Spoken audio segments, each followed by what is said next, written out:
Muted. Muted. Okay, there we go. Hello, everyone. Happy Vikings, you're onto it. I was muted. You all helped me out with that. Every time I hit that mute, I'm like, remember to unmute this.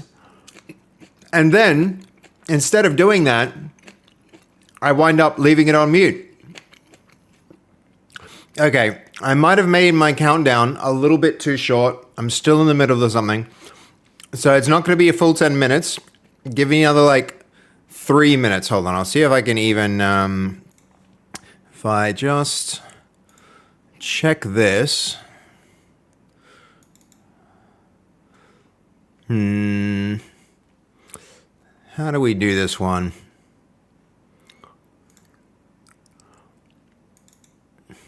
I really need to add a parameter to my warm-up that lets me customize the countdown. But in any case, I'm really sorry. I still cannot read lips. You did that on purpose to test me. You need a sticky note for your mute. I actually do, but I still wouldn't get that. I still would get it wrong. And hello, Matthew. It's great to see you. I'm so sorry, guys, that I started the stream early. I saw the countdown hit 0. Give me another 3 minutes, I promise. It won't be the full 9 minutes on the countdown. 3 more minutes. See you guys soon.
All right, we're back. And you all are just having a party in there. Flashing light is a good idea. Oh, you mean like a flashing light for when it's muted? Yeah, the thing is, Maddie, look what happens if I press mute. Watch this light right here. Ready? I already essentially have a giant red light that tells me it's on mute. So, hey, hello, Snolzy. Welcome in. Oh, kind words for Matthew there. Yeah, the giant red light that you choose to ignore. Exactly. You see, I also saw it as a Snorlax when I first saw it.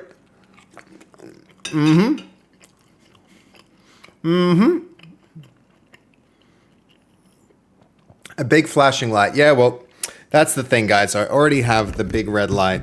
It should do good things for me, but for whatever reason, my brain forgets it.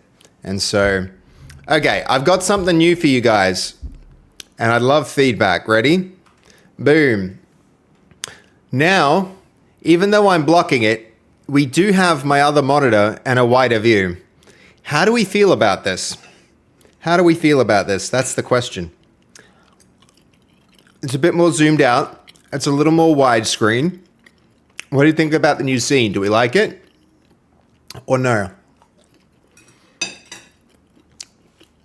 One's in the chat if you think it's a good one.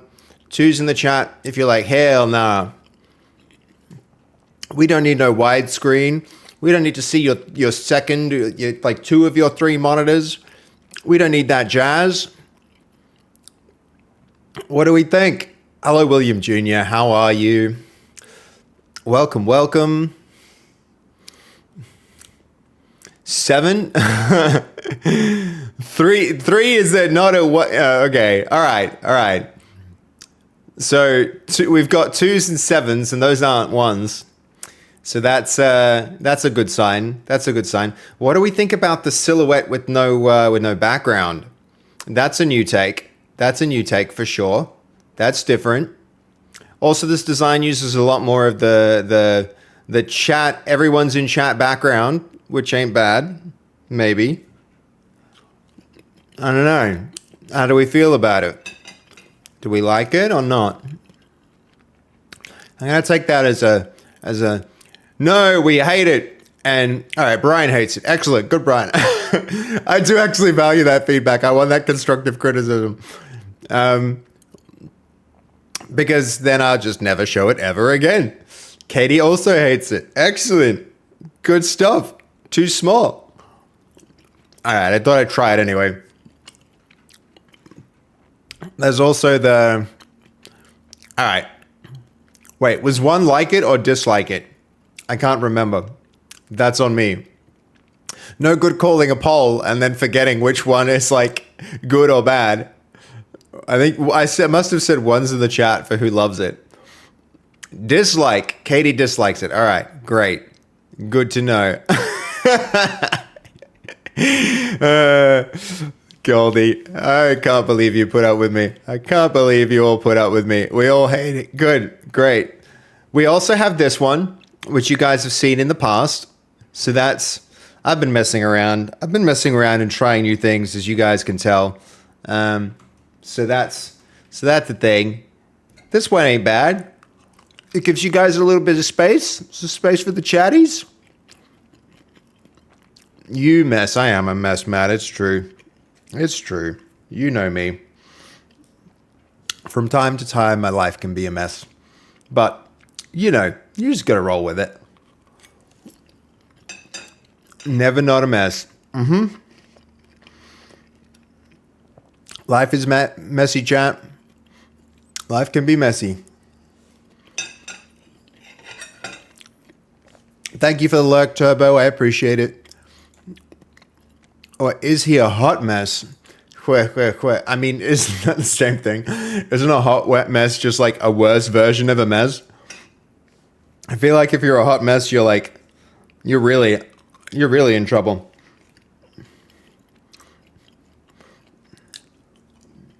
Well, I think a part of it comes down to, there's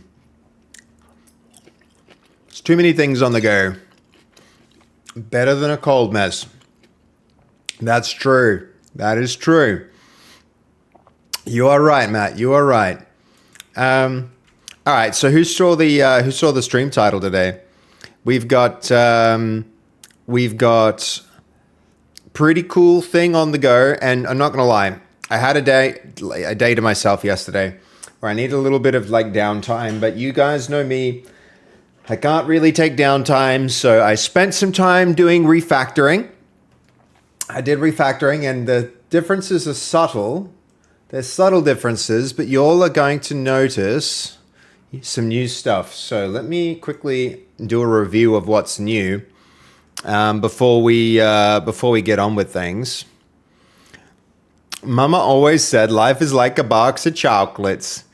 You never know what you're gonna get. That is true. Yes, and I started the Trump voice halfway the Trump voice, the Gump voice. Not a lot of difference, to be honest. Halfway through reading that. Oh my God, that needs to be an AI meme. How can we make that happen? Substitute Donald Trump in Forrest Gump scenes. Now that's a recipe for success right there. Okay, I'm going to run this again, and I want you guys to notice something. As I run this, count how long it takes to start, and notice where the loading bar is.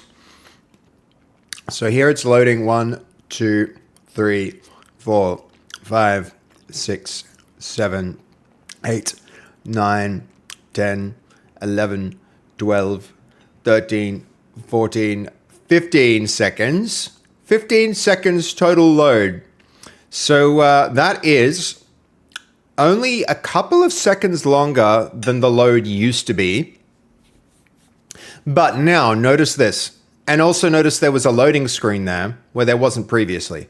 And when you see the Not Monsters logo, that's also bootstrapping inside of the engine that I don't think, and I haven't tested this yet, but I don't think it will be present when we compile an executable. So here's the next big thing. Notice the loading times here, right? Watch the loading time here where we choose someone and go in. Ready, set, watch how long it takes to load, go.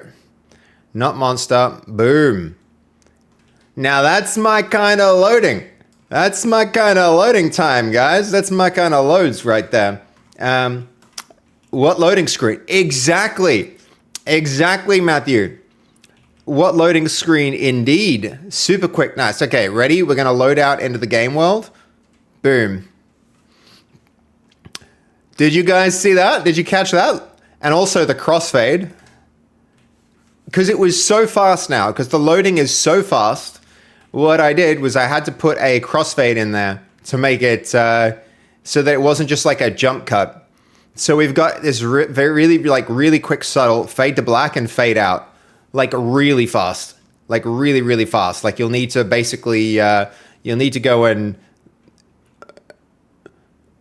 ROM code is still on the screen though?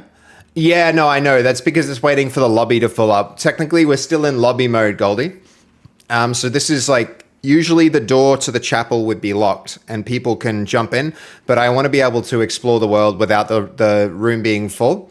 So the room code goes away when the lobby is full of players. So while it's still possible for new players to join, it's Bethesda could learn a thing or two here. I could learn a thing or two from Bethesda as well, I bet. But look, ready? So we're going to load into a new room. Boom, boom, boom. Wham. That's a fast load, guys. Very happy with that. So that's the loading time now. That's not just on the host, that's on the clients as well. So wham, load across. I need to change the angle of the camera to face into the door. I think that's going to be another thing that I need to do.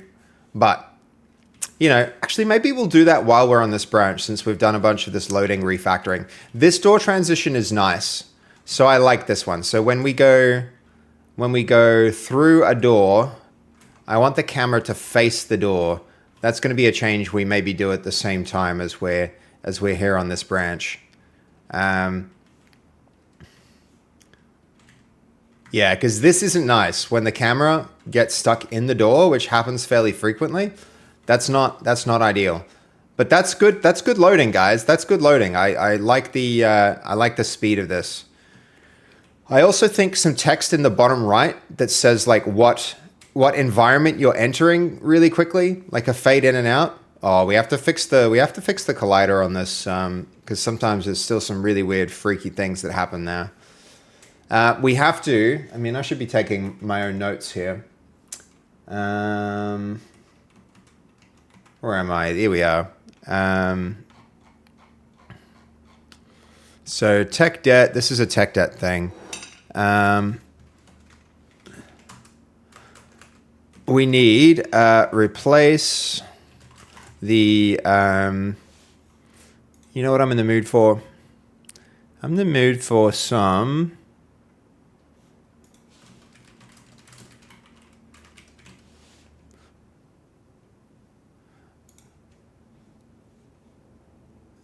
Some techno.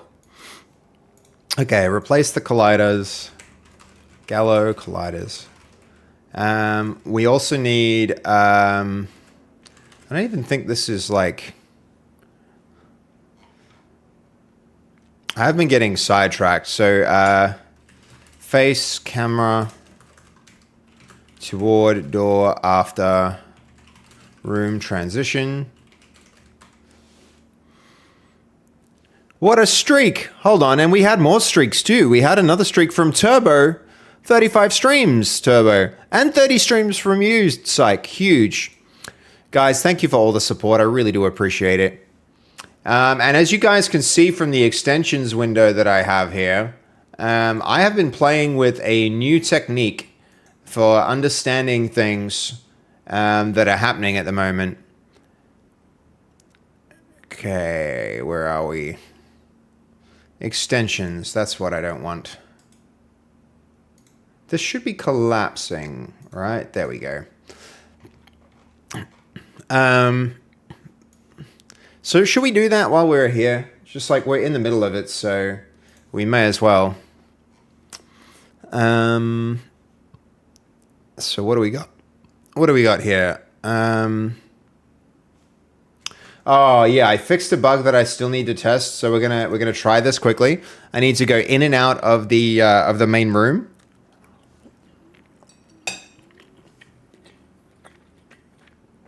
I had a bug where the lobby was being treated as a special case, and so when you exited the room and then entered the room, he would treat it like you re-entered the game, which is a bad bug.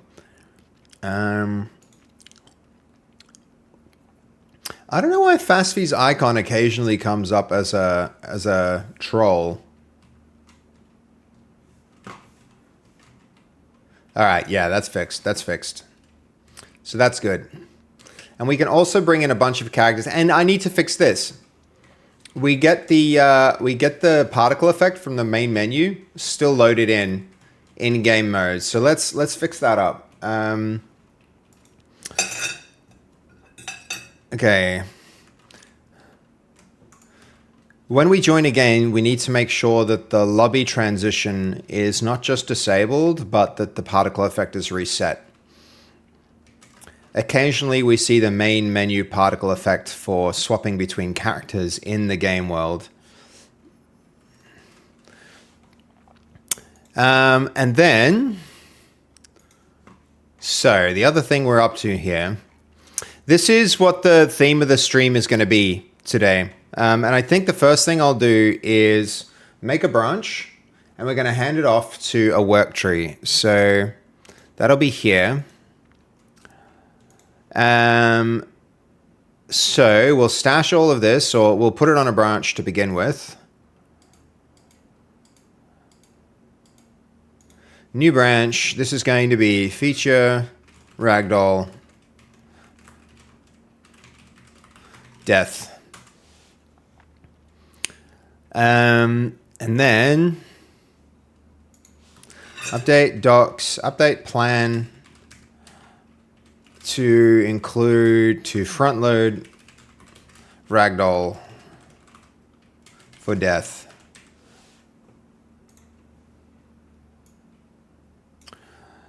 And then while we're here, we're going to hand off to work tree. And that'll give us a clear working tree to begin with. On master.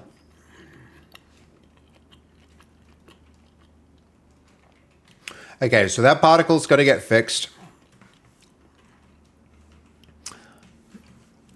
Otherwise, I think I'm more or less on top of the bugs that I'm aware of at the moment.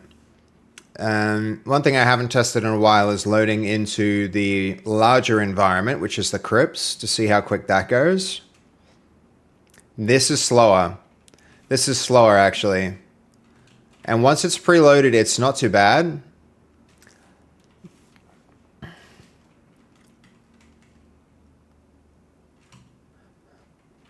All right, and we need to make a change here to the order that this is taking place. So here we are.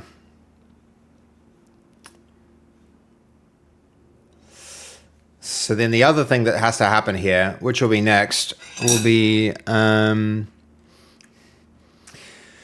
with our crossfade, I want to ensure that the screen is black before the load is triggered.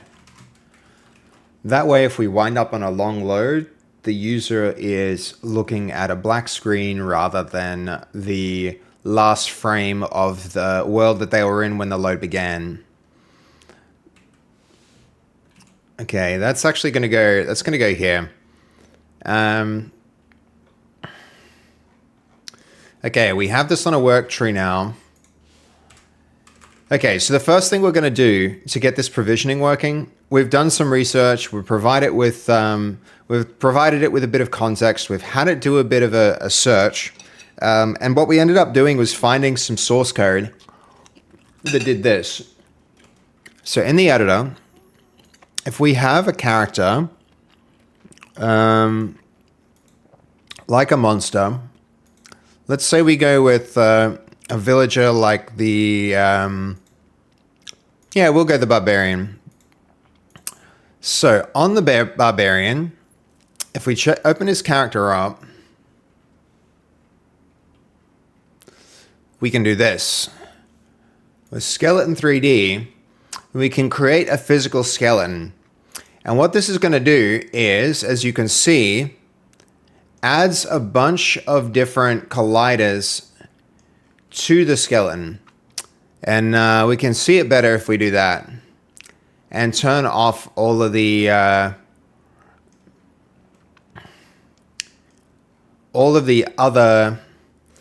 other joints. One thing I'm noticing is the root bone got a collider, which is not good for us.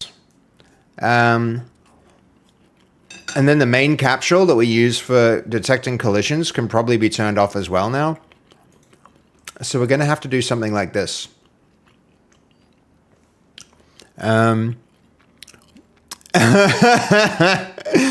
Hansblood, look, just because there's a giant bone between his legs doesn't mean we have to be sus about it.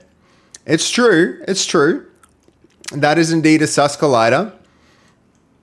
It's the biggest bone in his body, but we don't pay any attention to that. This is a PG stream. This is a PG stream. Okay, the bone that actually is, let's go have a look here. It's the, and we also ignore the fact that sus collider is called root. We don't talk about these things, Hansblood.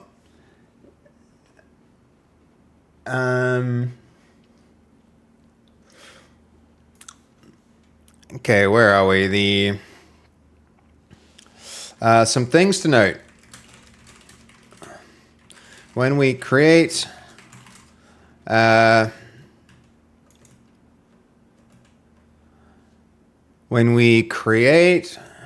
physical skeleton,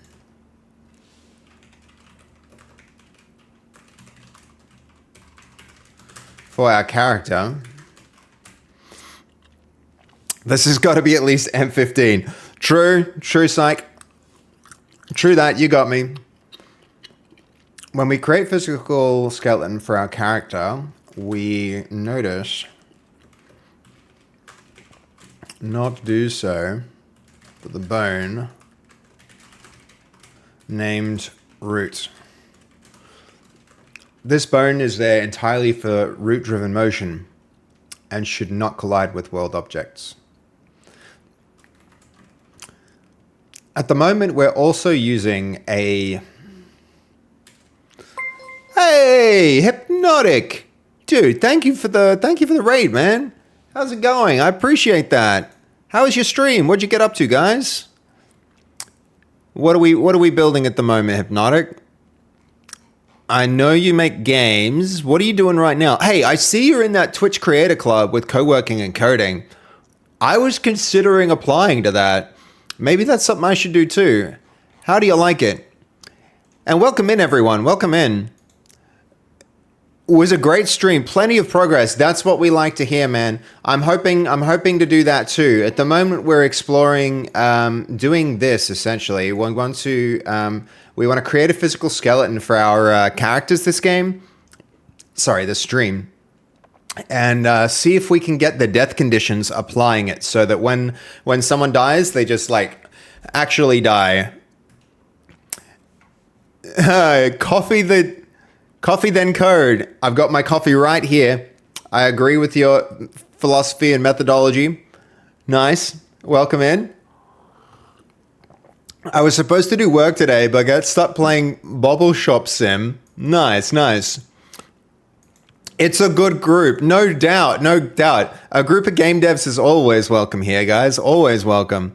I heard we want to create a skeleton for our cactus, for our characters, Best Creeper. Sorry, Best Creeper. Sometimes I don't articulate enough. For our characters. This game has a rather large number of characters. I'll use we just finished I'll show you guys. We just finished a new harness that allows us to show off the character movement. I'll run it for you guys and give you an idea of the range of characters that we actually have. So this game's not Monsters. It's a social deduction party game where there's a bunch of villagers. These are our villager options. And so, if we let's go with the farmer. If you're the farmer, you go in, you have to like seed harvest the crop and turn it into wheat and stuff so that other people can do useful things with it. Because there's like stamina systems in the game, and throughout the gameplay you lose stamina. But just to give you a sense, I'll give you a quick, there's the lamp lighter, there's the plague doctor, there's the shepherd, there's the barbarian. We're actually in the process of redoing a lot of these characters as well. At the moment, this row has been done. That guy has been done, and everybody else needs redoing. But yeah, it's we've got some cool characters in here, inspired by other content creators as well. So this is Creator. This is Lisa, who does some really cool art streams. This is Lufu. Her whole brand is about fruit, so she's a fruit seller. Let me just jump into the actual game and show you guys while we're here. Feeling a little bit attacked with the plague doctor. It's me with a big nose. No, Nacho. The plague. Nacho's got his own church. He's got his own church in the game. This is the Church of Nacho. This beautiful chapel here is the Church of Nacho. You can see the giant Nacho symbology there with the triangle. That's the Church of Nacho. So he doesn't have a character right now. It's on the backlog to make it. There is a character planned. It's more a monster. I didn't even get into the monsters. So I'll run the game for you guys and show you. How are you doing, Nacho? Good to see you. I hope you're having a good day today, Nacho. I hope you're having a really good day today. Hypnotic, do you have any questions about the game we're making? Like where it is in terms of progress, how long we've been working on it? Let's go something like, let's do King Cray. Yo, hello, welcome in, Micro. Everyone's here. Above and Beyond, yeah, I can't get enough of it. Ooh, we got a monster this time. We got a monster. Should we go with something like the zombie? Maybe the skeleton. We'll go with the skeleton. Okay, so that's it. Straight in the game. We just fixed the loading to be a lot faster now. So no loading screens anymore, which is always nice for players. And so, yeah, this guy would be one of the villagers, but secretly when he's alone and isolated and wants to kill someone, he can do this and turn into his monster form. And then he gets special abilities, which we haven't made yet. So we're working on damage systems recently. So now there's equipment and items. You'll notice that there's a little bit of damage as I even just walk past him. So you can accidentally bump your sword on somebody. It's looking good. Do you have a timeline for the game? The closest thing we have a timeline is hold on, I'll bring it up. We just have a rough idea of when I would like to have things out. Oh my gosh, holy crap. That was 5 followers all at once. Thank you so much, guys. Those are random ass names. I'm needing to try to read them. Thank you for the follows, guys. If you are raiders, you're not raiders either. Interesting. Interesting. That does a little bit. It does. It seems a little suspicious. Seems like suspicious follows. Very suspect. Oh my god, here it goes again. We've seen this before. Oh no, there go my follow numbers. That's not real. We're going to get a big jump and then a big drop one day when these finally get... Oh my, that's a lot. Those are some random names. They all look like Dutch names to me. Not sure. We've seen something like this before, but last time it was real people. And this time, not so much. Okay, let's... It's all happening today. Raids, we got Nacho in here, we got Macro in here, we just got a ton of follows. Crap. It's a shame. Oh, and the viewer count went up, so they're all bot viewers as well. Hello, robots. Welcome. Welcome to the stream, robots. Yeah, that might be a good call. Hold on. Alerts. There we go. Alerts disabled for a hot minute. Okay, the question from, oh my god, there's so many freaking follows here. Hypnotic, you are asking what the timeline maybe look like. I'm aiming for this. We're coming up very quickly to the community playtest, so I'm working really quick to get to that main game loop. And so, who am I? Anyway, from the tedious follows for you, Seb, come back to an absolute banger. Away from the tedious follows for you. Right. Hold on. What do you mean by that, Turbo? Oh, man. This is the most suspicious activity. Yeah, so to answer your question, 15th of May, I would like to have a vertical slice. And by that, I mean just like something that shows people what the gameplay experience would be like. It's going to be missing a lot, but I really just want to get the submotors on for safety. Thank you, Goldie. I appreciate that. Best creeper test seems like the only legitimate flow in all of that. Thank you for the follow best creeper test. So this is the timeline. If we can get it all done by 15th May, that would be awesome for a vertical slice. And then we've got till the 25th to polish it. Ideally, I would like to have a beta early access release in time for October. And I want to have a playable demo ready for October, like October 19. So these are going to be pretty damn similar. But yeah, that's the plan. Got to use the channel points to chat. Sorry about the follow hot bot. Sebi got famous guy problems. No, thank you for the kind comment, Mondo. Above and Beyond tune from their new album. Yeah. Not as much as I like the old stuff, but I still don't mind it. It's still pretty good. So here we go. That's the timeline. And yeah, so this tells you a bit about the game.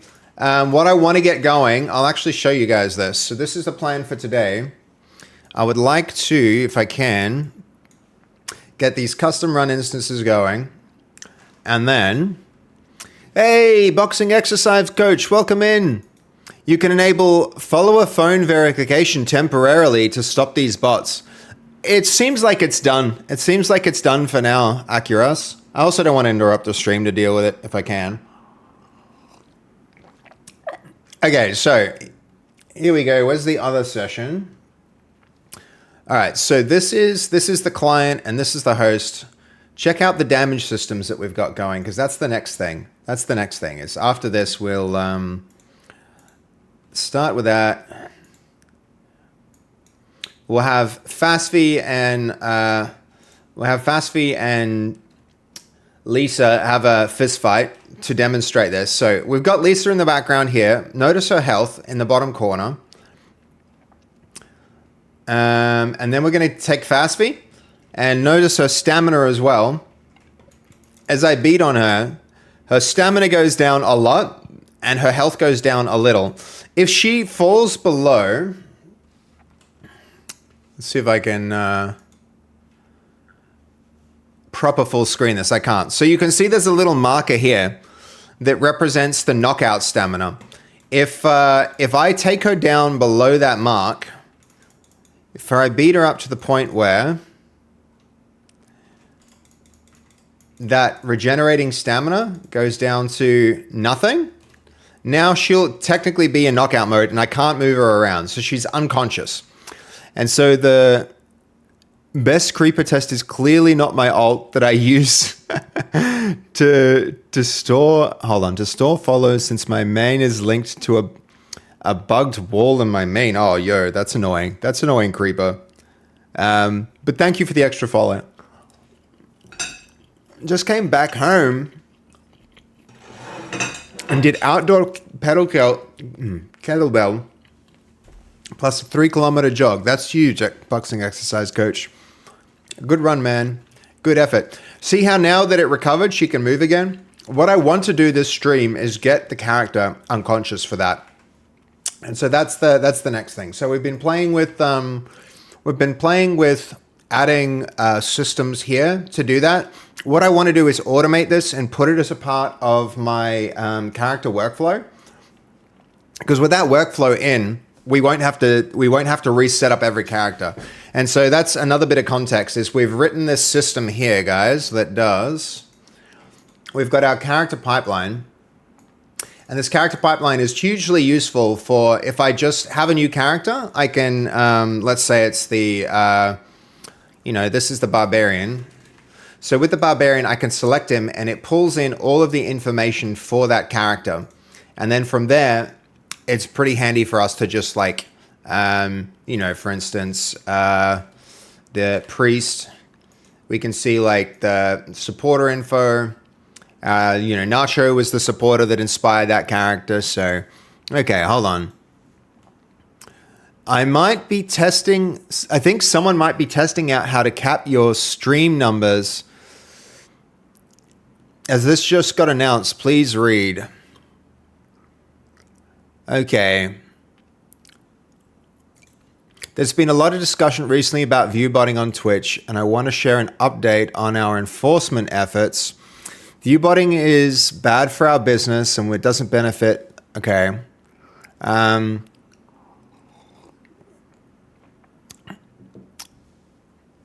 Quickly respond to update, avoid detection. Our detection systems must be precise.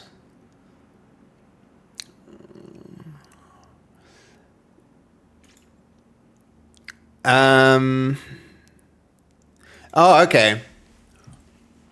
So there's now caps.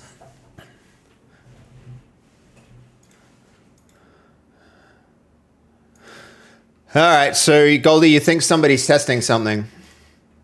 Okay, so what we got to do now is extend this system with a new tab that allows us to generate a skeleton as part of this generation pass here. So the height of that is way too high. Why is that defaulting to impossibly high? So this generate character button needs to have a bunch of extra steps in it. And so that's what we're engineering next. So, okay, some things to note. When we create a physical skeleton for our character, we should not do so with a bone called root. This bone is there entirely for root-driven motion and should not collide with world objects. At the moment, we're also using our character pipelines to set up new characters. This is where the skeleton, what's that terminology here? Our physical skeleton should be set up. All right. Then where are we here? So where should the preview particle... Oh, okay, yeah, okay. Lobby loads.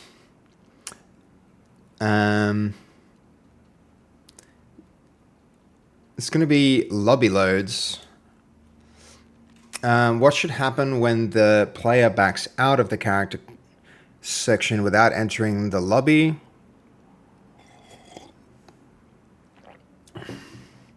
Only lobby entry clears instantly. Ordinary menu choose will still use the existing character preview transition. Yeah, I mean, definitely. Only when the player has selected a character and they move into the actual game should this be disabled. When they enter the main menu, we need to make sure we re-enable it again. Man, this album is so cool. I can't wait to see them live in the summer. Dude, I would love to see them. I use Servibot. Highly recommended. Hypnotic. I'll try that out. Yeah, I'll try that out. Servibot. Hold on. That's this one? Servicodes. A friendly Twitch bot moderation bot that protects the stream from... Okay, cool. I'll bookmark this and I'll check that out after stream, Hypnotic. Thank you for the recommendation. And thank you for hanging around too, man. I really appreciate that. Very cool, very cool. Okay. Holy crap. Did that take us up to 3,483 followers? That really screws with the stats, doesn't it? We just hit 2,000 and now we got 1,500 extra followers. That's not good.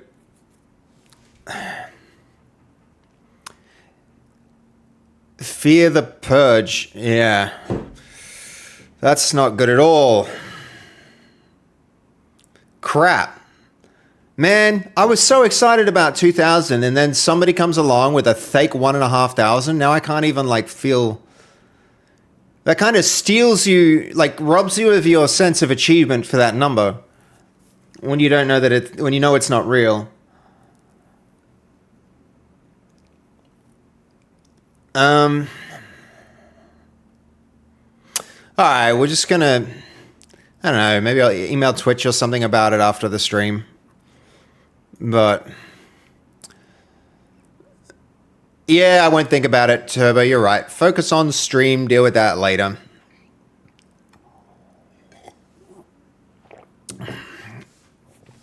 Deal with that later. Okay. Move on for now. Yep, got it, Goldie. Okay, so then we've got... Which physical bone generation scope should the pipeline use for the first Ragdoll pass? Core humanoid. Yep.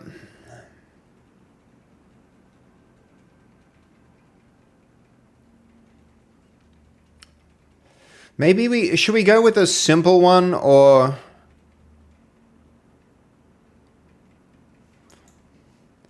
I mean, what's this popover say? Simplest ragdoll pelvis. I mean, it says more than that, but I think we're going with core humanoid. This also is a really important precursor, guys, to active ragdoll, which I think will be a really, really cool feature when we actually get that in.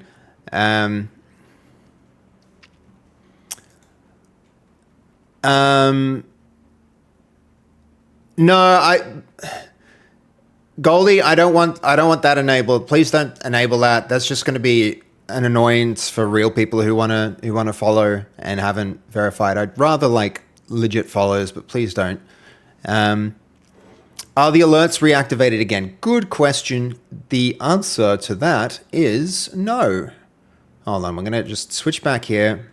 Alerts are back on. Oh, it's gonna be going for a while, maybe. Yeah, we're gonna leave that off.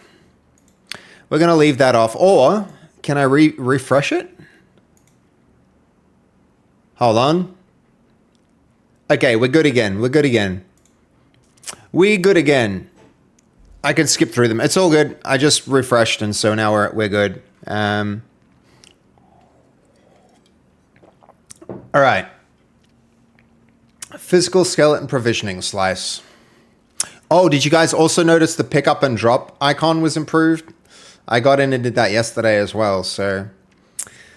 Okay, we're going to add pipeline-owned physical skeleton setup for every character body scene, while the generated ragdoll scaffold will be saved into the character scene as content, while runtime down ragdoll behavior remains a later slice. Root is explicitly excluded because it's only root-driven motion. The other thing we need to do now that we're here is there's a collision shape 3D for the characters.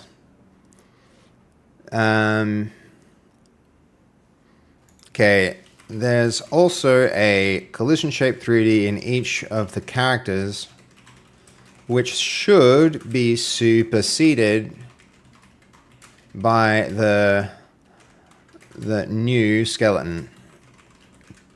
Ensure that when configuring the new characters, that is removed also. Okay, but we'll still keep reading this. So we're going to add the editor tooling builder in the character pipeline that creates or refreshes the physical bone simulation. We're going to generate a core humanoid physical bone set, hips, spine, chest, upper chest, neck, and head. We're never going to generate a bone for the root. We're going to skip all the toes and all those other things. We're going to integrate the builder into build and save body scene. Yes. We're going to retrofit in the part that loads the existing discover body scenes. Yep. We're going to use stable generated names. Yep. Set the generated physical bones inactive by default. Add a dedicated ragdoll collision layer constant. Yep. Character physical skeleton builder. As planned, that's good. Character physical skeleton preset containing... we might have... A lot of these need to be editor tooling. Oh, tool only. Yes, good. Retrofit the utility capable from... Okay, extend the generated output validation. So missing simulator nodes, missing required physical bones, and any root physical bone fail validation. Yep, good. The tests I've come to trust lately, so I'm not going to bother reviewing those in detail. We use the core humanoid generation scope selected here, not the editor style all bone generation. Yes. This slice provisions ragdoll scene content only, does not implement down switching. Yeah, good, good. Okay, should the old collision shape 3D be superseded by the physical skeleton? Think. Remove when adding skeletons to all of the existing characters. Be sure to update the template so that it's removed from there and doesn't appear in new characters. Plan to rely on the new skeleton instead of this collision shape for collisions.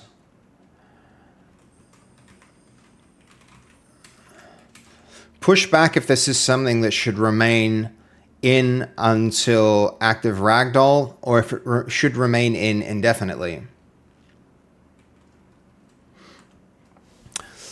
Okay.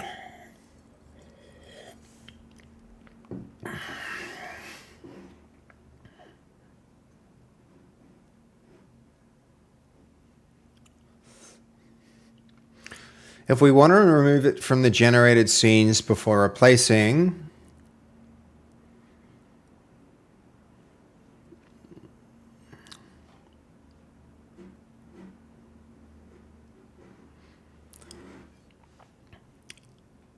okay, would push back on removing that when the avatar is ragdolled, not while the avatar is building. Okay.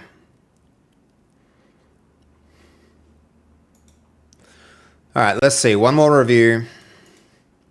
Pipeline owned, exclude root, generate only the human physical bones set, keep the existing root in place, rename its role in later down ragdoll slices, disable the root controller. Okay. Do not remove the root capsule until the future active ragdoll. All right. Allow avatars continue using the character. All right, we're going to implement it, which is exciting and scary. Very exciting, very scary. Where are we here? Okay, suppress the character preview transitions. Only when the selection is committed to and the client is loading. That should be okay. And then the last thing that we'll do in this thread, so that you guys are just aware of like one change that's been happening, you will notice that I've tried to keep a linear history in Git, and sometimes I have stashes along the way. And that's because I'm the only person working on the code base, and I'm trying not to work on more than one thing at a time. Lately, I'm finding that the best way to function, the best way to actually engineer things is in parallel. So multiple features underway at once so that you're not stuck waiting on one code base to implement a feature while another one could be worked on. So this first time, the item grab icons, which is something I did yesterday off stream, is an actual like independent feature that's worked on an independent branch. And so now I'm starting to use Git flow, not GitHub flow, which would have independent little like tasks on feature branches, but I'm just having feature branches. And then I'm going to be merging them in one at a time and rebasing them. So you're aware, my Git history is going to get more complicated, but it's for this reason. It's for this reason. And it's for a really good reason as well. Okay, let's make sure these icons are still on the way, but that means we're working on multiple branches and multiple features simultaneously now, which increases the complexity, but at least it will allow us to move more quickly. So increased complexity is the upside. The downside is increased complexity. Probably significantly increased complexity because now we have to deal with merging and considering how we implement things in a way that'll change multiple systems. But the architecture is actually getting to be pretty big. But so while we have a chance, I'm going to show you a new feature I've been playing with. I've been learning the mermaid markdown syntax lately. And it turns out that you can actually get some really good results with mermaids. So I can now do things using mermaid like this. So while keeping every element in the diagram very simple, please use mermaid to show the high-level architecture of the Not Monsters character systems. I only want high-level details and not granular details. So Mermaid is the format there that allows us to do some really cool new things.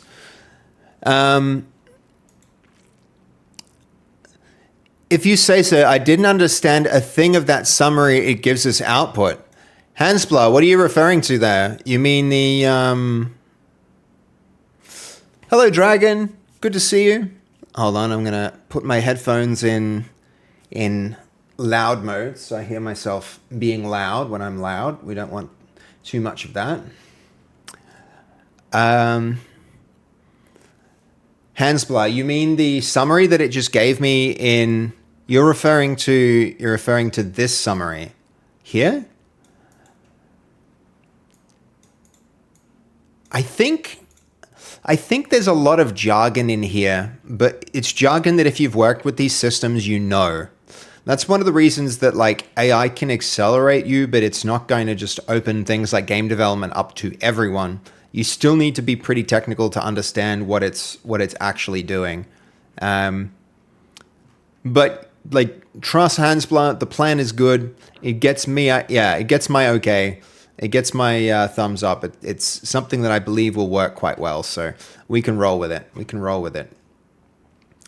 Okay, so where were we? So that's the room travel stuff. So let's see where this is at. Implement this through the store action state first. Yeah, because then those loading times will stay low, which is really what I want. I really want the game to load very, very quickly. There is one thing we need to do on the main menu, and I've been thinking about this a long time. On the main menu, what I need to have happen is the, I think the play button. The play button and the, 40 streams. Yo, fuck 90, huge. Thank you, dude. I appreciate you. And 35 at the same time. Okay, so with this system, see how we hit play and then we get all of these options? I think what I'd like to do here is potentially, I don't know, I'd love some input from everyone, but I think the characters button needs to stay there because this is where people will be able to unlock characters. But in theory, you'll also be able to unlock characters here in the in this mode. If a character is locked, you'll be able to like unlock with this button and spend your currency. So that's one thing, is there's a bit of duplication here with the characters screen taking us here and the characters screen being like so much a part of... Oh, we have a bug there. We need to make sure that we can resume session if a character wasn't chosen. But that's fine. Yeah, a note for the backlog. Resume session if character... Support resuming session even when character not chosen. So yeah, essentially I could get rid of this character button here because it's almost duplicated. Can you share two at once if you didn't share last time?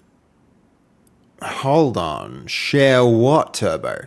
You're talking to Fook90 about stream streaks or something else? Can you share two at once? What was I referring to? Two features at once? Because we were talking about working on multiple features the streak, right. I think if you look carefully, Turbo, you notice he's actually got two accounts there. He's got Fook90 and two separate accounts. Yes, yeah.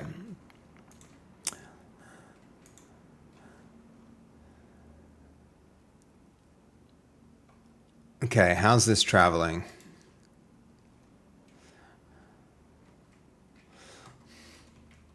So there's a design decision there because I want this play button to essentially do the same as matchmaker game.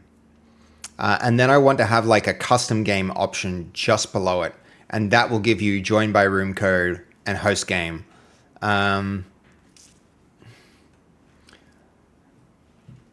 So what would that look like? What would that look like?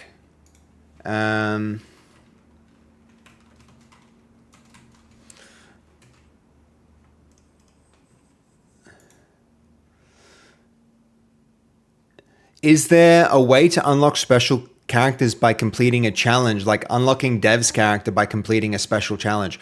Dragonkel, you'll probably find that you can use Dev's character anyway without needing to do a challenge, because here's my plan, and I need to figure out if I can actually do this. I want it to work that if you are subbed to Dev, if you have a sub to her channel, you'll just automatically have it unlocked. So the special challenge will be like be subbed on Dev's channel, and then you'll be able to play Dev without having to spend money to unlock it. Not money. I mean like the in-game currency. I think we might support some monetary transactions, but only for cosmetics is currently the plan. I see, that works. Yeah, I think that's a good way to try and give back to the creators who participate in the game's like development process and who inspired the characters. I think for those people, I want to be able to, it should, if they play the game, in theory, people might also want to play the game. And if they play the game and they want the character, they might sub to that person's channel. So we might see more subs for like dev or, for FAS or whatever, if that happens. That's my theory, at least. We'll see if it actually works out that way. Okay. Under the play button, I want to add a custom game button. Generate a new image that adds this, considering colors and icons that would work for this.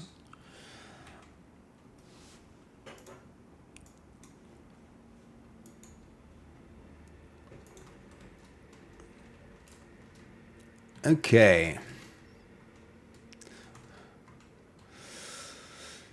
All right.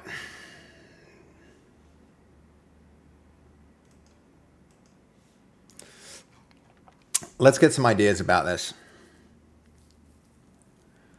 That custom game, I think, will be... Hopefully it works out that way. Yeah, I'm crossing my fingers and toes that it does.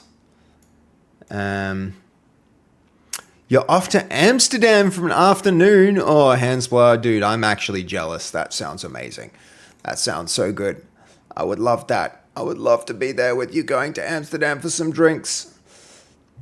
Have a good big pint of beer for me or something.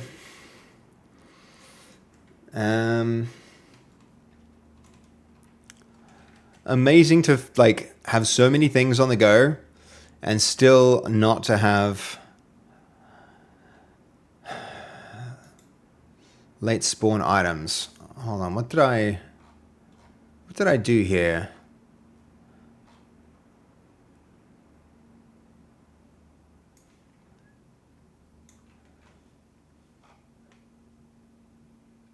Is this on the main branch? I think it is. I think I might have prompted this in the wrong place. Which we can sort out. We can fix that up, but...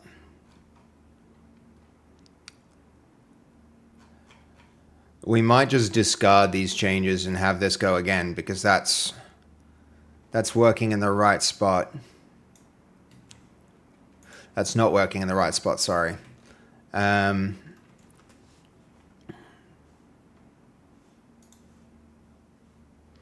going to cancel that. I'm going to cancel that.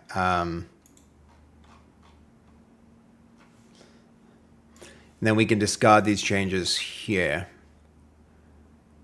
Pretty sure these are going to be in the wrong spot. Yeah, they are. They are. My bad. Okay, that's lobby re-entry.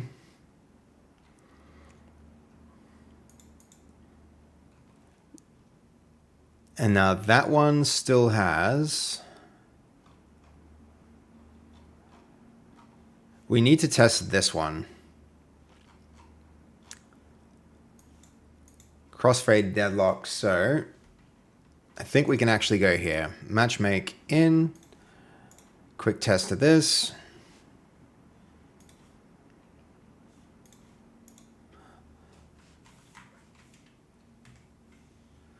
Nice quick crossfade. That effect definitely needs a fix.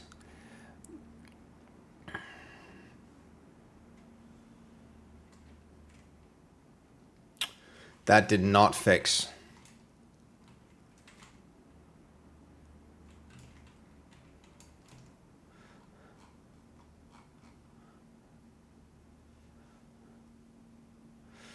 We should have validated this before we did that.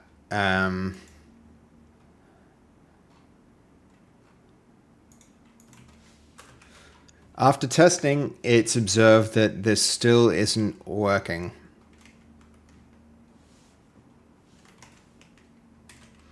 This means recent changes increased complexity without fixing any problems. Roll those changes back and have another attempt.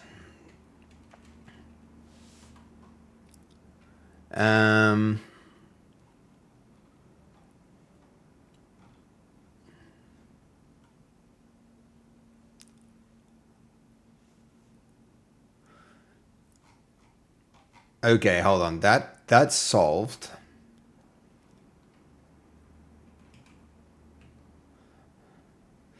How many things did I do on the wrong branch?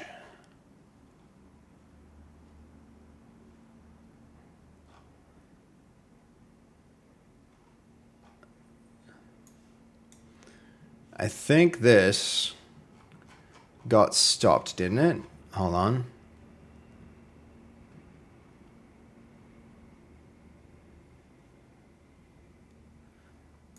Yeah, that needs to go elsewhere. I think this is going to get an archive just to get out of our way.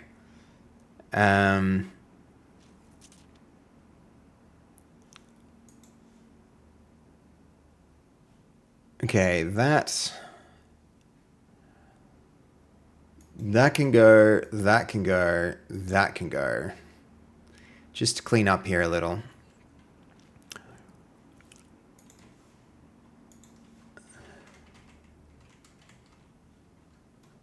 We need to fix the location of those spawns.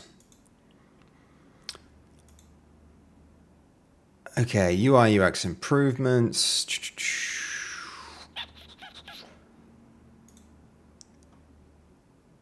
Where are we with this thing? So,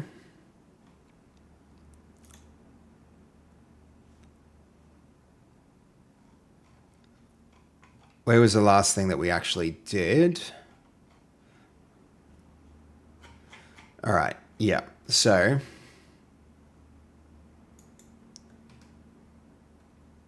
let's deal with this first, and then after that, we're going to deal with the next thing, being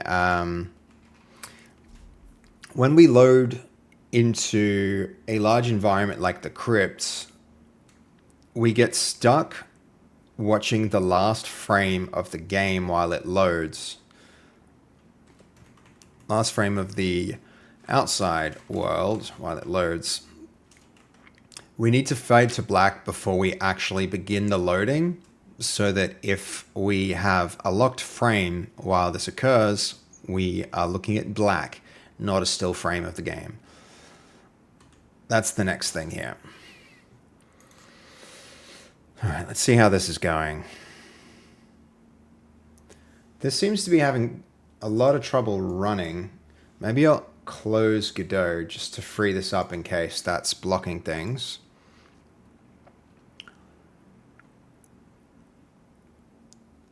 Okay, that's running. So,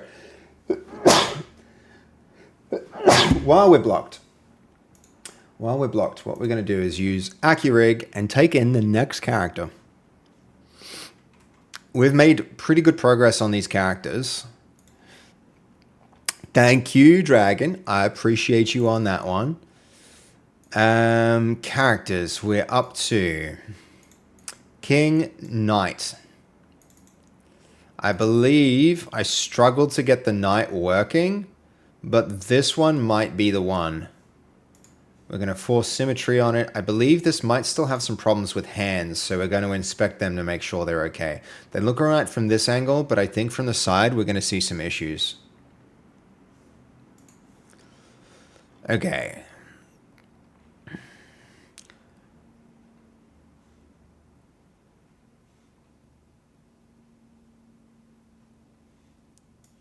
Setting the character preview presentation. Yep. Good. Ooh, is that hand too jank? Or is that an acceptable hand?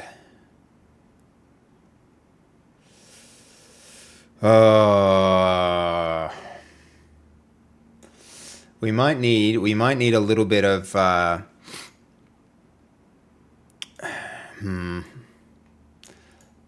we might need some input from you guys to decide if this gets a pass or not. I think not. Maybe pass. We're going to see.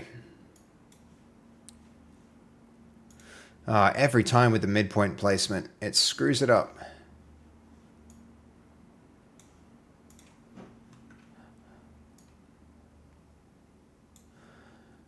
All right, let's go front.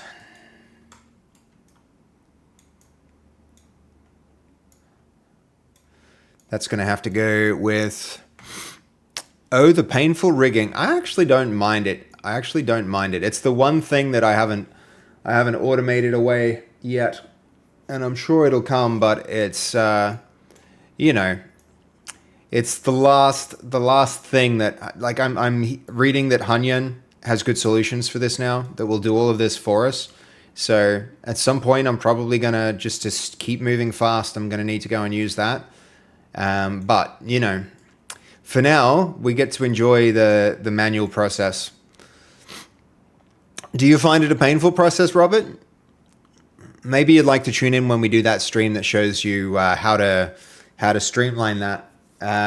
But for now, it's we still have it. We still have it.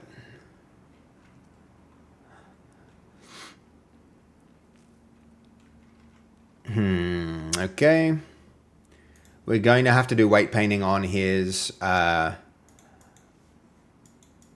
we can get a better look at the hands too. We're going to have to do some weight painting. So far, his shoulder is actually good.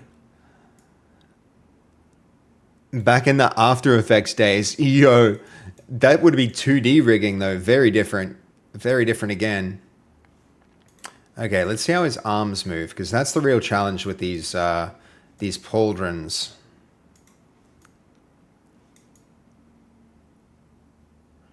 It's like not half bad. One thing I'm seeing though is in poses where his arms are quite close to his body, they're intersecting.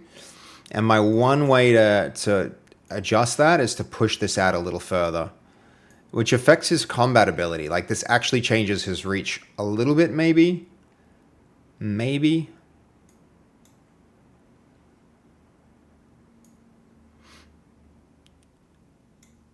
Okay, and we didn't do his feet either. So we were going to see some weirdness when we got to his walking, but we didn't get there yet. So, all right, calibrate that. DM for you after stream. Nothing to be concerned about right now. Thank you, Goldie. I will check it out. Though I always find myself being late on getting those messages.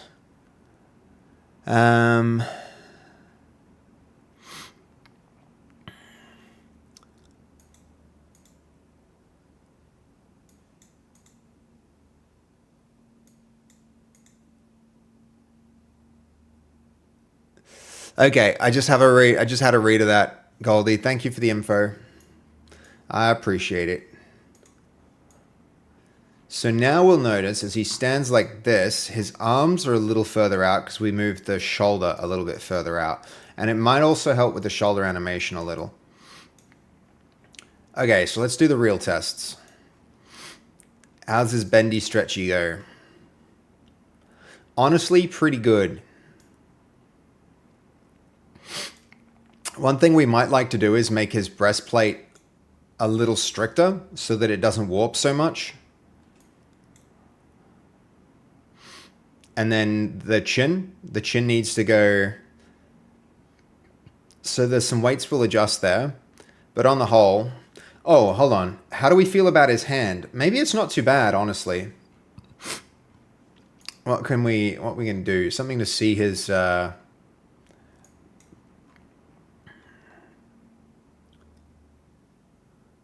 You know what? They are a bit weird.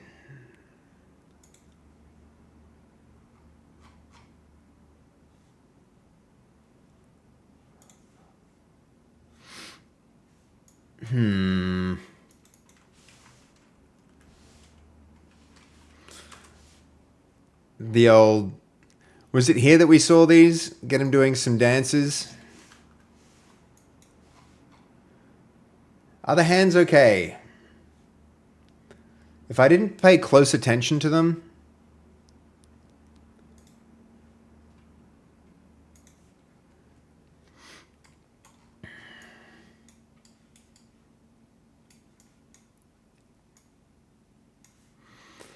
All right, hold up.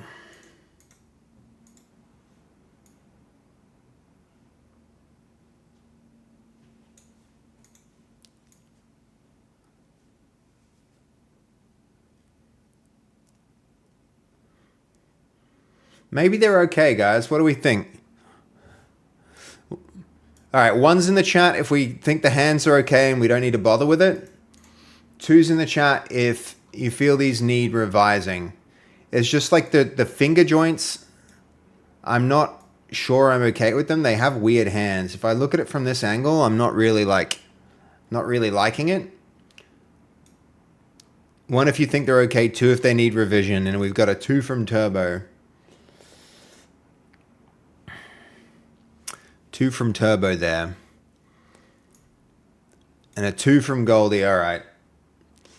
2 from Dragon, alright, alright. So, here we go. So, characters.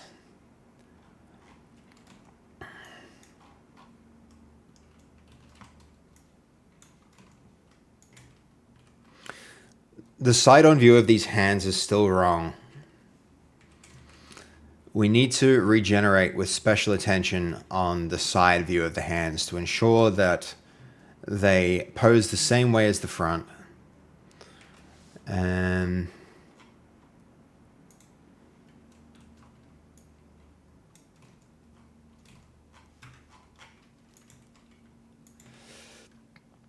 we should ensure that there's a fist and no fingers besides the thumb. All right, and then we also need to, before we run that, make sure that we are running our cool handy dandy tool.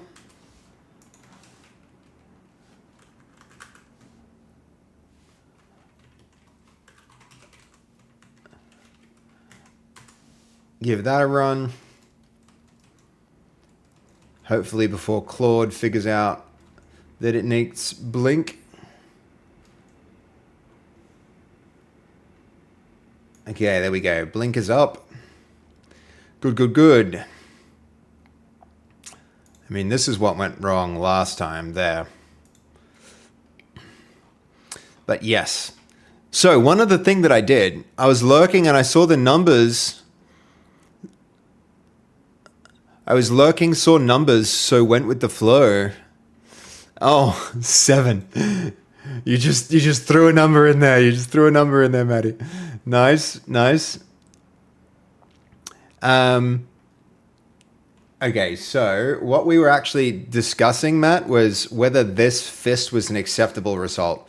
And I think the consensus was no, we need to do it again. So that means we need to skip over this character.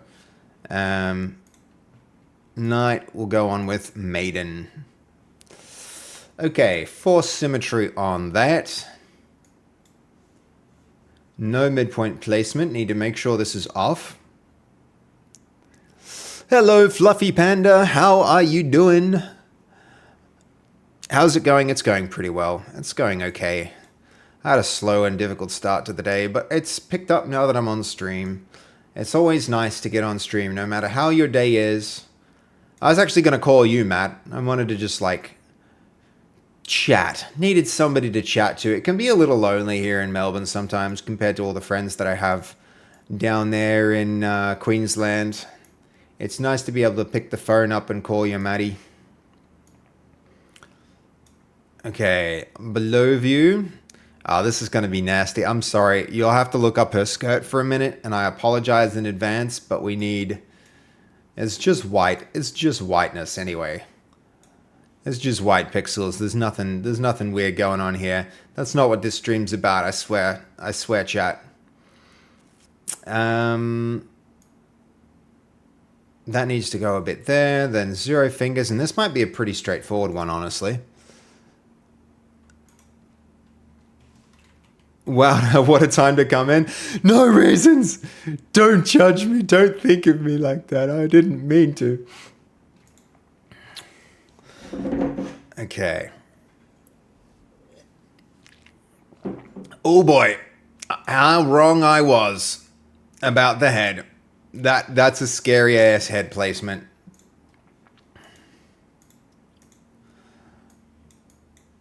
Okay, we're gonna check out the back from up here so that we are safe while she leans forward to touch her toes.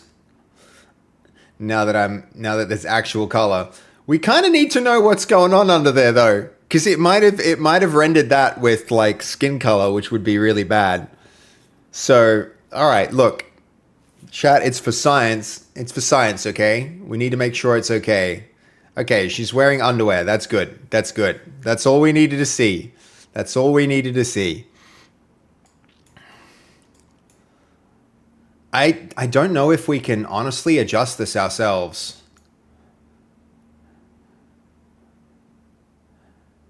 That can go there though. That will help. And then we're going to have to adjust this in post. So they do exercises. It's just that's an animation that tests the range of motion, Dragon. I want to see that if they do some of the most extreme like movements, that it works well still.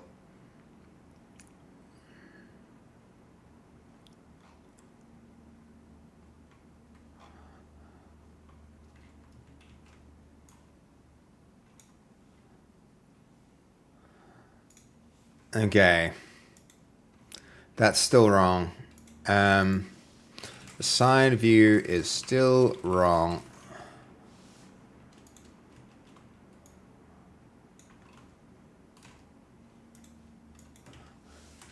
Looks like the hand still has strange geometry in it. In the 3D modeling reference.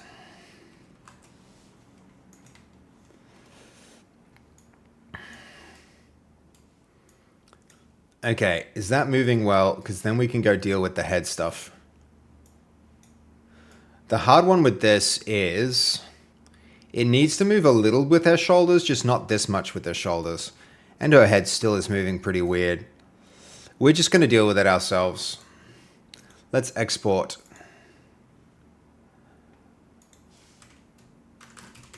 Maiden FBX. Take it in Blender.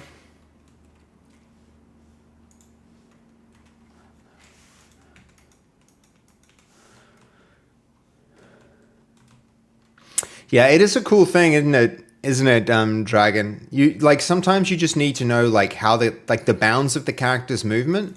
So where are we, mate? If you see that, like, if you get them to do some kind of extreme motion, then from there you can get a sense of how it's eventually going to work. All right, that was too small. We obviously need to make that 100 times the size because, you know, Accurig thought that 100 times would just be grand. You didn't need a tiny character. You needed a giant character. Okay, with the painting, let's start by selecting these vertices. Try and get something on the tippy top of her head. Is that symmetrical?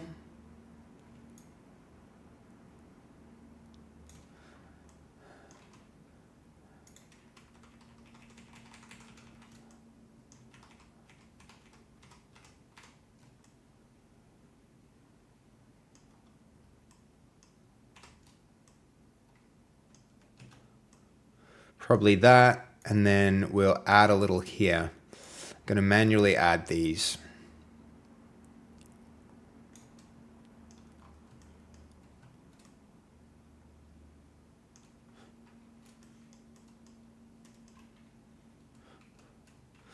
There's like a less, right? Select less. We're going to back it out, and then we're going to manually add here so that as we increase like the what do you call it, the advancing boundary, as we go more again, hopefully we get around and underneath with that.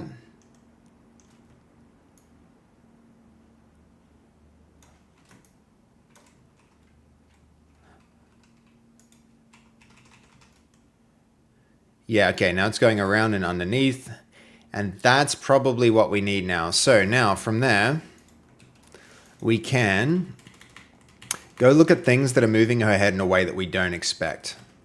So here, for instance, we should be able to now go like that and go set weight. Excellent. And keep going. Set weight to 0. We're going to go through all these different things that affect our head in weird ways and switch them to nothing. So this is the one where we do actually want it all the way on. So we'll set weight there. And now...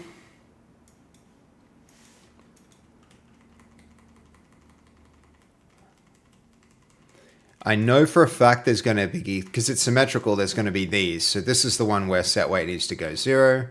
Set weight 0. And then these as well. Set weight there. And here.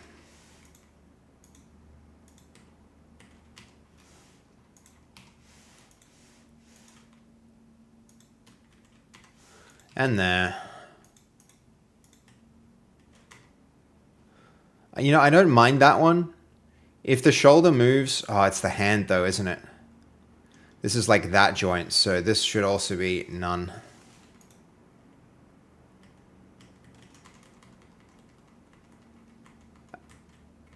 I think now... Now we're good. Oh, hell yeah. Hell yeah, guys. Look, we got it. We got it.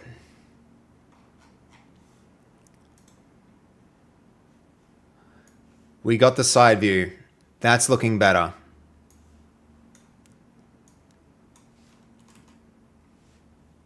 That's what I'm talking about.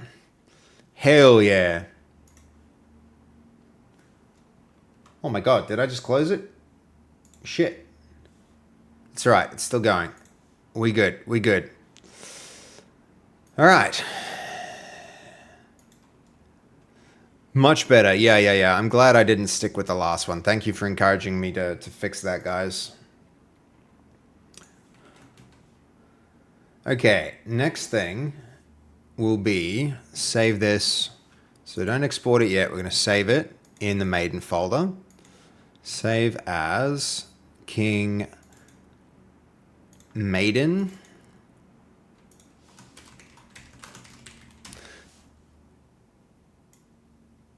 Maiden save as.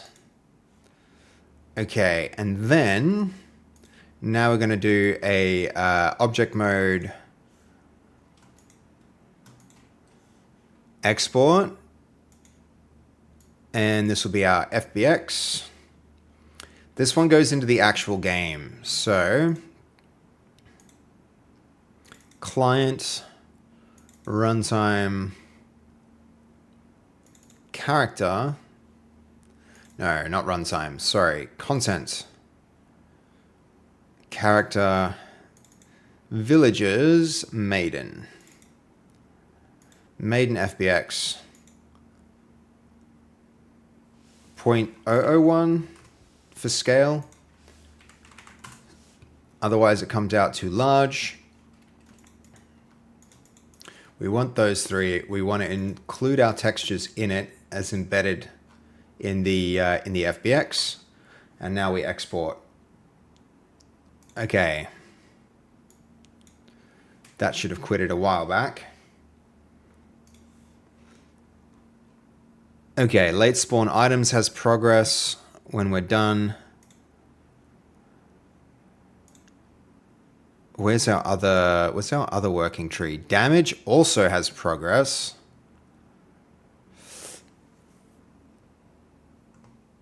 I've lost our other work tree. Work trees, let's see. Late spawn items might be the one that we actually need here. Yes. It's already pinned. Late spawn items. Okay, so we're good on both work trees. The thing I want to do is not be on any work tree. I want to be on master, which is fine. We are. And then let's open up Godot. Part of the reason I didn't get last night after my injury, hold on. You don't want to get pulled over. Hold on. I kept forgetting that I got caught up with the dogs and sleep so annoying. I'm sorry, guys. I must have missed something. Good boy gone naughty, fluffy panda. Did you really? Did you really have to clip that? Did we have to clip that specific thing? Now people without context are gonna think we're weirdos here on stream looking up 3D models' dresses. I had to do it to protect the character. We had to do a bad thing for a good reason, chat. Alright, is this finished loading? Character pipeline is good.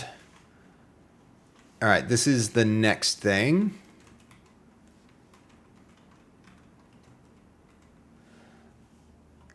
Next thing being... Actually, our character movement harness will be handy. Next thing is... Now on the right, we want to take in Maiden. Measured height is very wrong. And that's a concern. Let's go to our art tests. 1.4, I want to say, for the Maiden. Let's see if this actually works. Measured height is 1.4. Where are we? Maiden. Her FBX better not be teeny freaking tiny. That's very annoying. So our scale thing is coming in wrong.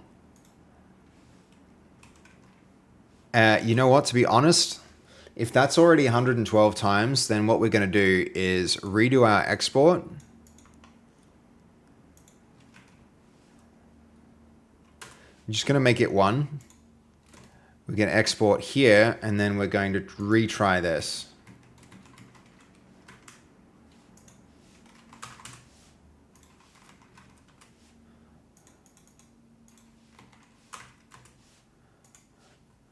Apply that, see what happens. All right, that's totally coming in wrong.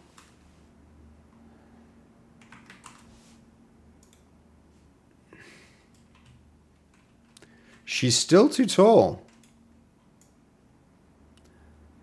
The Maiden's taller than... I mean, she should be taller than the King. She shouldn't necessarily be taller than the Blacksmith. What do you guys think? Should Kray's Short King be shorter just to, like, meme a bit more? That might be a change we still want to make. Is the character in the dress good if she's laying face or... Yeah, we needed to test that. We needed to test that, Raisins. We needed to see if she was wearing underwear. Happy to report she was. So it's all fine if she... Because we're about to do Ragdoll today. Today, that's the plan, is Ragdoll systems. So, all right, so her scale needs to be like 1.0 almost.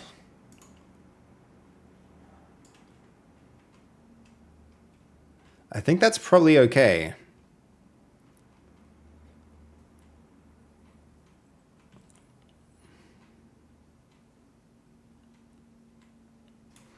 Or maybe... Yeah, I think Kray's character needs to be a little smaller just so the meme still works. Otherwise, he's just, like, huge. With his arms and everything. Is the green monster too close to the monster's ink monster? I don't think so. I don't think that monster is even... Monster's ink guy has 2 eyes. This guy's a Cyclops. Right? What is it? Mike Wazowski? Oh, he is a Cyclops. Oh, he is pretty close.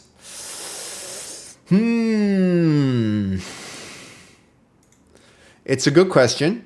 It's a good question. Look, he's fairly different. He has a blue eye. He has bigger ears.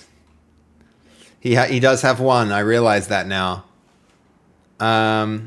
This was supposed to be our Cyclops. I don't know. Maybe we'll reconsider him. He needs more work. He's one of my least favorite monsters as it stands. Thickness of appendages. Yep, that's a big difference. But all of our characters have different thickness of appendages. So it's like, maybe the color... I just don't think he would work if he wasn't green. He was in, if you remember, he was in the very... It was one of the very first monsters I made because I was trying to get inspired by this design. This is the character that inspired it, right? I was trying to get that. That was the goal. So it's I thought he was an alien in this game. No Turbo, no alien. So that was what I was going for with this. I was going for something that looked like that. And honestly, that's pretty different from the character from what's the character called? Mike. Pretty different from our Mike. Okay, so that's probably fine now. We're going to regenerate and generate that character. Generation completed. Let's give this a run and inspect it. Inspect it, not expect it. We expect to inspect it. You're right, my bad. No, you're totally right. His movement was cool. Yeah, his movement's pretty cool. That one can close. This one can full screen. Let's check out the new maiden. Ah, cool. That's some cool boxes. Hold on. What's that giant thing over there? That's some nightmare fuel. She getting stretched in all kinds of weird ways there. No, sorry, that is not acceptable. What the helly?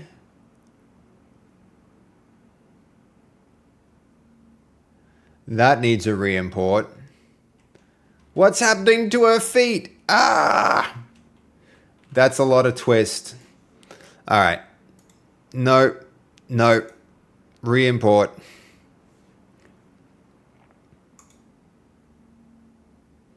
We need to generate that character again.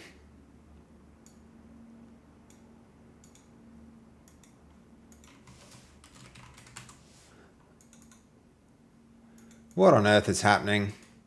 Sometimes this tool still needs work. It's not flawless, and to tell you the truth, it interrupts workflow when it's broken like that. What's the best way to do this? The character pipeline like that. That might do it.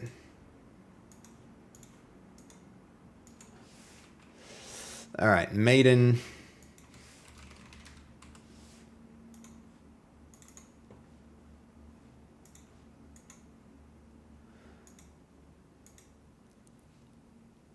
Generate. Replace. Generate. Let's see if that does it for us.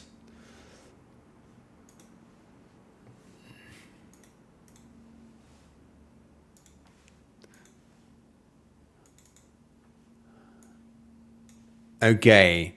So the medieval theme is not too restricted. No, it's pretty... I'm trying to stay pretty strict, Turbo.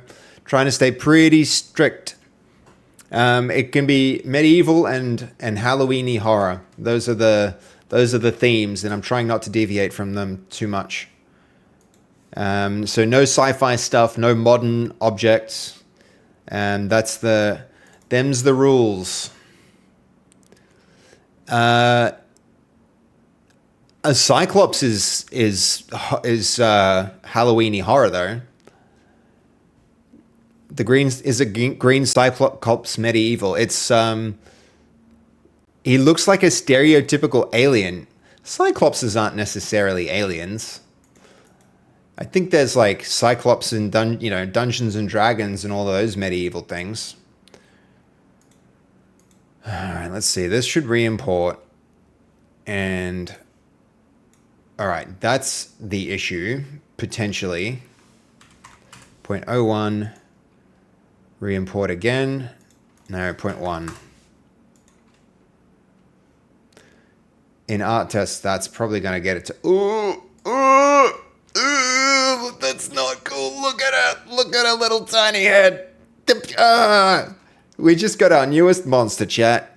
We just got our newest monster. This character in lime green is where you're confused. I mean, okay, I'm hearing you guys. What we can do is just delete him. We can just remove that character. If you all think that he looks non-medieval enough and too monstery. Okay, so what the helly? What the helly with this one?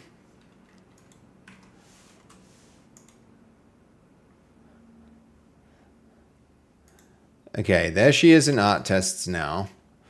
Whoa. Okay.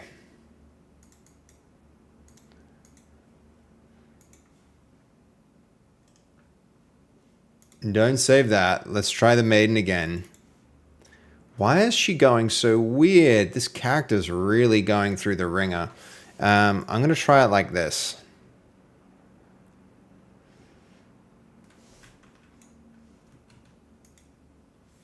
We're going to discard that because that was the wrong thing.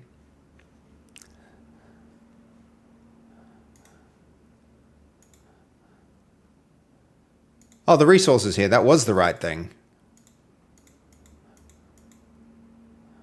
That's a discard because we don't want that to go.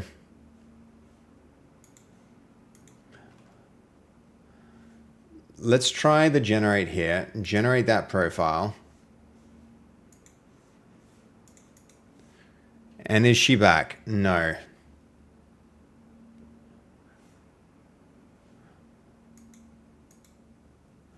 Generate character, please.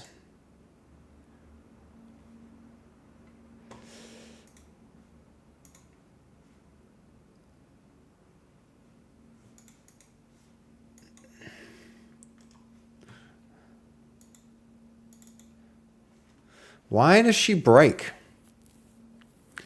Why does she break?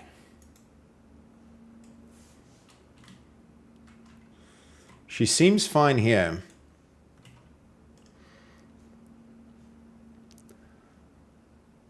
I'm not sure why. Okay. As a Cyclops is medieval, but could be refined for sure. Yeah. Yeah, we can remove him. I think we can remove him. If there's ambiguity about him, that ambiguity is useful and we can remove him and do some other character. There's like so much, we only have so much time, and if a character's a bad design, we'll just yank him and we'll do it. We'll yoink him out and put a new one in. Okay. I'm going to close this, open it again, and see what happens. I think there's some metadata that we don't understand floating around. Character giving you lots of problems. That's raisins. Raisins. That's a little sexist even. Maybe.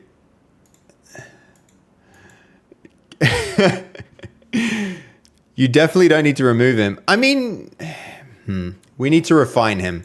He needs he was always going to have a mouth. That mouth is still missing from the character. Just because the mouth needed to be different from the other characters, I need to take the mesh that has the eye and remove the eye part of it so just the mouth part is left, and then scale it way up. That's what has to happen for this. So Maiden can go. And then let's try here. Maiden. 1.2.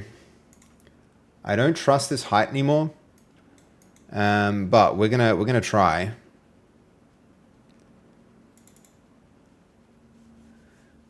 I mean, it looks okay from here, but it always does. Let's go to a new scene. Like, I guess this is why we have our art test. The king is ripped. Yep. That was very intentional. Okay, that's huge, and there's multiple maidens. Why are there more than one maiden?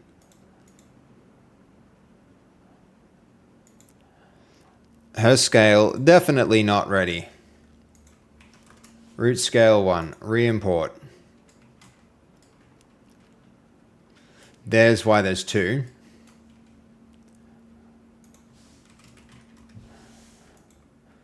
She can go. Oh, is there 2 blacksmiths as well? Yeah, there's the other blacksmith up there. And we need to bring the farmer forward. I think we've been treating these guys as like 2 groups, but... Alright, anyway. Art test, that can save. Maiden, all that data's fine. Oh, T2SDD. SDE. Oh my god, I'm so sorry. That's the worst way to misread a name. The worst. The worst. Devwayo, no, you heard nothing. T2SDE, thank you so much. Thank you so much for the follow. Is that a follow? It's just a raid. It's a huge raid too. My god. Thank you. Welcome in, everyone. Welcome in. I may or may not have heard something. Yeah, look, I read some things wrong all the time. Let's just pretend I didn't do that one. Let's do that. How about that, guys? Let's pretend I didn't do that one. That's an embarrassing one. That's a very embarrassing one. How are you doing? How is your stream? What have you been up to? You're doing game dev last stream? Yeah, and you're not live anymore. You're a CEO and CTO of T2Linux.com. Dude, cool. Okay, I've checked this website out before. This is really, really, really cool. This is really cool. Yeah, awesome, man. Welcome in. Thank you for the raid. How's your community? Do you guys want to know what I'm up to? Should I use this to pitch what we're working on really quickly? We're working on a social deduction party game called Not Monsters. I'm in the process of just bringing in this character. We're upgrading all of these characters in the back row to a new character system for these, to match these characters in the front row. They're kind of all over the place, but don't worry. I know which ones we're up to. And we have a custom character pipeline that I'm hoping to use to generate a new character so that I can go to this harness and we can run it and hopefully see this new maiden character working well. But yeah, that's what we're up to today.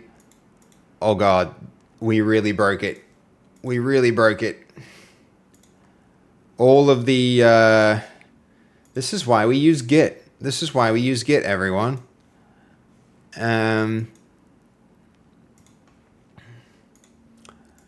No multiple run instances. Clear that out. Let's try this one more time because I think the code must have written to our where are we? No, it hasn't even changed our catalog, so I'm not sure why that was freaking out. Let's give it one more run now that we've regenerated. See if it freaks out once again. It's definitely still got an error. And it's going to be something missing. The maiden character cannot be opened. And that is true. She's not being generated. Man, that was the quietest raid ever, T2. How's everyone from T2's community doing today? Welcome in, everyone. Welcome in, raiders. What was happening in the stream? I'm assuming a bunch of software dev stuff, maybe Linux-related stuff, which we love here. We love that. Very cool. Yo. Hello, Green Noob. That's you're doing well. Great. Nice. We like this. Let's give this one more run because then we can switch back to the other two threads that we had going, which are going to be very cool. What we're working on today is active Ragdoll and activating Ragdoll when characters die. Here we go. Okay, so that's the new maiden. How do I feel about her? She's got a jump in her step, doesn't she? She did animate interestingly, and it's because of the structure of her skeleton.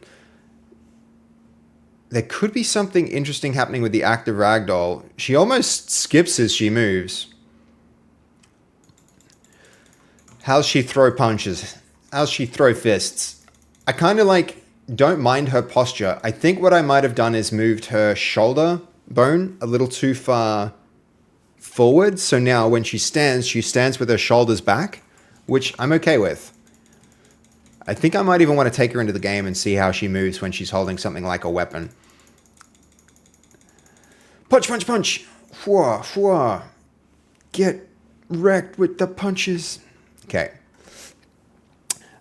He applied some patches to LibreOffice. Yo, that's cool. Is he one of the main maintainers in that? Only joined at the end of the stream, but usually he does some package management for his Linux distro. And he's got his own Linux distro. Dude, that's actually so sick. That's actually really cool. I would love to learn how to do that. I would love to be in one of his streams. I've already got him followed. I need to spend some time looking at his stream too. No, for T2 SDE for the LibreOffice package. Okay, gotcha. Yeah, LibreOffice I find to be a really, really good alternative to the whole Microsoft Office suite. I've actually been using it on my Linux systems for years. So it's cool to know that like somebody that maintained that. I don't know if I've used that particular package, but cool to know that someone who's maintaining that came and rated us and is streaming as well. I think that's really, really cool. All right, here we go. Here she is. I don't actually mind the way she's moving. What do you think, guys? We're going to have to remember how we did that.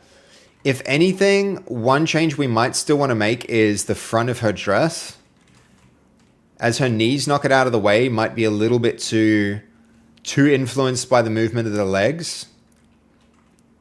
But you know what? I don't mind it. I don't actually mind it. The head is moving well. Let's see with some weapons. We'll go with some axes if I could. She can pick them up. Oh, she's tall. She's tall, guys. The arm length. Wham, wham, wham, wham, wham. Yeah, you know what? I'm not unhappy with her movement. And notice, by the way, just down here, guys, you see that I've changed the text to show like a hand for drop. So we've got a hand for drop now and a hand for pick up instead of saying drop and pick up. And I've got icons for each of the pieces of equipment that you could drop and pick up. So that's working okay. I don't mind this. All right, let's try sword, one-handed, and a... Oh, hold on. Yeah, she's tall. So we might need to make some adjustments to the way that picking up items works so that she can more easily pick things up. There we go. We'll roll that onto the ground and then pick that up. I think this character is a much better revision, though we still need an actual slash instead of the hack animation.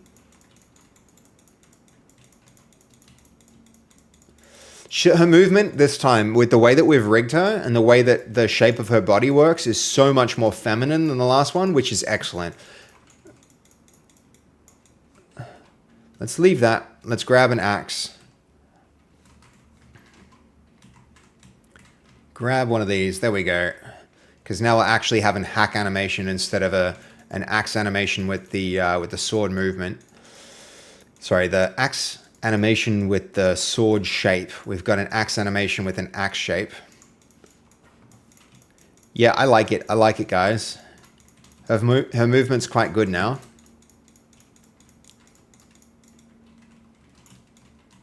We're going to have to put those stamina systems in so you can't just spam forever. Before the playtests, that's necessary before we do a public playtest. Okay.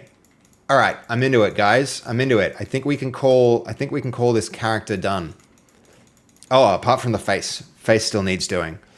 So maiden character. Let's go template. Template. Character template. Get our face expression. Put that on our maiden.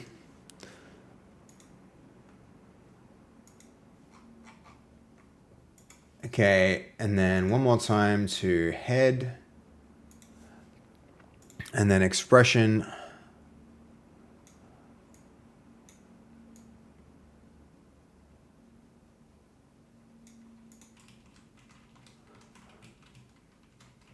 All right, great. One thing we might want to do, notice there's a little brown from her hair there and some white from her. I mean, we can fix this up kind of quickly here. So we're going to do that. So texture painting. We're going to sample.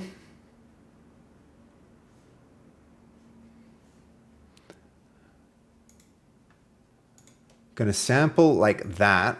And then, okay, well, that was totally wrong color. We need to turn this lighting off to flat. There we go.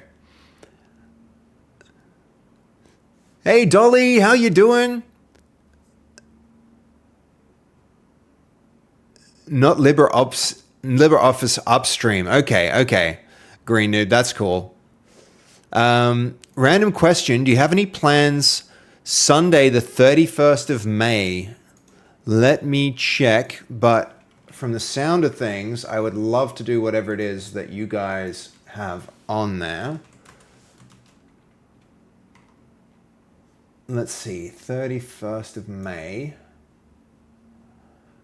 Ooh.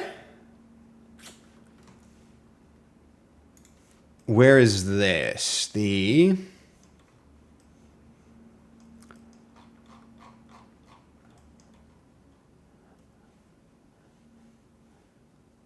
no, should be good. Should be good, Dolly.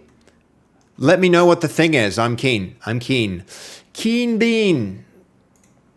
That will be good. Oh my gosh, still.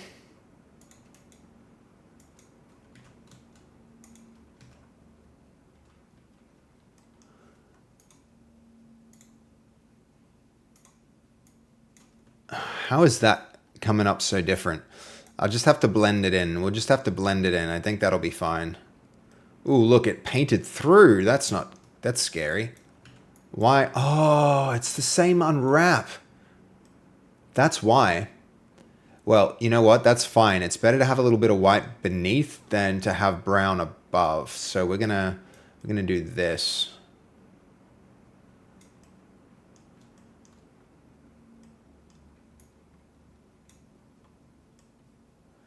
And then what we're going to do is blend it.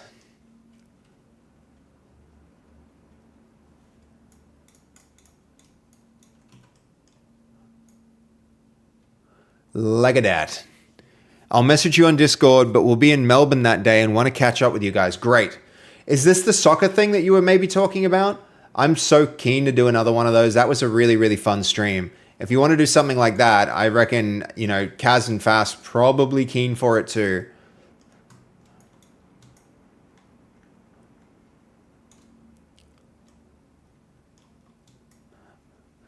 Okay, blend that in.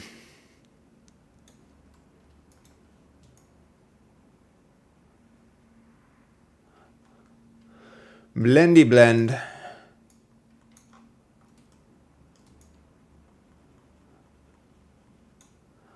Maybe even smudgy smudge to just to smudge this all in so that we...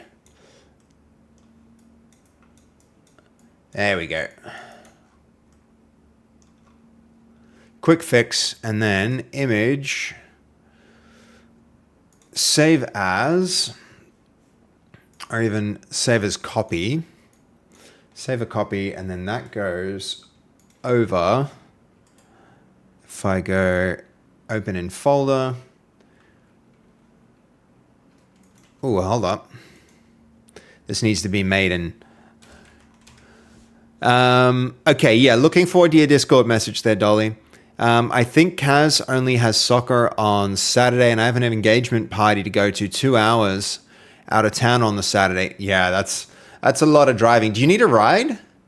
Do you need a? It's a long ride, but that's probably better than an Uber or whatever. I don't know. That's possible. I'm gonna train it. Ooh, all right. Yeah, 2 hours out of the way to... Yeah, we wouldn't want to crash your party, which totally makes sense. It's a silly suggestion. My mind was just like, how can we help? I have a car. That's probably not a smart thought. Not a smart thought. Okay. Okay, that goes there. What if I re-import now? how does that not apply here? That's quite annoying. Where is... Do I really have to do a material override for this? I don't want to re-import, so it has to be that, yeah. Material override, and then we have to go to material here, and then albedo.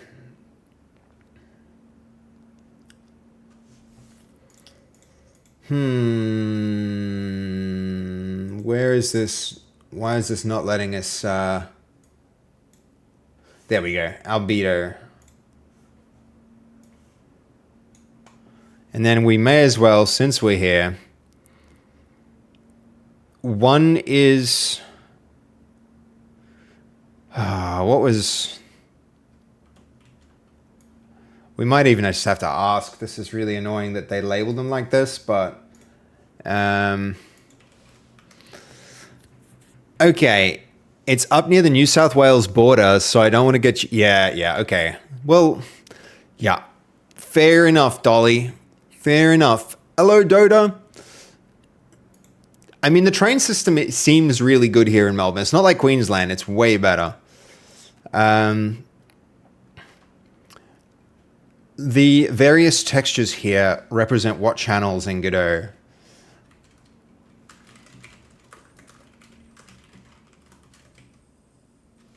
Hold on, we don't need that twice.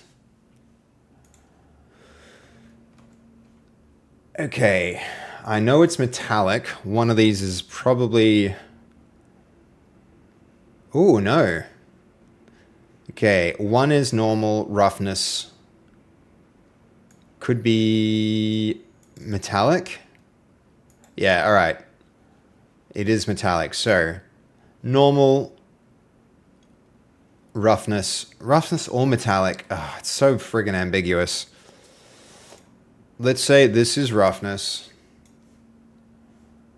Or is it normal?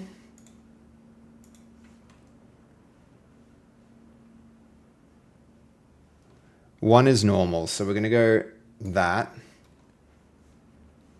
And then we'll treat this as roughness.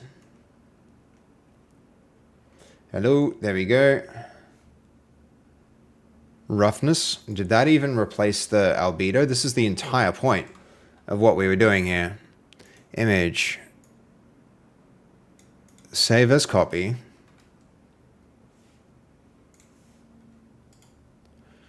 Copy the path.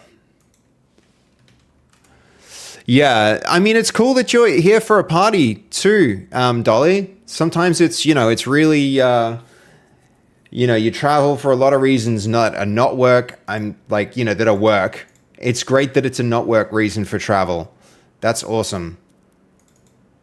Okay, that's been overridden, and then there we go. Now our maybe we didn't even need to do these other channels, but while we're here, we'll get the last one. We asked the question, this is going to be roughness, metallic, or emissions. So if we treated the other one as roughness, that means this would be our... I mean, she doesn't wear any metal, so we're going to ignore the channel entirely, actually. I think that's going to be the way we take that. Okay, so there's our maiden character done. Let's give her one more spin. I live on an island. We have no trains here. Dude, what island? I mean, technically, I live on an island, and we have trains here. Nobody thinks of it that way, but Australia is technically an island. Okay, hold on. What's this weirdness? Did anyone else see that? There's some strangeness in the texture. Is that the work that I did on that texture? Oh, no, it's just... geometry rendering weird. I'm not going to try and fix that up right now. She angry. All right, we're calling her done. We're calling her done, chat. We added the maiden.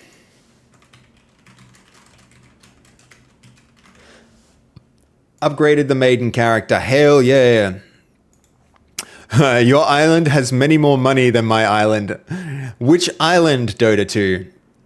Dolly lives on an island as well. She does indeed. She lives on a very southern island. I think, is Australia the only island that's also a continent? Something, I heard something silly like that once. Okay, for damage, physical skeleton provisioning slice, we want to... All right, we're going to have to take this one and test it. Let's first wrap this one up because it's furthest behind. I want to get the furthest behind branch wrapped up, or at least moving on the next thing as possible. So what we'll do, we're going to make sure that we have this all working, boot it up in Godot, close the other one so we don't have multiple Godot instances running. And here we go. First time I think I've ever used that word.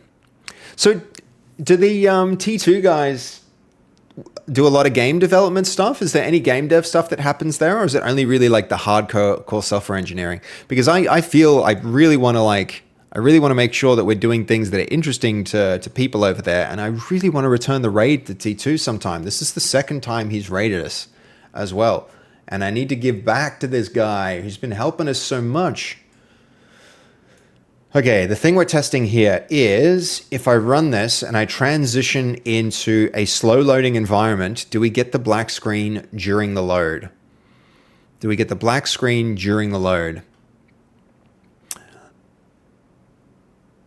I'm glad I'm not a Newfie colder plus more snow up there.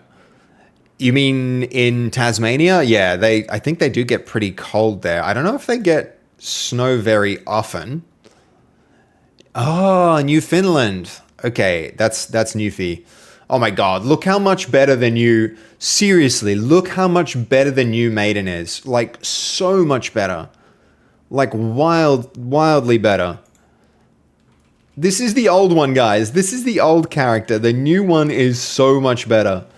I'm really, really happy about the improvement there. They also have wild accents. Yeah, imagine that. Imagine that. Who had the... It wasn't really like... They weren't thinking forward very much when they decided to call something Newfoundland. You know, things don't stay new forever. Whoever considered that failed to think that, you know, eventually it wouldn't be Newfound anymore. I'm pretty sure that's where Newfoundland comes from. It's that's not their worst naming mistake. Tell me a worse naming mistake than that, Dota, though. That's hard to top. Old Foundland? Yeah, it would be exactly. It would. They should change the name. Petition to change the name to Old Foundland because it was once new, but now not so much. They were like, you know, by the time we die, it'll still be new. Doesn't matter about people out 1,000 years from now. Nobody thinks that far ahead. I would get auto-modded for beating Newfoundland naming mistakes. Look, can maybe Goalie can give you a free pass just to like... Oh my gosh, is that a real place? Is it named? But look, did they actually know that though? Did they actually know that when they named it though? Was that intentional or... I mean, still a mistake, but they couldn't have anticipated that one. I don't know if they were invented yet. Well, there you go. Maybe they were invented in that place. Maybe that's the origin. That's the origin story. That's where they were invented, Dota. It's just one example too. Yeah. No, see, but that's like you can't account for what happens in the future in some cases, but with calling something new where you know it's going to be around for 1,000 years, that's a lack of forethought, you know? It's a lack of planning. You can't anticipate what somebody's going to like name something in the future, but okay. All right, I was testing the wrong thing. What I should have been testing, and we're going to go back and try it again, is whether we see a... Oh, there's another session somehow still running. Where is it? Oh, here it is. We need to go test if there's a particle effect from the main menu still here. So far, so good. So far, so good. We're going to go need a freaking torch to inspect this.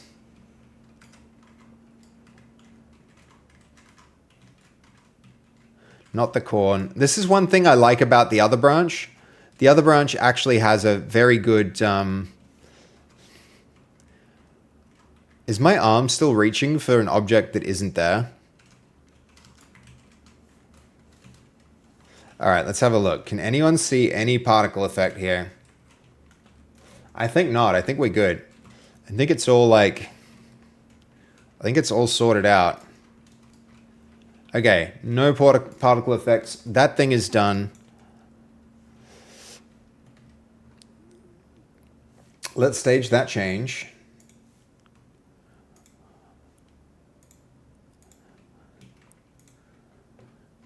Okay, then the other thing, we're going to fix the black thing. So let's have a quick look.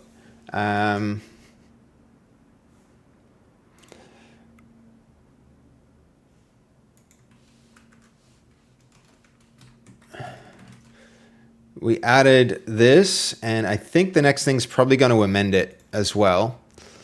But that gives us the all clear to move on to the next thing. On that branch, at least while this is doing its work.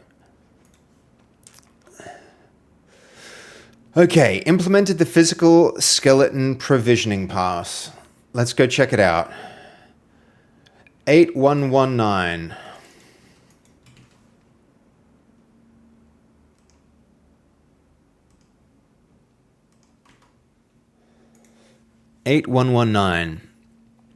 Hello, God of War. Welcome in. If anywhere is never going to have a population growth issues, I put my money on an Austrian town. I have to go plant grass soon. Oh, no way. Is it too cold for grass to grow? Is that the thing?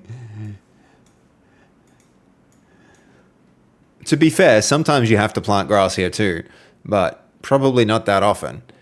Getting rid of a garden in my yard because ain't no one have time for that.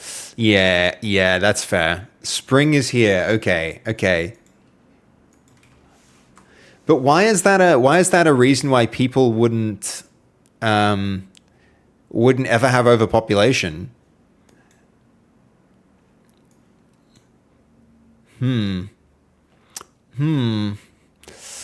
Oh, hey, that's a cool emote. That's a cool Danzy emote, Psych. I haven't seen that one yet.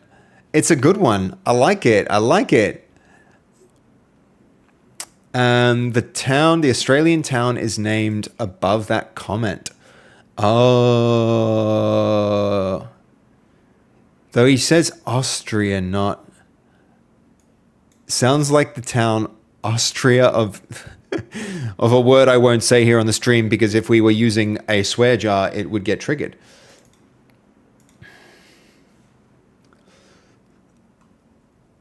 Reading.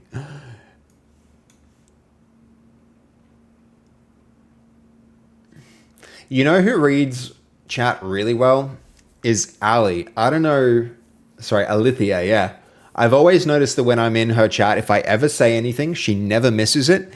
And she always manages to catch all of the messages and not lose context, which is a hard thing to do. Very high comprehension. Chat can be so difficult to stay on top of, guys. Like, really can.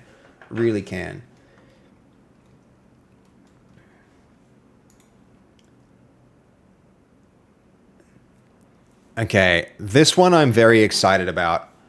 What you don't see off stream. Actually, I can do that like this. I can say, look, on my other screen, it's stuck loading. Just wait until it's finished, and then I'll bring it onto the main screen. Because now we have a new scene that shows you all of the screens at the same time. So, loading nearly done, and then I'll bring that across. And then from there, we'll be in business. Then we can check out all this. So... we regenerated the core humanoid physical bones for all 29 characters. We're going to have a conflict when we rebase this. We might need to cherry pick the changes on the master branch in here and do it to that character too. Explicitly excluded the root motion bone. Good. Preserved the root collision shape. Added the ragdoll physics. Yep. Added the pipeline validation. Good. Added docs for the character pipeline. Confirmed the character scenes have the bone simulator. That they still have their root controller. No root bone. Ran our tests. Excellent. This is going to be pretty exciting. And I think, yeah, the next step once we check these validations is to cherry pick and bring it across. Okay, there we go.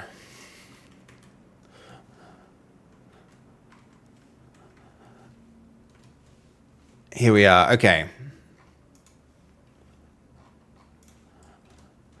Let's go inspect some characters. Content, character. Let's first validate it in the source code. And that's going to be... This one probably should go. Let's clean up while we're here, now that we notice them. While our attention is on it. We're going to go work trees. Nothing in that work tree, delete. And also nothing in this work tree, also delete. All right, cool. Cool.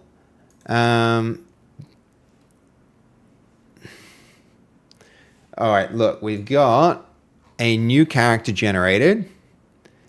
Excellent. That's looking better from the side and from the other side. Not too bad from the front. Ooh. I think that might actually be... I might be okay with that because of the difficulty of getting this particular thing right, but it's still not right from the back, is it? What did it use for its back shot, for its back render? I'm not sure it even did. Where are our input artifacts? I need to... It'll be there in the JSON, but... Do we like this? How handy is this tool also, by the way? Always impressed by cherry picks because I lack those Git skills. Yeah, that's not actually, it's not that impressive. It truly isn't Dota.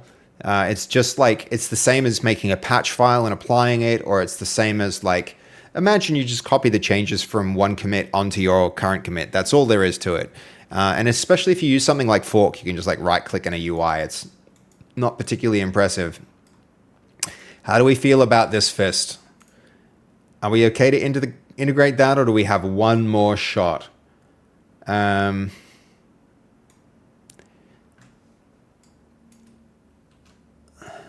right, we're going to have one more shot at this. Okay. You got the left...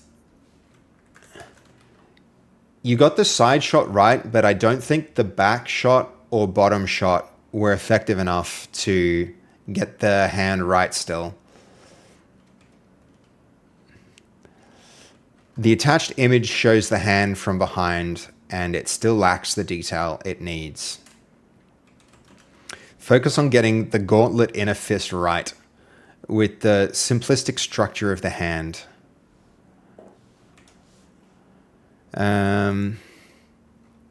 Where was... I believe I did...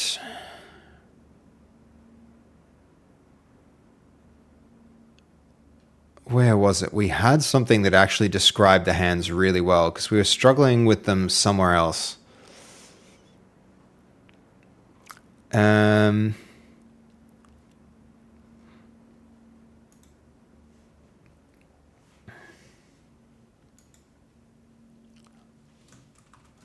To reiterate, the front and side which were used as reference in the last pass were good. I want you to simply try again with quality bottom and back shots also.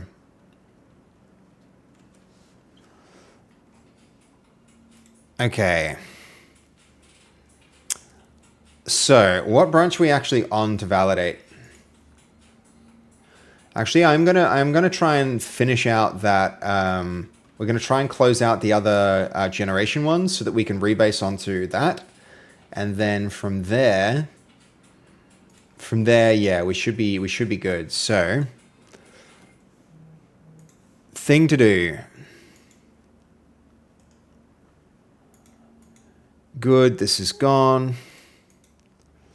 So that's the chapel fix. This is the one that we want to actually work on.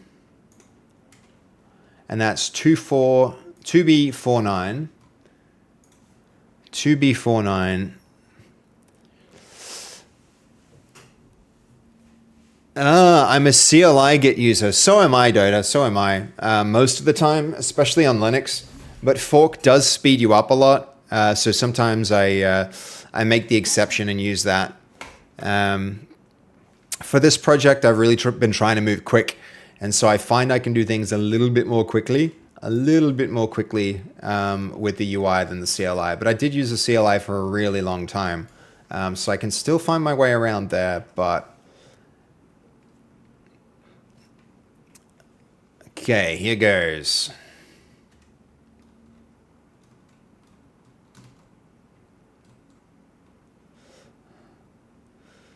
All right, we got 2 clients too, so should be fine to do a test. We'll be able to do our test twice. Let's do it like that, and then matchmake.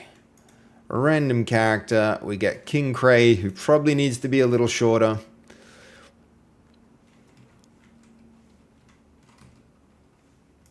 Did you ever hear about Napoleon?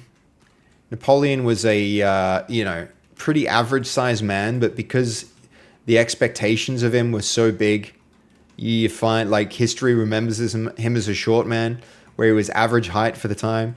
It's funny like that, isn't it? Sometimes kings are remembered as like kings who are average in some ways are found to come up short. The Ebenezer Boys, did they do the 1992 hit song? I don't know. Need a Twitch app with eye tracking features. If you read a message, changes that message background or something. That would be really handy, Dragihan. I've been thinking about that. I've been thinking like way back when I first was realizing how hard it is to read Twitch chat. I thought to myself, I'll just make a tool. And then when I switch to that tool, it will switch to this scene. So when I'm reading messages, it could scroll to the message that I'm clicking on. And then I could click through them and maybe click a button to read it out loud if I really wanted to. And then you could see me like, it would switch scenes into when I'm in message mode and when I'm in chat mode. But like realizing now it's like, that might have been impractical. The concept was impractical because how quickly you often switch between. Okay, hold up. So the thing we're doing here is testing big loads. So we're going to go into the crypt and see if we get a black screen for the transition. Black screen for the transition. Fingers crossed. That's a dark screen, but it's not a black screen. All right, so we're not done here. That's close. We have a dark screen, but we want the opacity all the way to 1 before we do the fade. I'd say it's about 80% at the moment. Look through the code to see where this is being applied and ensure that the transition completes before the load begins. All right, and then that leaves us ready to quit out of that. And this back here, our other branch. So there's master. Then we've got our ragdoll. That's going to be the one to work in. Here we go. All right, excellent. Here's all our ragdoll changes. Let's give them a review. So this is our skeleton builder, which is nice. This is in the editor. We can see that the skeleton exists on all of the characters, which is great. Villagers and monsters. We've got some updated docs, we've got updated collision layers, and we've got tests. Okay, this is nice and minimal. I think the thing that I want to verify before we move on with it is, let's actually see them ourselves. So let's open Godot up for this folder. And we should also clean up here. I think some of these may be closed, but I'm not sure which, so I'm just going to leave them. And we're going to import that. Import now. The Shaman.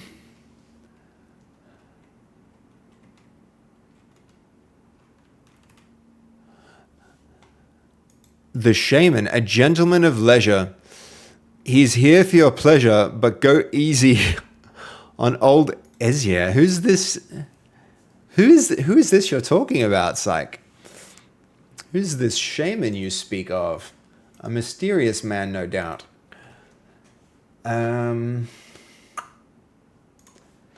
Okay, so we're going to check out these characters one at a time. Character, villages. Let's start with artist.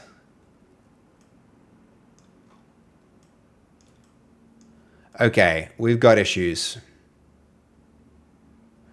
The orientation of those bones is incorrect. And the envelope does not encapsulate the bones. So,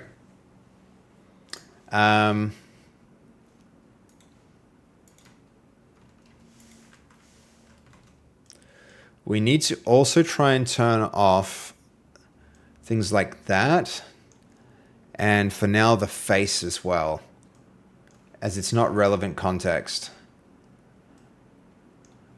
We'll try and also here, try and match that to this so that we can just have clarity as to the contrast here.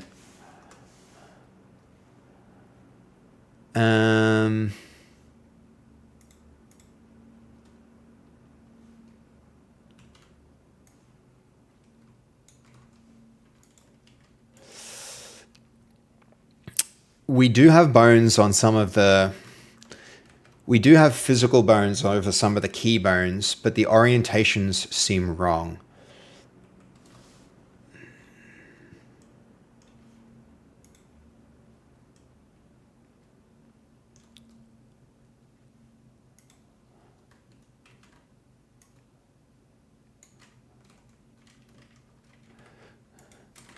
Attached are images of the entire body and one image of the lower leg where it's clear that the capsule is not rotated in line with the leg's direction.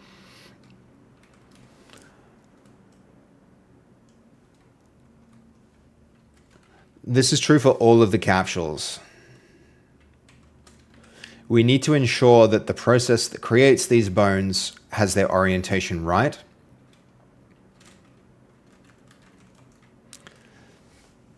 Okay, good. Late spawn items has a plan.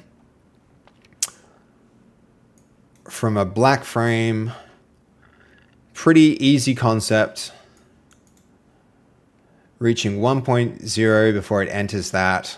Do not fire the load room until it does. Is black 4. Okay, it checks this and it's going to wait for that. That seems like a reasonable plan. And that can move forward, which means now we're blocked and we're back to loading the next character.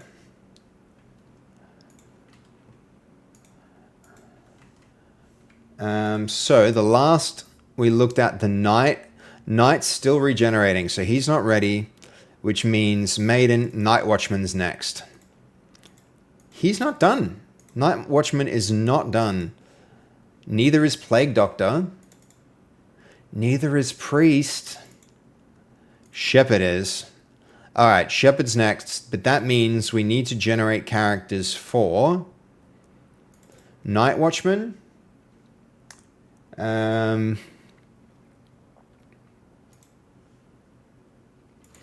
We need characters for For Night Watchman,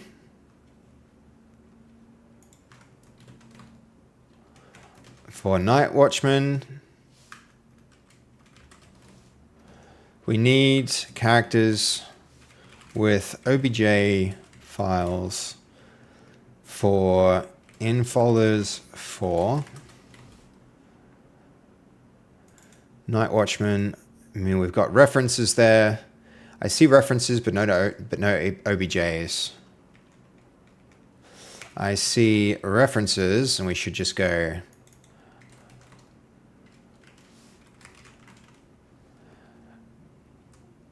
I see references in here,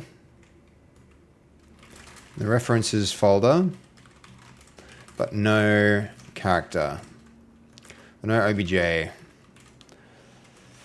Same is true for Plague Doctor,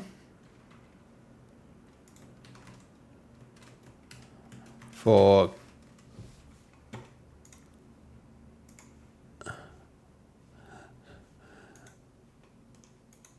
okay. Follows from Pennyworth's comment.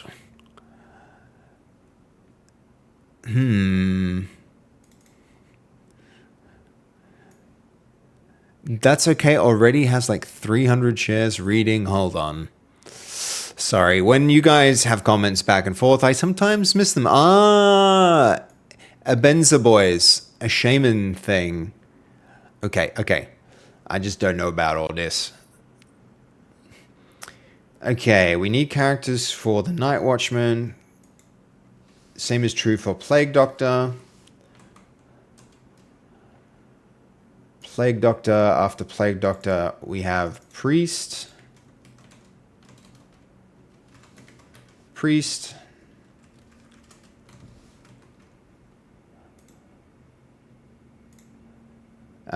Shepherd. Oh no, Shepherd we have.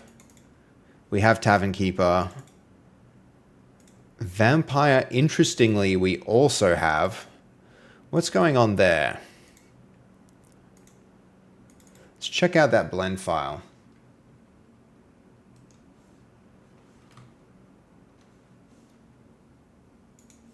We'll save this so that we don't need to redo it. We do have a valid vampire. But for some reason, the FBX is missing from this one. But that looks valid. Did we import her? I'm really not sure about that one. But we know it's there, so we don't need to reprompt that. That's looking good from the back now. That's looking okay from the bottom. The palm's a little questionable, but we'll see how this comes out. From the back, it looks fine too. I think this could throw us off.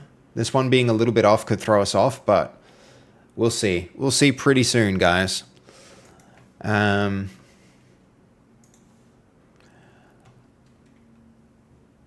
Okay, don't save those changes.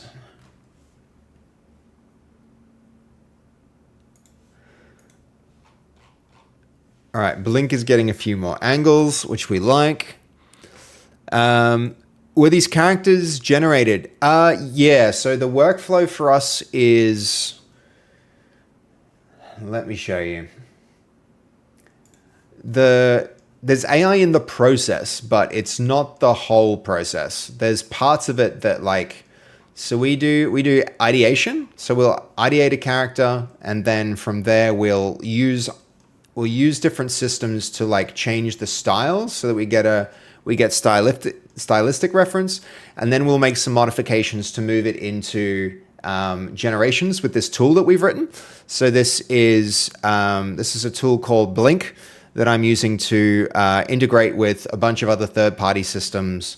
Hunyan is what we're currently using to go from our concept. So for our concept, we go to like almost like modeling reference or pre-reference. And then from that pre-reference, we go to, eventually we get to 3D models. And then those 3D models that go into AccuRig, which is the next step you're going to see here. if you're interested in character stuff, we're doing a lot of that today. So you've come in on a great stream. So the next thing we'll do is take those files into AccuRig, and then we rig them up, and then we move them into the game, and we put that through our character pipeline, which is a system we've written inside of Godot to transfer the rigged characters into fully game-ready assets. So yes, that's the long answer. That's the long answer. Short answer, yes. Long answer is lots of moving parts. Lots of moving parts. And one part of them is AI assisted. That stupid counter. All right, where were we? We were up to... We're not going to the archive. We're going to the pipeline. Characters, and then... It was the shepherd that we discovered we'd done? Yep. Shepherd time. Ooh, he's asymmetrical. Very interesting. We don't often get that. Probably about here. I'm going to force that symmetry and probably give a little bit of rotation here. He might actually cause us some troubles. Indeed, welcome in, and thank you for the question, by the way, Alact. I love it when people come in and ask questions, so welcome in, make yourself at home. Short answer is stick around and be amazed by the details he's putting into the game on top of the cookie. Thank you, God of War. Thank you. I appreciate that.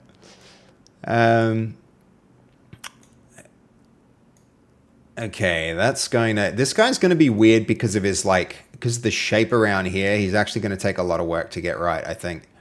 Okay, there's about his collarbone.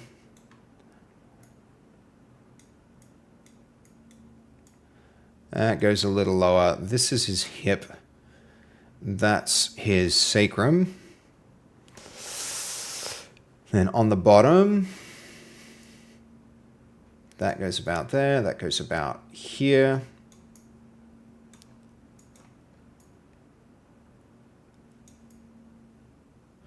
Now those are way off.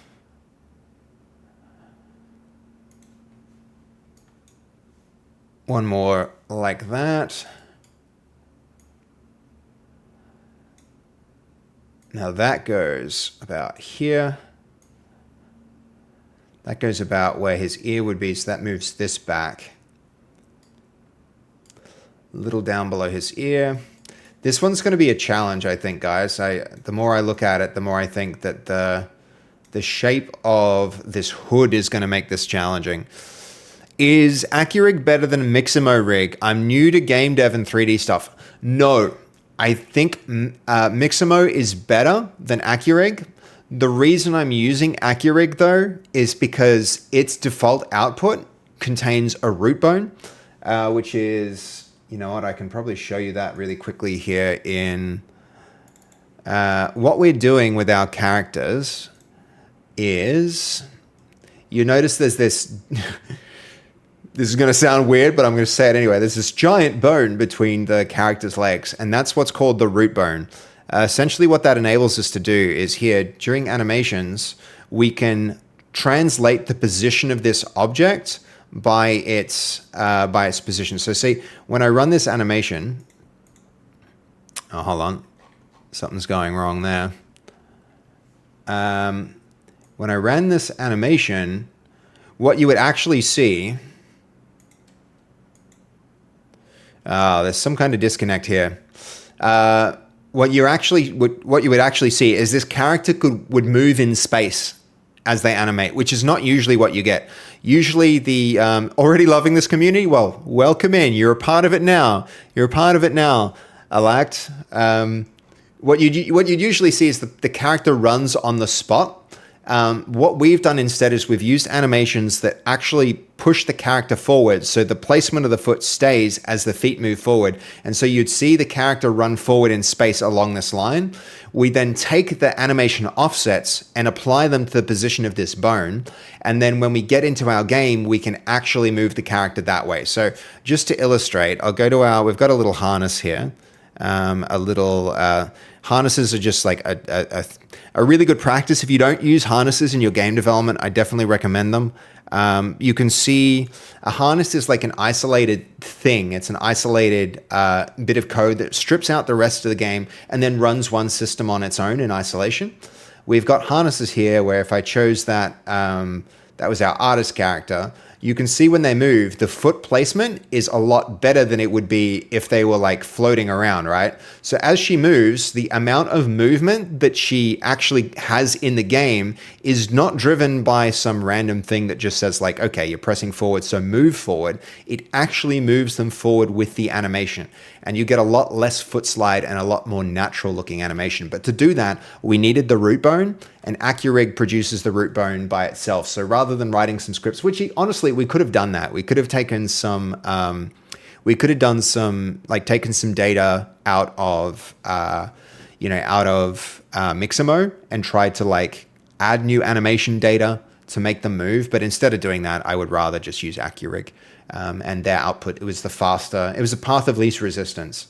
So yeah, that's the long answer, Akatu. But I can see that you're a little bit, even if you're new to this, you know your way around tools, because the right solution, if you're not using root-driven motion, would be Accurig.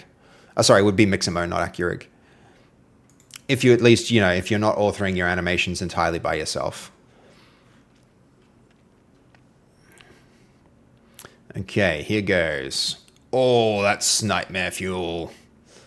No, we need to do his shoulders all over again. Terrible shoulder placement. It didn't seem too bad, but now that I look at that, I think the shape of his hood might actually be a deal breaker for this character potentially. Let's go have another look at him. Where is he?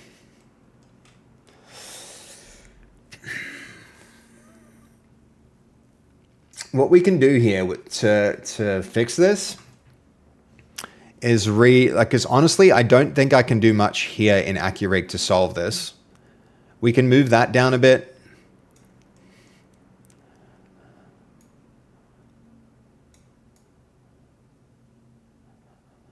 But the way that we're probably going to end up solving this is doing weight painting that attaches most of this stuff to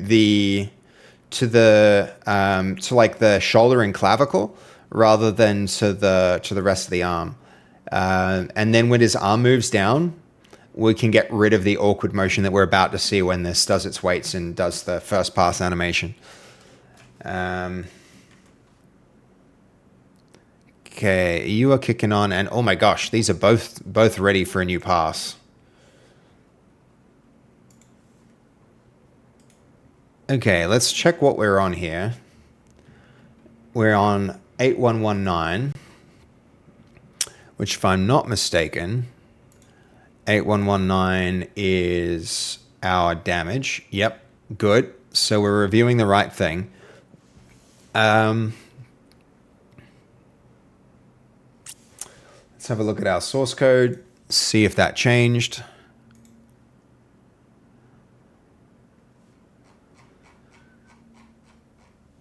Oh, hold on. This is in the character movement harness. Where's our actual changes to... that's just a plan. I didn't mean to do a plan with that. All right, we'll need to check out this branch probably now, honestly, before I get onto the animation. I don't want to I want to be doing animations when we're blocked on other things. So,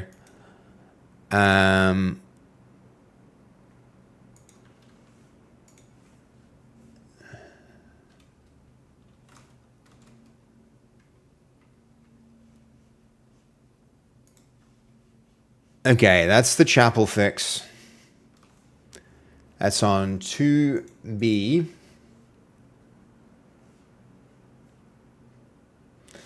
All right, and what we want is when we go to the crypts where all of the extra statue geometry is, that's a long load. We want that long load on a black screen. That's what we're looking for now.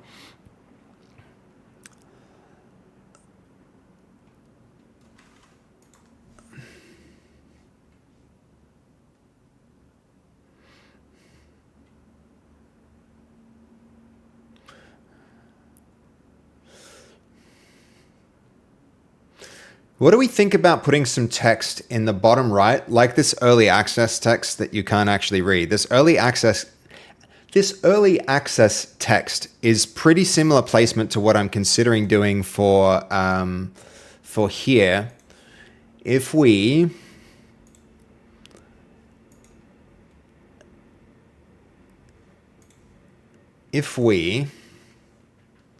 move between like physical spaces, if I go outside, what I think I would like to have happen is have the name of the room appear like right down there in the far corner to let you know where you've moved into. I think that would be a good idea. All right, so we want a black screen. We want a black screen, and then we want it to go fade all the way to black and then move into the new room. That's good. That's good. Did we see a fade out, though? I mean, that's okay. I think it's still, because it's still loading in, it snaps in pretty quickly. It's like on the first frame. I mean, it's a pretty dark space, so I don't mind that it... But if we do that for a different room, I think it won't be as snappy. Like, it won't look as good.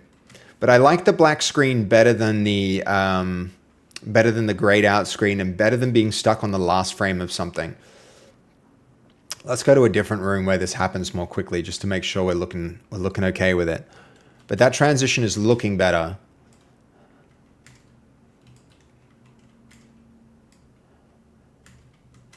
Yeah, that room transition is looking sharp. So I think if we get some text that comes up in the bottom corner, chat, like just where my head is now, like along here, that will look nice. That will look nice, and it'll help people orient themselves and also communicate better about like where they actually are. And they'll be like, I think I saw a body in the crypts, or like in the chapel, or it's like I saw this person do this in that place. I think in instances like that, it'll be really useful. Because then we'll have like, you know, the West Mill or the East Mill.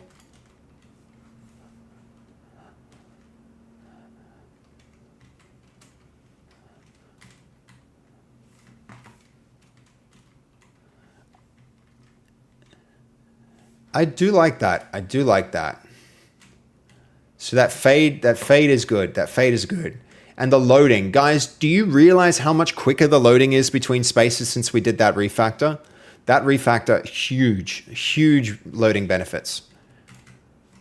So very happy I did that. And the trade-off is about like 3 seconds more on the main menu for everybody who ever plays the game. But then while they're playing, we've preloaded all of the resources we need for all of those different environments. And while playing, you can move so quick between spaces now. You can, like, on a full run, you can just like slam through a door if you press F. That's really effective. Look how dark it gets. I almost need a freaking torch just to walk around out here. I don't like that we get caught on that ground there. We're going to have to fix our collider up a little. But look how quick you can move through those spaces on a Beast PC. That is true. That is true. But I think that the same will be true for not Beast PCs also, Dragihan. But it's a fair point, and something I actually really need to start testing is I have to get this onto potato PCs pretty soon. Pretty soon I need to start to see how this runs on an average PC, which is one of the risks of developing on a powerful PC, is that you lose sight of how the game performs on a not powerful PC. All right, I'm liking this. Do we put the name of the environment that you just loaded into in the bottom right? That's maybe the next question. How do we feel about that, chat? How do we feel about that? Okay, quick poll. Do we put room name after load? Yes, show room name. No, they'll figure it out. No, not needed.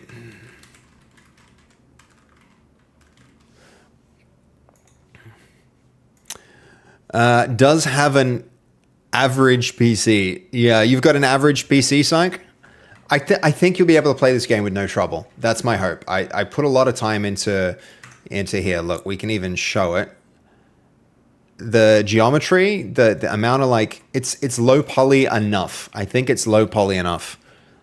Maybe better have the room code somewhere else. God of War, that room code, it's only going to show up up until the player, like the game starts. So this sits at the top of the screen, and then when the lobby is full, those little dots underneath the room code also show who's like loading into the game and who's connected and who they're playing, and how many people it needs for the match to start.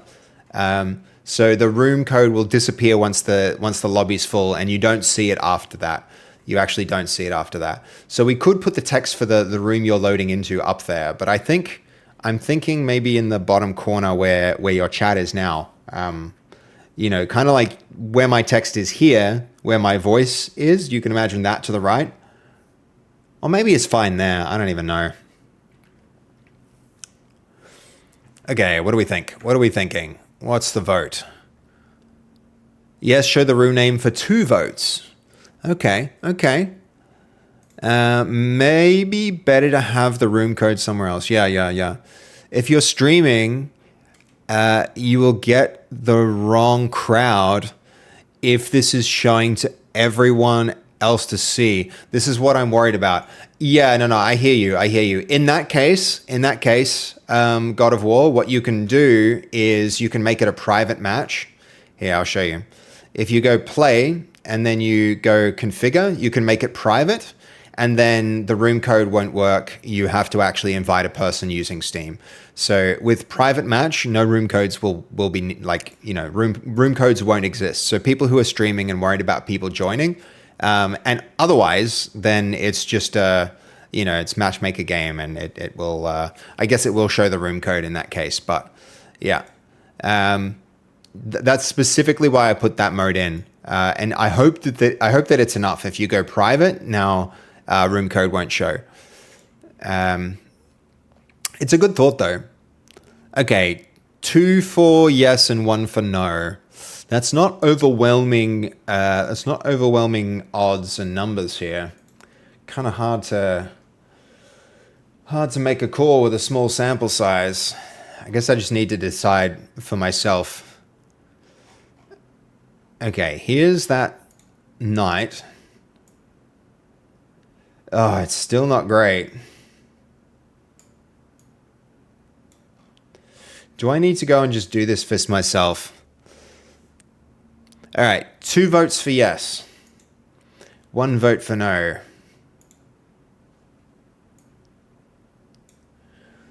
That one, not ideal. Or is that still just the last old one? Yeah.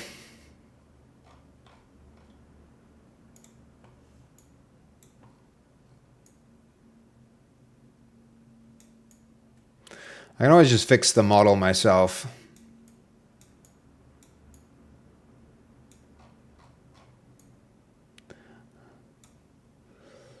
We could just fix this. Warp that up. I get you. Let's say, for example, Britt and Alithia are making a party. They might struggle to set up a private lobby. See a room code is more easy to get your group in. Yeah. I think I follow you, God of War. One way you can still give the code they will post is in here in the sub chat. Right. So you want a room code, but you don't want it to ever be on screen, or to be on screen once. I don't know how to exactly do that. We could like hide it and then copy it to clipboard or something like that. Easy fix is an eye icon with show hide. True. Yep, that's a good point. All right, is that actually the last? Let's see if that's the last render. Okay, no, it's still going. It's verifying, it's validating. And I think it's going to see for itself that it failed. The front one's good. The bottom ones actually look surprisingly okay. Past the targeted issue. Underside is a closed fist. I'm backing up the current OBJ now and installing this generated package. The FBX stays untouched. I might even just move on from this and then fix it myself. It seems to think that it did an okay job, but I mean, and I can see why. If it looks from below and the back, it does look okay, but this side one is where it's having trouble understanding that it's still not good enough.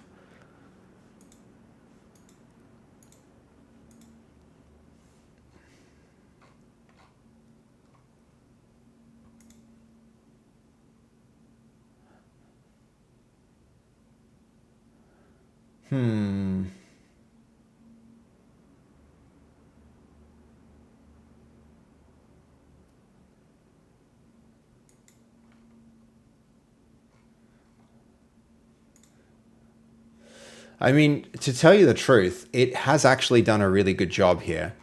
It's given good reference images with working renders. And it's given an underside reference, which it should have been able to use, but didn't. Like, obviously it didn't convert well in the model.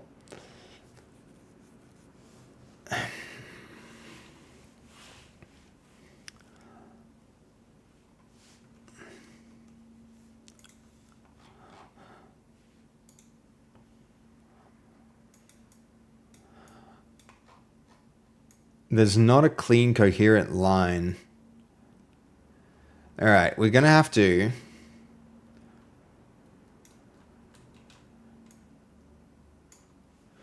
We're going to have to do this, so... There's still not a clean profile for the hand.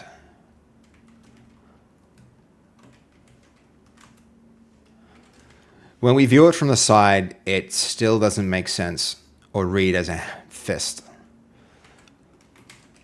Let's go again, but remove all of the details for the fingers from the hand so that it's just a thumb and then the rest of the gauntlet is a single piece curved into a fist. The shape should be more like a snow mitt, where there's just a thumb and fingers, and it should be clenched in a fist. Just the fingers. The fingers should be a single section of the hand curled around in a fist. I feel sorry for the poor thing. It's doing its best job. It's doing what it can. It is a difficult task it has been assigned. Okay.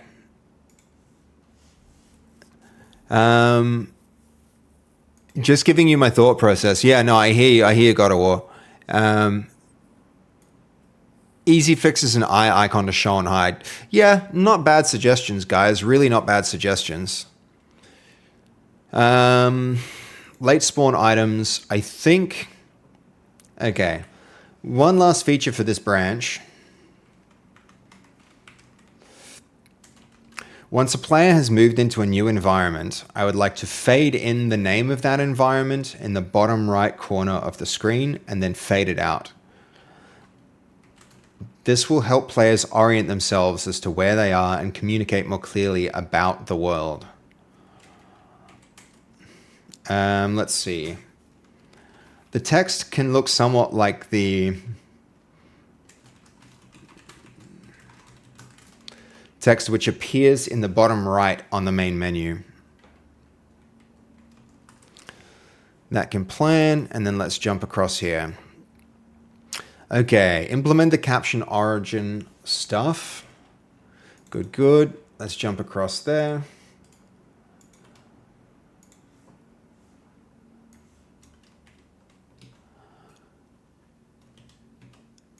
And that's this one. And now let's inspect our characters.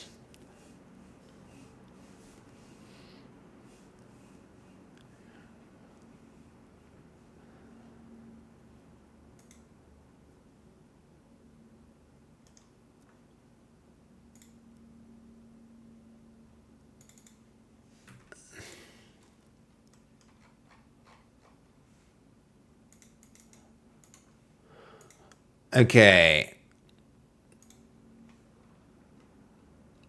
That's looking much better, honestly.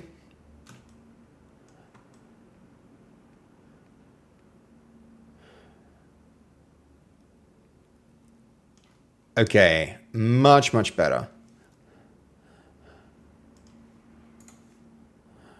Who else should we check out? We should be going to characters, villages, basically everyone. Let's start with artist.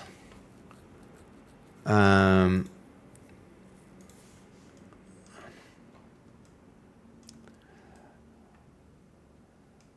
without overlapping, but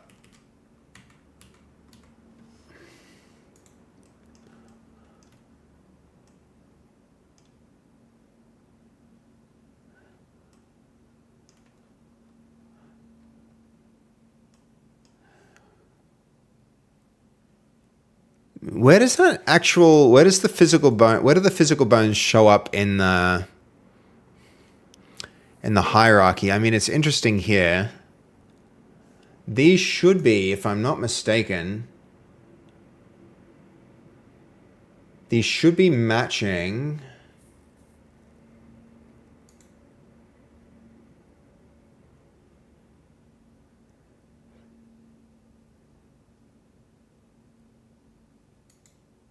Oh, yeah, all right.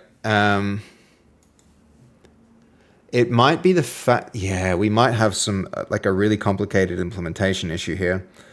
Because we're building our own, some of these joints should be pin joints and some of them should be hinge joints.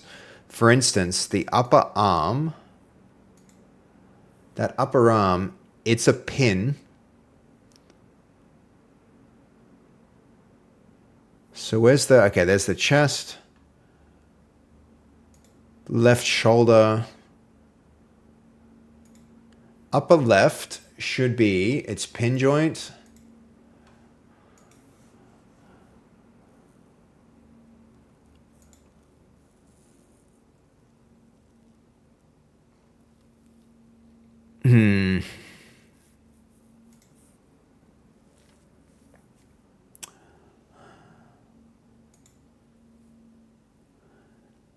I think some of these should be hinges. We need to reevaluate this. Can I quickly sidetrack you with something? You don't have to share with the stream, but I just want you to view your view on something. Yeah, go on, God of War. What's up? Hit me with it. Okay, I'm concerned that some of these aren't hinges and should be hinges. They're pin joints. Let's just explore that before we go too much further on this. So, and also the other thing I want to do is make sure that this is much better, but but.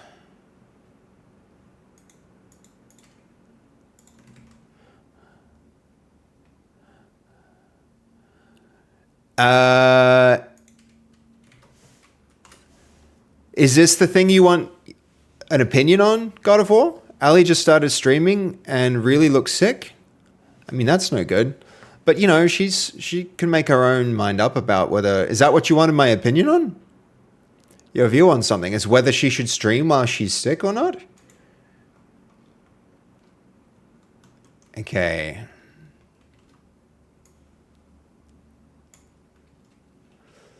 Let's do this again.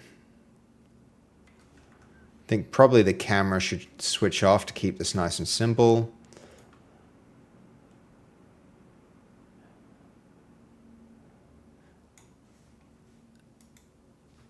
Sick as badass. Hold on. And looks really sick. You want me to check out Alithia's stream? I don't even know if I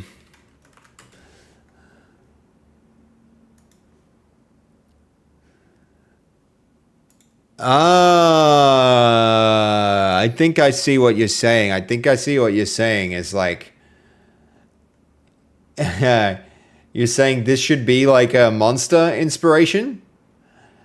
Like the cultist kind of thing. Uh-huh. All right.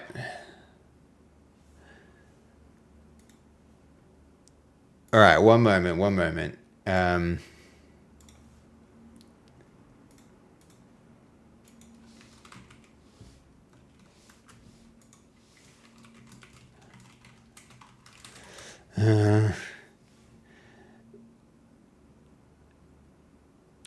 What is...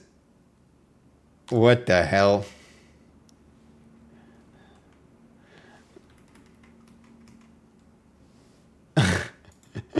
Uh...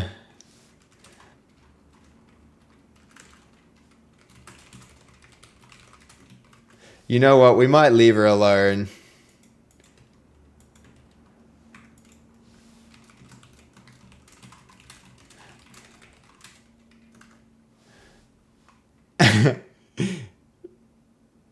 Hold on. So is this the idea, God of War, to be like, check this out because this costume might be a good, might be the good character costume? Okay, it's a cultist. All right.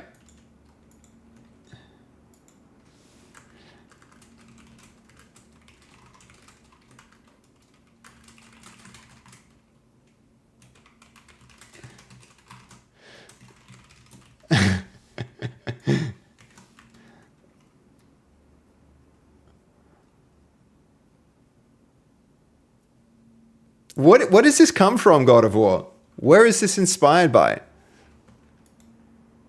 Might be big. Let's back. Yeah.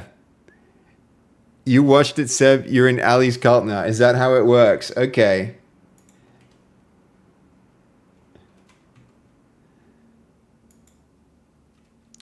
What is she actually doing here? Do you...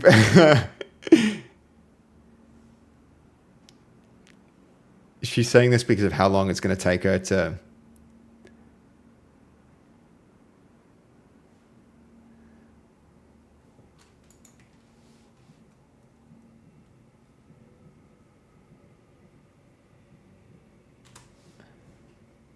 All right, we'll see what she says.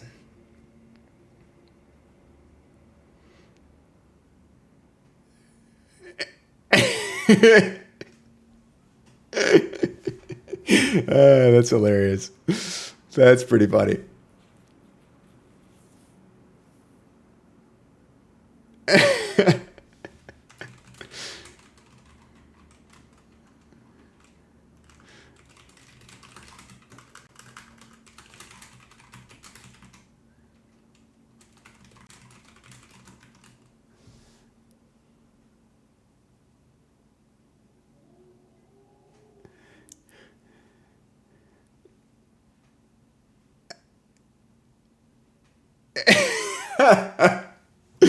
That's good.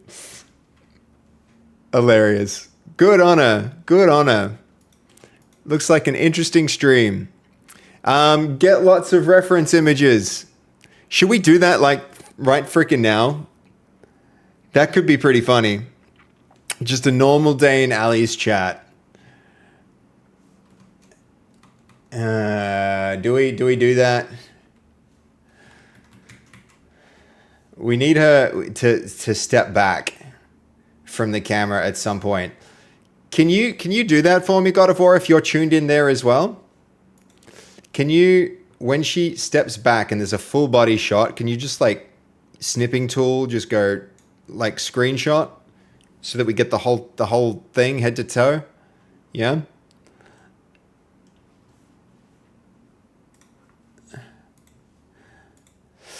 How's the Ragdolls going? Look Look, we've got colliding spheres for Ragdolls, which is pretty good.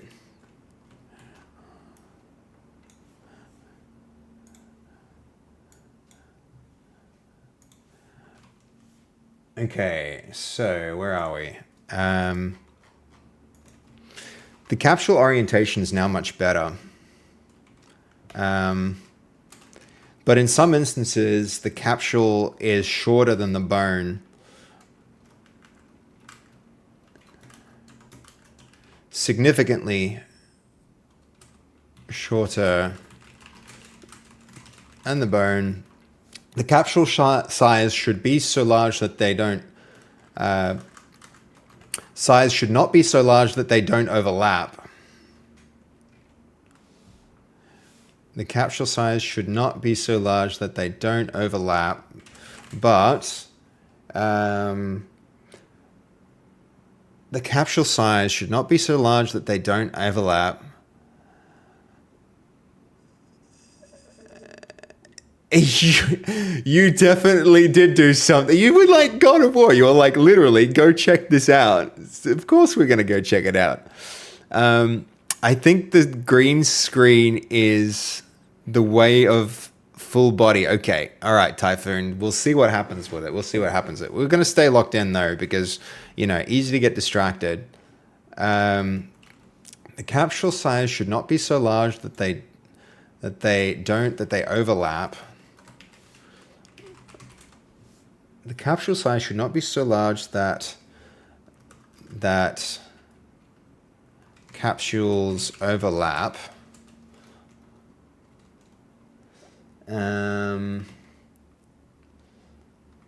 Let's see.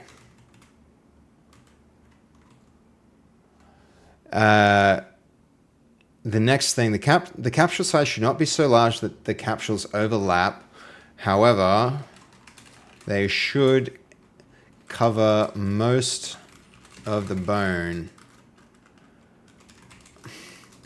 One other potential issue we'll be facing here is that... All right, let's actually try this out. If we select the skeleton... General skeleton, skeleton 3D, create physical skeleton. Where is that skeleton now?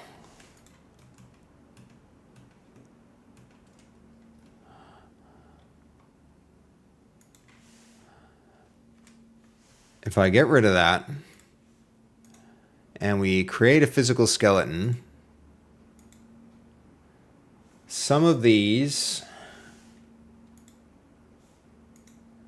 joints are pin joints. Some of them are...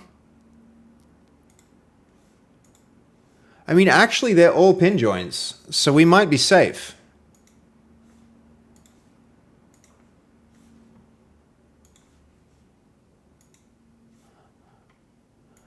The way these rotate is going to be very interesting. We definitely need to adjust that.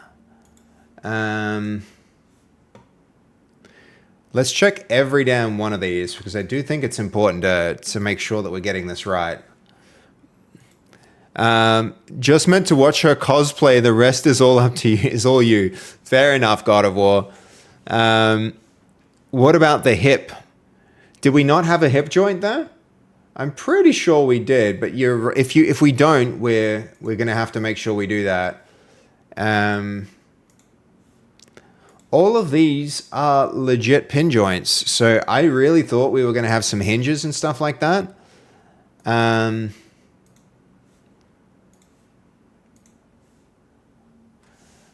I do multiple and check them at once? I think I actually can. So we can do it like this. And if any one of them is not a pin joint, we should be able to see it when we expand that. So far, it looks like they all are.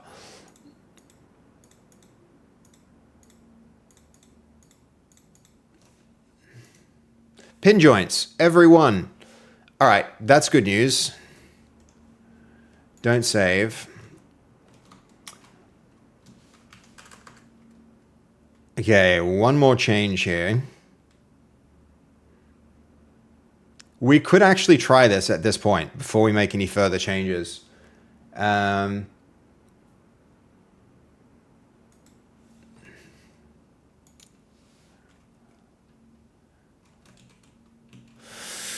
Oh, do we try this first?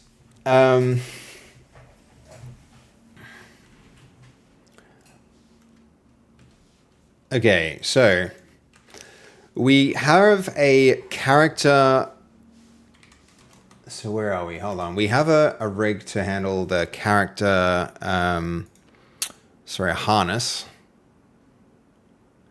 Editor, the character movement harness. We have.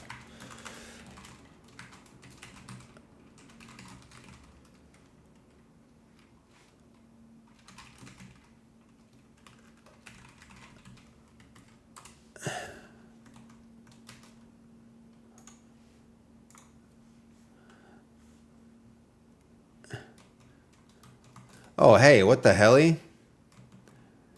Look at that. We can actually, that's gonna be sick. Did not actually realize you could do that.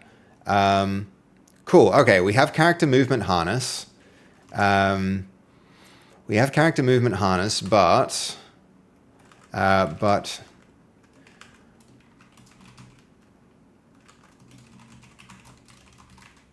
and I don't want that. I want the scene. We have character movement harness that lets us pick a character and test the movement. I would like another such harness that lets us test the Ragdolls for characters. Let's plan that. And then after that, we can try and adjust. That should be fine. Okay, good stuff, good stuff. Good stuff. Jess, was there actually a hip missing from the last rig? If so, then yeah, we're going to have to go back and tune that. But otherwise, I think we're on to the late spawn items with reviewing this plan. So, small local-only presentation toast that appears in the bottom right.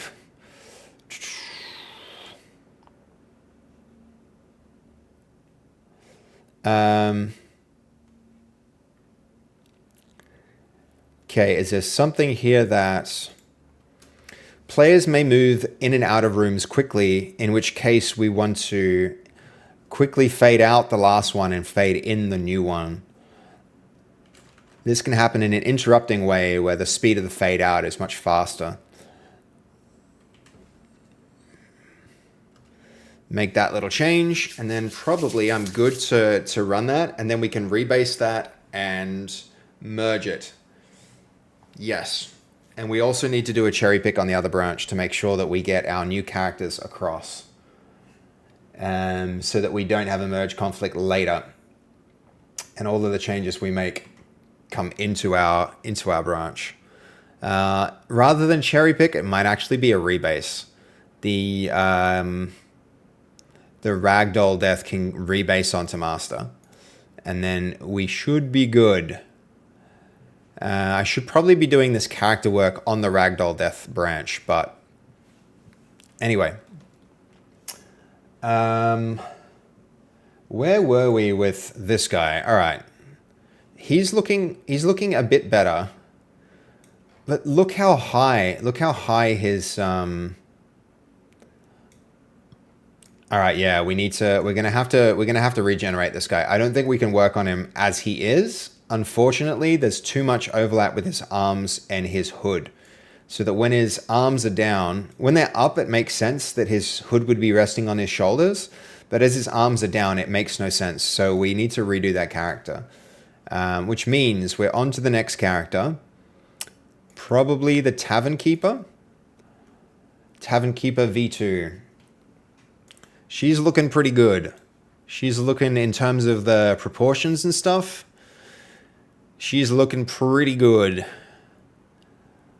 We'll find out. Hold on. Did you actually see that the hip was missing, Jess? Or are you... Because you're probably... If you wouldn't have said it if you didn't see something. I'm guessing that you did.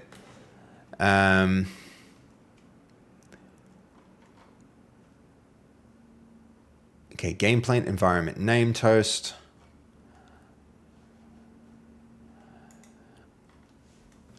Okay, local only bottom right room name toast. It matches the main menu early access label and waits until the black room crossfade clears. Add authored room display names. Fall back to the title case. Yep.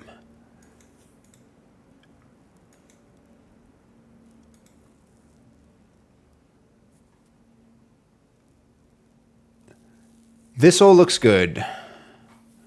The toast is local presentation only and does not affect networking. Outside is acceptable for the world right now. Yes.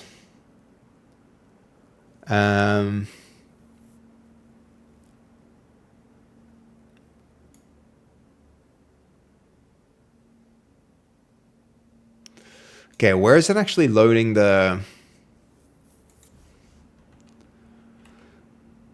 Where does the system currently plan to load the strings for the environments from?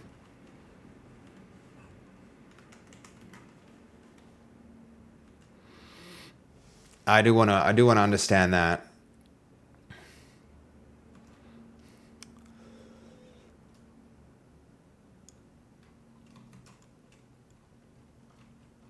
Okay, he's kicking on.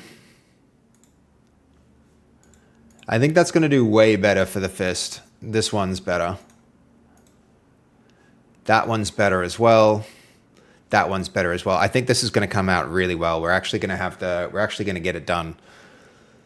Okay, that goes way out here. That comes way back here. Elbows about here. That goes up to there. This comes down. That goes up. Those knees, oh my gosh. That hip is not that high. Probably about there. What did we do? What on earth did we do to get the feminine movement working for the maiden? I want to know that because I would like to do that for others. Oh my gosh, Lemony Gem 1, thank you. I have missed your streams. Lemony. I have been so packed with school. I'm sorry you have been missing them. I hope school's going well. Thank you for the tier 1. Thank you for the tier 1 sub. I really appreciate it.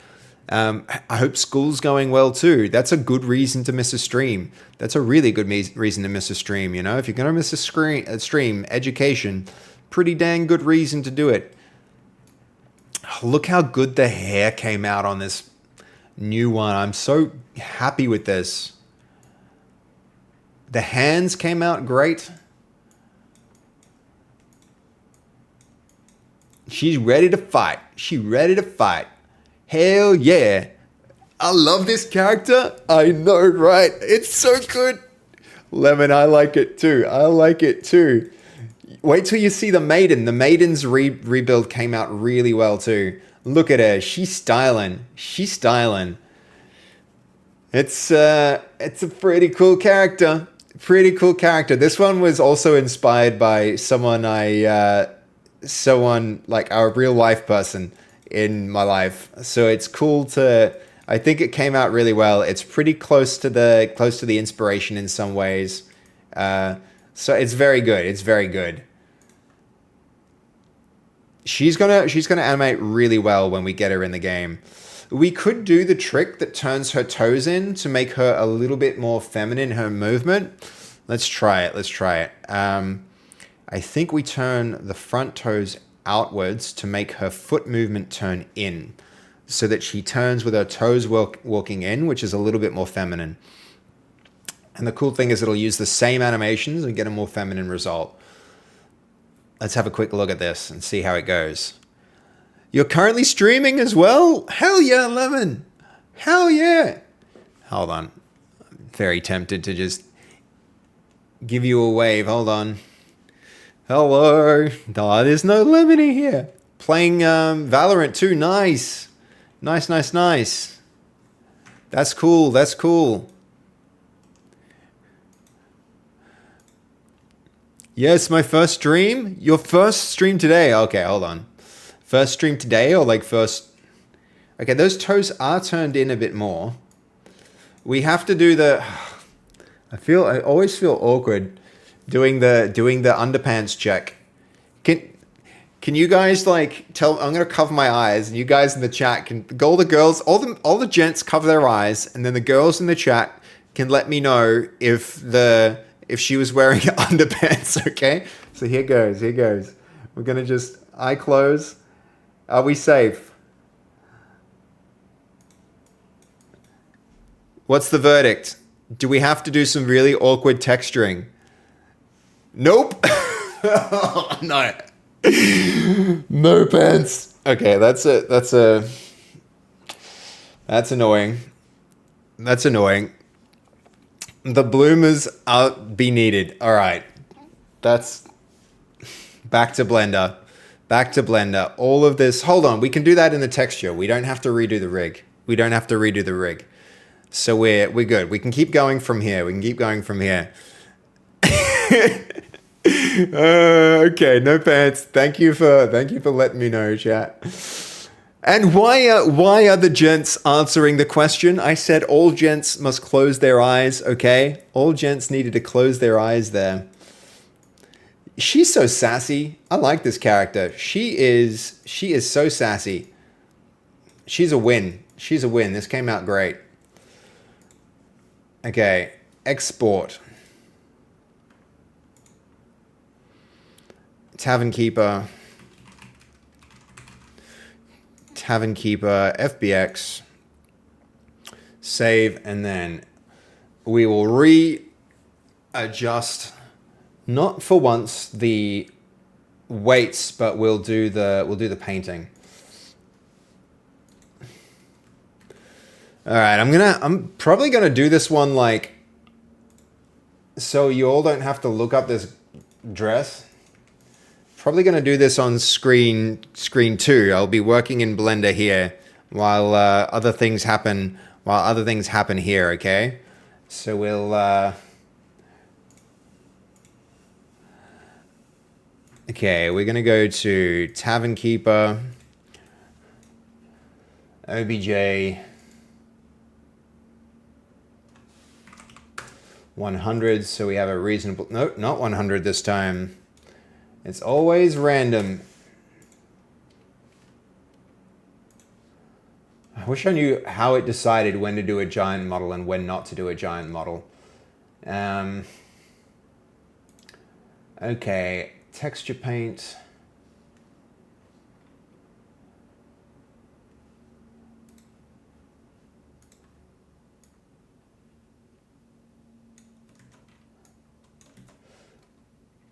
Not gonna lie, pretty awkward.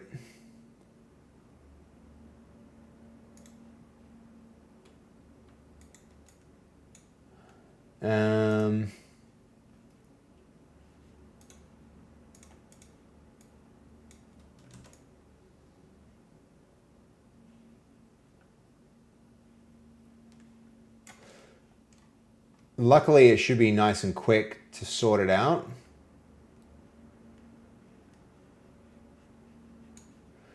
We're even going to, just to make this very clear, instead of it being... What's worse? Should she have, like, black underwear? Or... Yeah, you're all right, Jessica. You're fine, but it's the... it's the other people that were like, yep, that needs to be fixed. What's better? What's better, guys? Is it... Greybeard said hi to me in stream. Hello, by the way, Greybeard. Hello to you too. Yeah, no, yeah, that's good. That's good, Lemon. Let me know, guys. Weigh in on this one. Is it better for there to be like black underwear so that when you look, it's like hard to see, or should it be white underwear so it's very clearly underwear being worn? Because there could be situations when characters ragdoll, and for one, whatever reason they're unconscious, and the way that they land is awkward. In those instances, how should we handle? Like, we can do some things to try and keep like leg orientation together, but should it be black or white? White is more. There's definitely underwear. Black is like who knows what's going on there, but it's not skin. So I say white to suit ye old times. Okay, okay. Goldie says white. What do you think, Lemon? What do you think, Jessica? You guys got some... and see me getting the name right? I actually said Jessica this time instead of screwing it up like I have every other time. Good to see you here in the chat, by the way. Sorry for butchering your name twice already now. I'm leaning toward white. All right, you'll think white. Let's do white.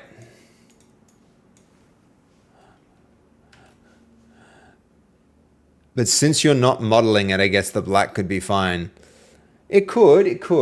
It would be... I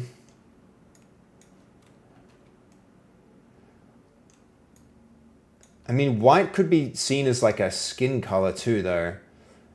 So I don't know. It's a hard thing to do right.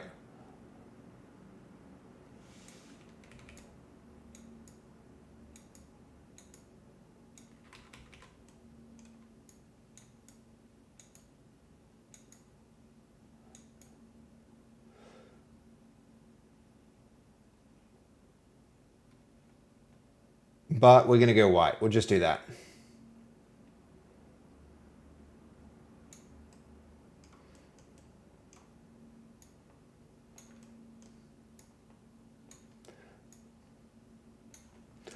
And then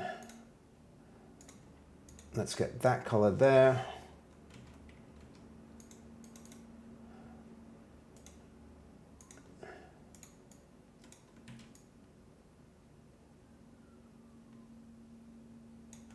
And then we're gonna blur and blend.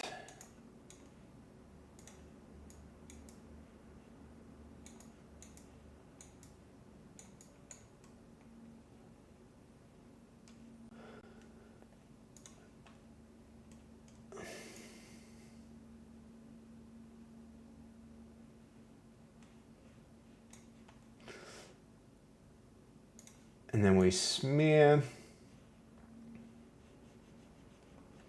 All right, I think we're safe now. So that enables us to go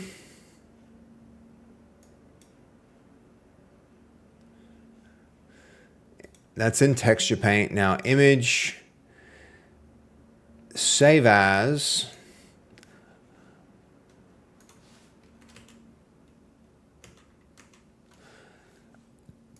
Okay, been testing a bunch of mesh generators, trying to find out which one is best for getting a prototype result ready. And I'm still looking good enough to stick in front of the investor or publisher. What do you think? Do you think Hanyan is the best option? I've tried Meshi, 3D AI Studio, Trippo, and I was about to sign up to Hanyan. I like Hanyan a lot. I do like it a lot, yeah. It's a good solution, and also the number of free generations that they give you is like quite generous. So you can get pretty far every day generating models with it until you run into their limits, which I like a lot. I like that. You know, that's a very big plus for me.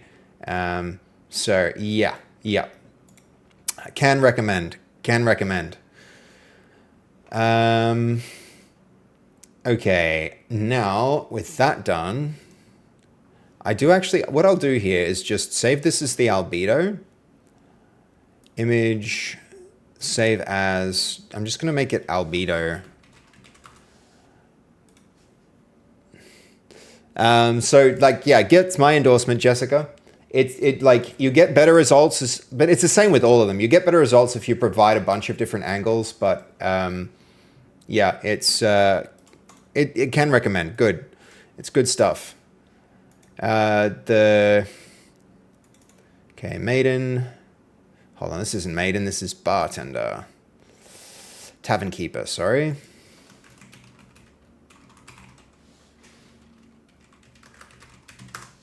Tavern Keeper.blend. Okay, Tavern Keeper. Tavern Keeper FBX should be able to go directly into, if we're in the right, we got to make sure we're on the right actual branch now, because we've got all these, well, we're not. So that's why we check. That's why we check, chat. Should I be doing this on main or on the skeleton one? No, we're going to do this on main. We're going to do this on main.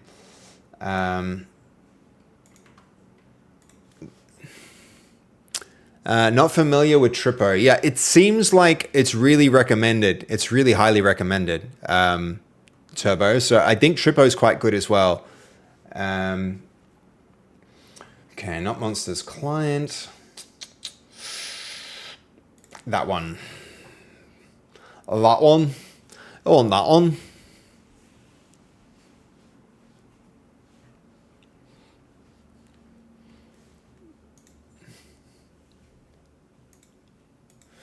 Okay, scene. Open scene? No, we don't open scene. We're going to... Tavern Keeper goes straight in here. Barkeeper and Tavern Keeper. I'm inconsistently naming. That's bad. That's a bad.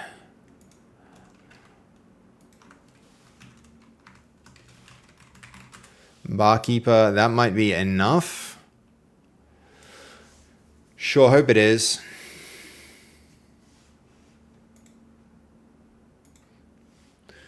Okay, art tests.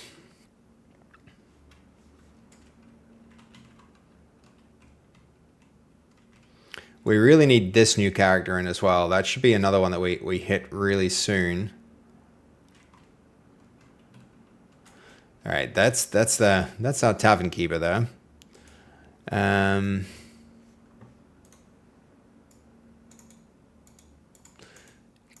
God, that man can yap.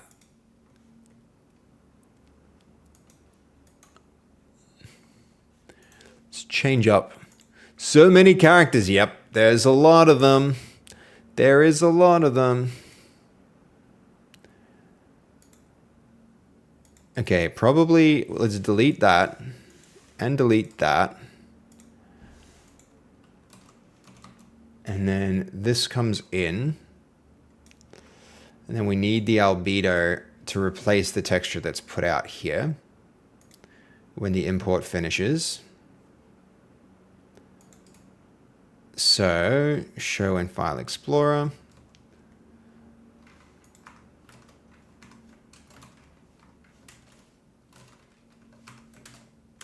That goes there.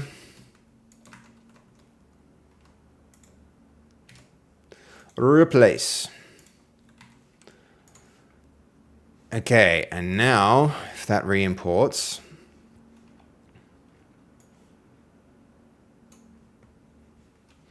we get our import right.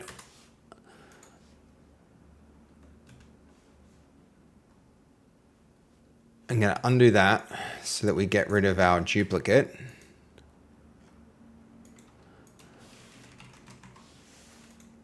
Barkeeper probably should be renamed to Tavern Keeper, if I'm being honest. And then why is the scale so whack? One thing we can do there is re-export from the Blender file, but I don't think I want to. I'm just going to do it like this. 100. Okay. 190. Re-import.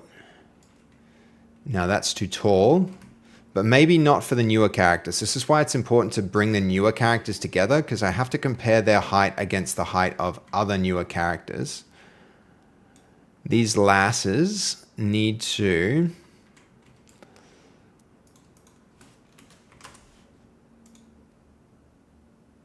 little bit shorter.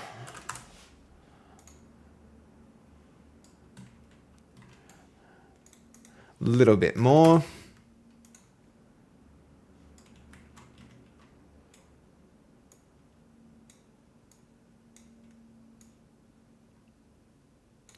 That's probably about right.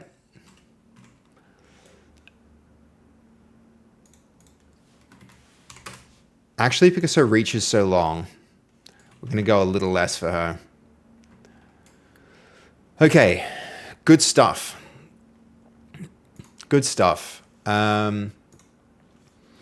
So now, character pipeline. I'm going to save everything. I'm going to restart that just because.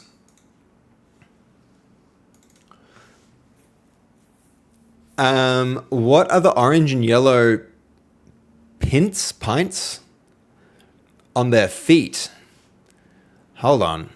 Which, what are you referring to?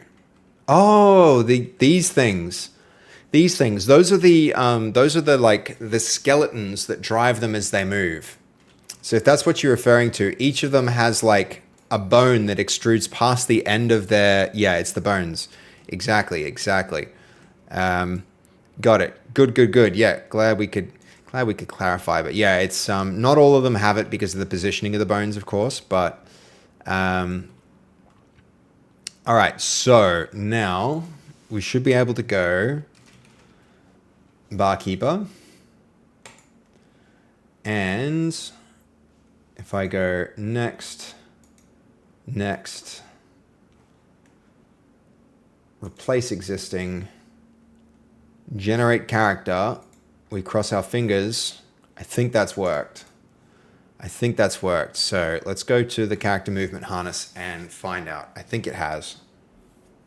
We need to really like do a pass where we reconnect everything to make sure that that's the new mesh. Sure enough, it's not the new texture, but we can fix that. It's probably why she's crying. But her motion is good. Feminine, just like we wanted it to be. Wow, this model is something. Yeah, just wait till we get the right texture on it too.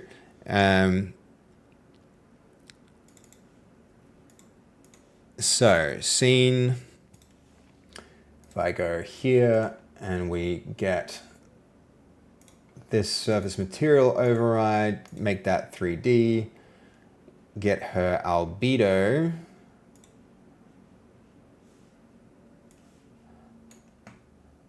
That is the wrong texture, straight up. How did I mess that up? Hold on. Art, pipeline, characters, maiden. That's not maiden. This is our tavern keeper.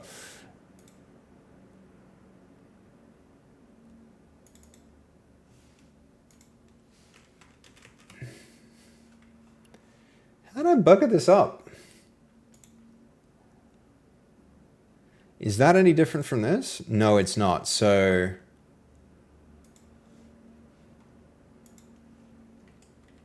I'm sure this is the new character because of the detail in the hair.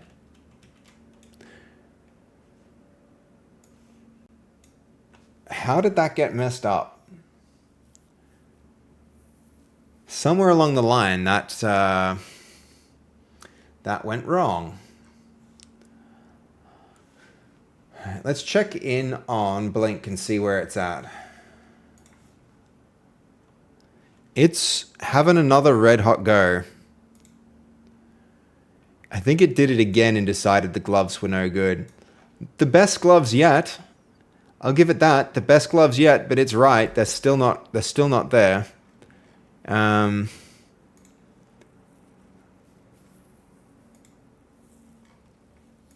These are fine. These renders look good. It's done a good job of getting the gloves right. Those gloves look better. It followed the instructions.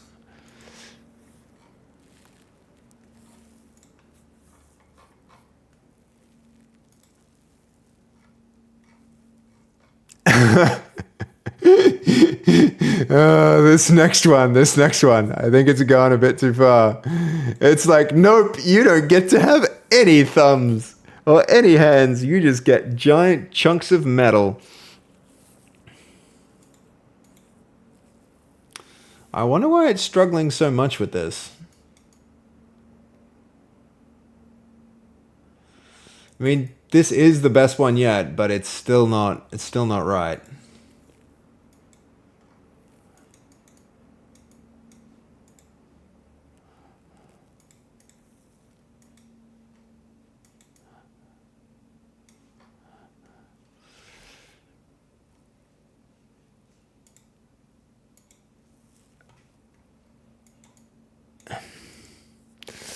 It's doing its damnedest. But this time it's like actually generating hands with no hands. They're just it gave up and was like, nope, your hands just get to be giant chunks. We'll let it finish to see what its conclusion is, but that's not something we can work with. Okay, why? I think we're wasting too much time now trying to make this work when we've got ready runs that is this one ready? Okay, the current plan is to load the string from the room slot space data, specifically an exported display name field to room slot. Okay. Go ahead with the plan. Implement this plan. Okay. Should the ragdoll harness be... Oh, this is annoying that we had a question waiting for us this entire time. Sorry, chat. Where are you guys? You've been buried in windows that have popped up. Did she fall into paint? Yes, she did. She looks like she's going to beat the bricks off a horse when she has the angry face with that walk. Yep. I've never heard that expression before, to beat the bricks off a horse. But she does look angry. Peg arms. Who needs hands when you have bashing sticks? Exactly, Jessica. Exactly. The giant clumps of metal. That's how you know he's going to win in a fist fight. I read that right, didn't I? I read it right. The brick off a house.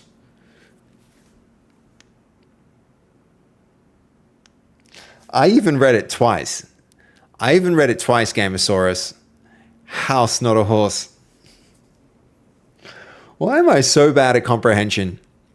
To be fair, FAS, I hear, by all reports, can misread things just as badly. So maybe it's just a generational language barrier thing. Oh no. Look what's happened. Look what's happened, guys. The thumbs are on the wrong side of the hand.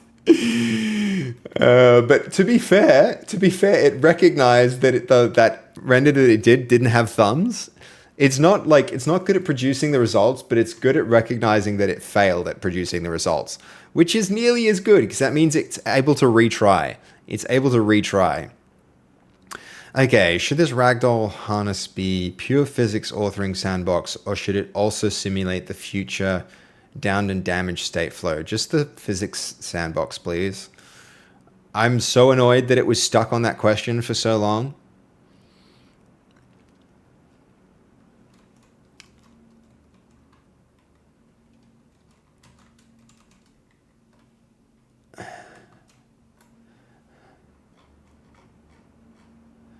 I mean, look at that. It actually went like, oh, look, there's not any thumbs on this front view. I'd better do the front view again. Which is good on it. Like, good on it. That's well done.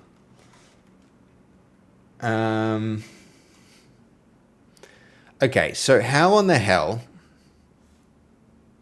do we still have this? So we can just do an export again, which means I have to go do the awkward dress fix again, which will be very annoying.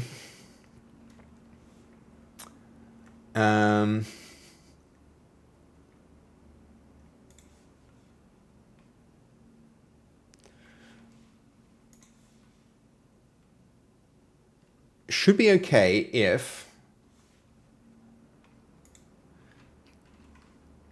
Tavern Keeper FBX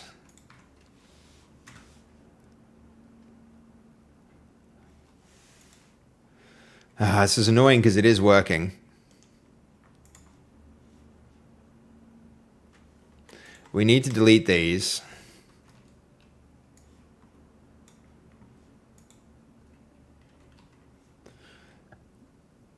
re-import here.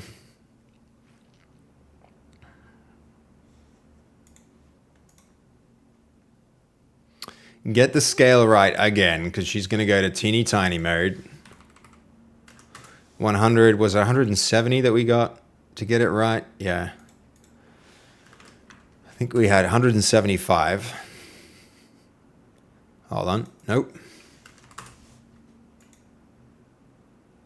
170.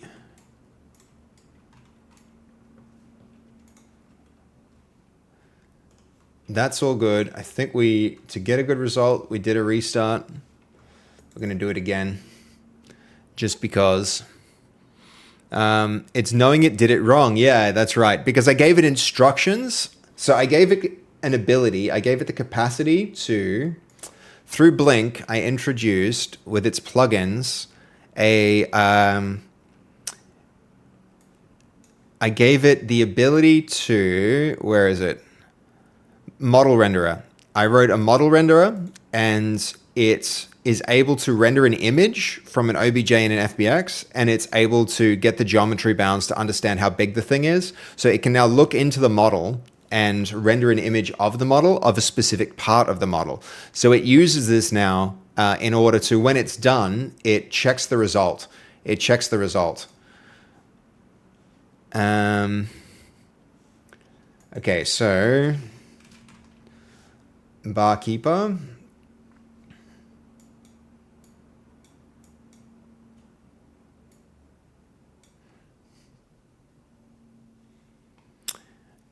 Let's see if that worked. Looks like it might have.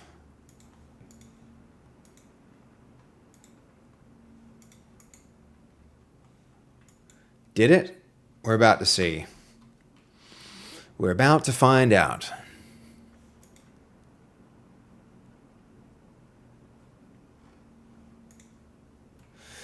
Nope, it didn't. We're going to generate that character again.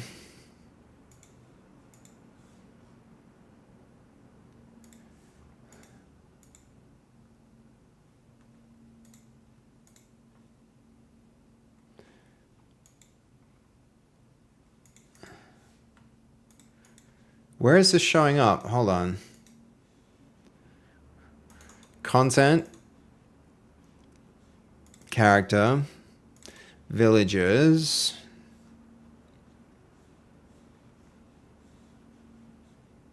Barkeeper. Barkeeper. That metadata is fine.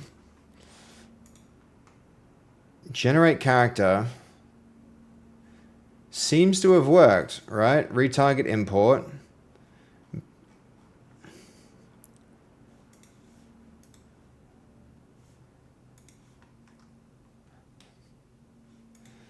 Maybe the whole time it was just like re-imports needed on that character. I reckon that's what it is. All right, that's looking good. The dress, honestly, this is one instance where the dress might need actual tuning as we look at that.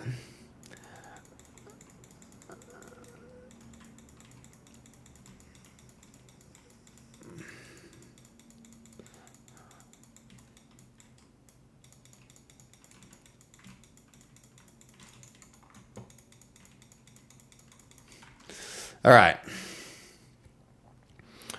That's looking good.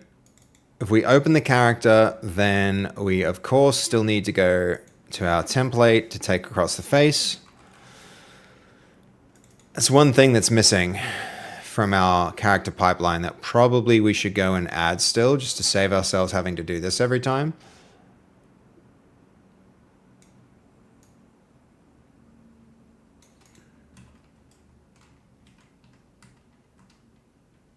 What's that little bit of black there? I've never seen that before.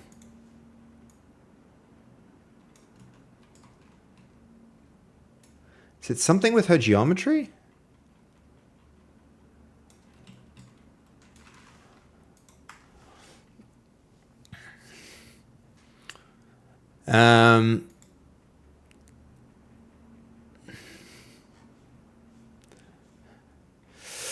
Yeah, it's pretty cool, isn't it?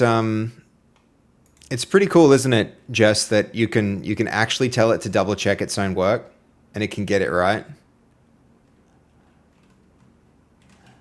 I don't know what's happening with the. There's two. There's two. There's two faces there. For sure there is. How did I get that wrong?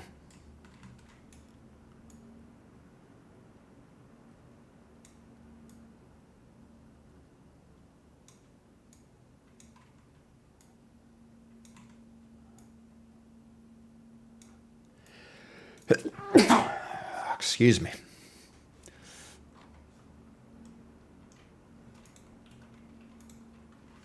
All right. Blessings. Thank you. It's a tattooed tear. She's a badass. It looks like that, doesn't it, Amadeus? Do you like Mozart out of curiosity, Amadeus? I'm guessing you do. I really also like his music. Whoops. We want barkeeper. All right. Need a little bit more rotation there because sometimes that eye is going into the face.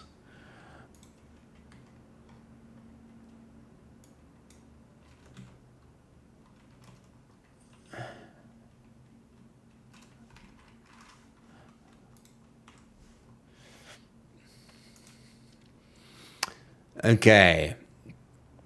Peculiar but intriguing music. Yeah, it's not bad. It's not bad. I like it. Maybe her face is now too high on her face. Yep. Her face is too high on her face.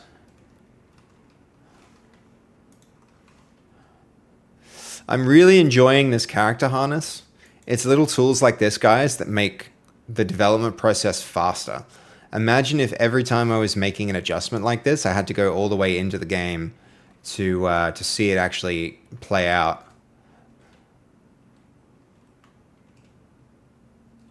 There's still something strange happening there. Do you guys see it where the eye is going into the face just slightly? In this one, it's most prevalent. So we need to... I can see it here. That'll do.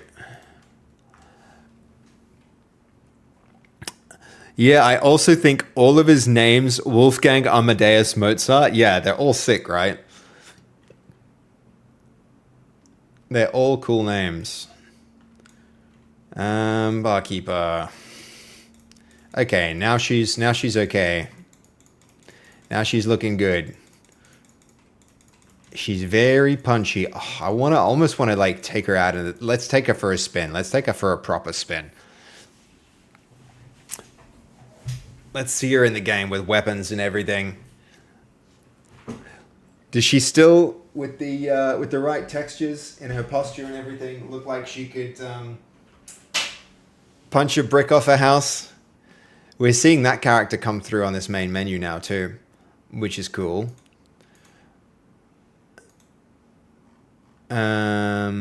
Let's see. Barkeeper. Ah, it's such a big upgrade, guys. The skirt movement is odd. Oh, you're probably right, Dragihan. But is it so odd that I should go back and fix it? Oh, maybe you're... God damn it. He's right.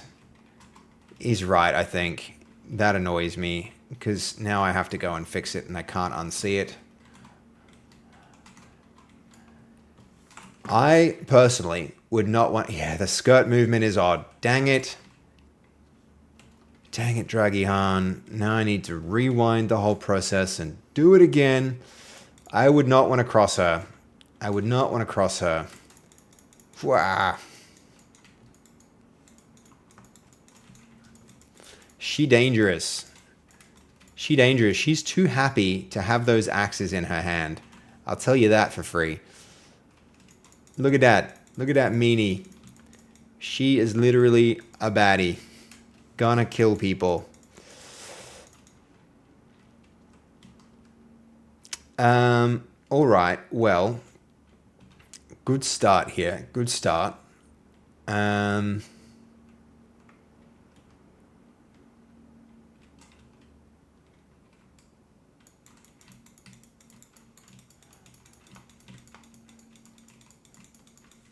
Going to town. Let me check the... Yeah, we're definitely getting damage come through, so that's good.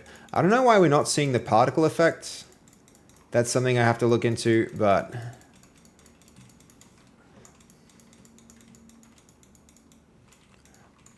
Alright, dress movement. Draggy Han's right. The skirt movement is odd. It's gonna take a long time to fix. It's gonna take a very long time to fix.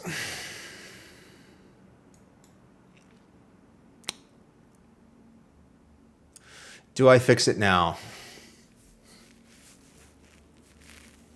When else? If I don't do it now, when am I going to do it? Literally.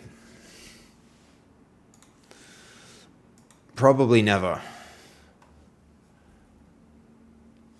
Okay.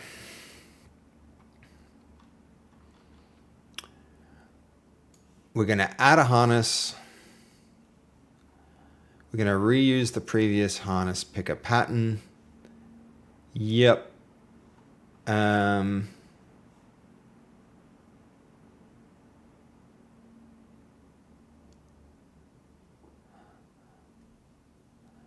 We'll be able to move the ragdoll around.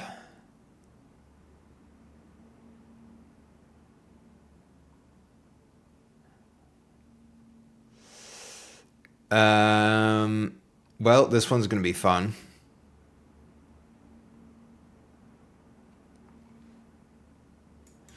Ship it. Let's give this thing a test while we're at it because it's basically ready. So, and then we'll go do the dress. We will go do the dress. All right, 2-4B.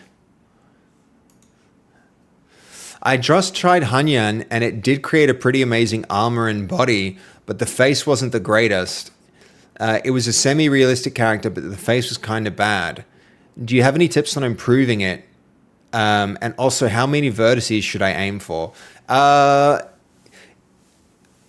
yeah, absolutely. I mean, if you can wait for Blink to come out, Blink actually... So, I'll show you what this is actually doing. So, Blink is the tool that we wrote here on stream. Blink has the ability to... So I'm not using Hanyan directly myself. I've created a tool called Blink. Blink can do this, where I give it the reference image, and then I say, I basically say, hey, I gave it instructions, I gave it reference images. You can look at this original prompt. In the characters folder, there's a bunch of images and textures, turn them all into models, and then Blink actually handles the conversion between art and 3D model. And the way that it does that is by creating a lot of references. So don't give it one reference. So I gave Blink that instruction, and you can see what Blink ended up doing was I gave Blink one image, and then Blink turns it into like an image sequence like this. Where's a better example? Yeah, here we go. So I gave it one image, and then it turns it into a prompt that looks like this, right? And that's a really detailed prompt compared to the one that I would usually write to get new reference art. And then it very carefully generates angles from every different perspective that we need. So one at a time, it sends through these prompts, and what you get is you get the art from all the different angles.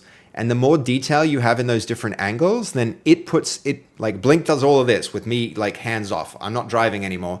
It maps the data across into Hanyan, and then Hanyan generates a really high quality 3D model because it has all of the angles. And so, in that case, it's actually been going back and forth a lot because it couldn't get the hands right. When it came back and gave me hands, I was like, go inspect the models yourself and determine whether these hands look right. And so it goes and looks at this and it says, okay, no, this part's not right. And I've specifically given it the tools to go and look at the models and to drive Hanyan to generate new things. So I would have done this myself, but because I was spending so much time doing it, instead I've automated that to make a tool And that's what Blink is essentially the tool for driving Hanyan on my behalf now, and my image generation through GPT. So the short answer, the long answer is like you need to give it a lot of really detailed inputs. The short answer is I wrote a tool to generate those inputs and to verify its own inputs and to iterate until it gets it right. And that's how I get my good outputs is I've created, because I've learned how to do it myself and I know how to make the LLM do it on my behalf. Now that's the thing that's going to go like back and forth and generate the models for me. So now I don't actually drive Hanyan directly myself. I do it through this intermediary.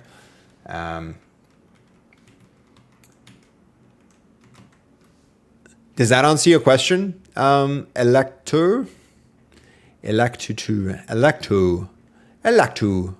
I'm going to call you Electo. I like you, Electo. Okay.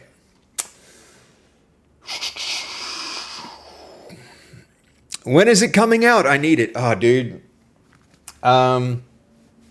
Maybe you can be a beta user if you like. El Catu.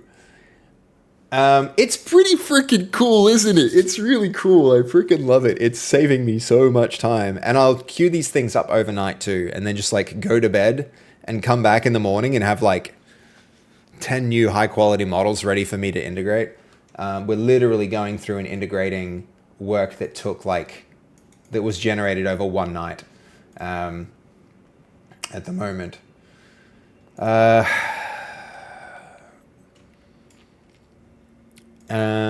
Okay. You know what? I think we're going to continue with our tests. We're going to do our tests on this branch, and then we're going to circle back to that character. Because although you're right, Dragihan, I'm not going to go back and fix that model just yet.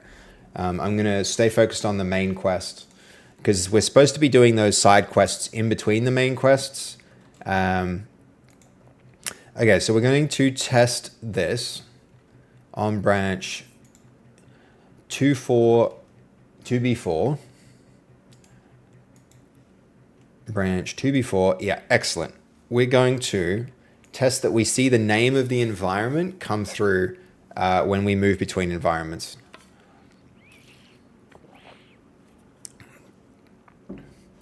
That's the test. I need to get a website up with like a sign up if you're interested type of deal.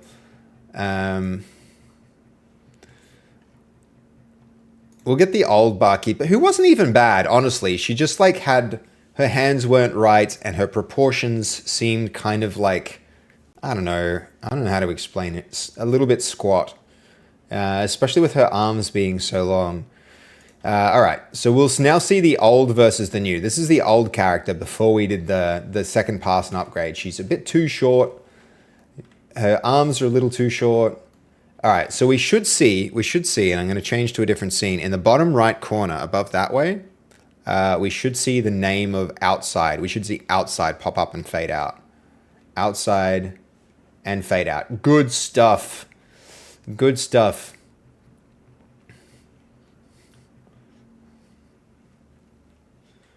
One more, we should see crypt. Crypt's good. They might need to linger a little bit longer. I need to fix that spawning bug for crypts. Because now I'm trapped. Trapped in the crypts forever.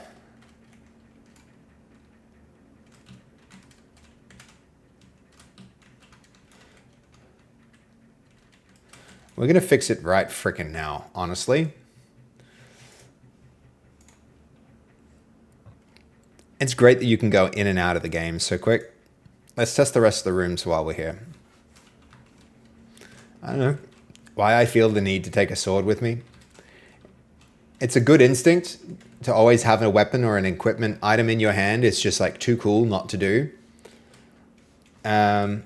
It's a really good sign that I feel the need to do that. I hope players will also want to do that.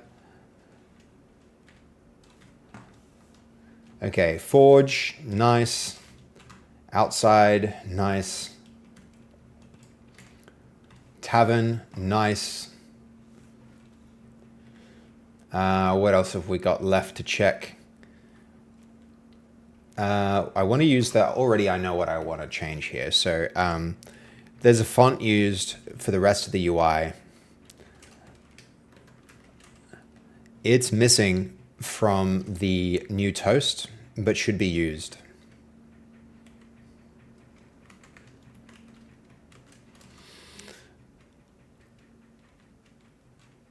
Where is she? It's so freaking dark, guys. It's so dark. I can't wait to make the werewolf like all of the monsters' eyes glow in the dark.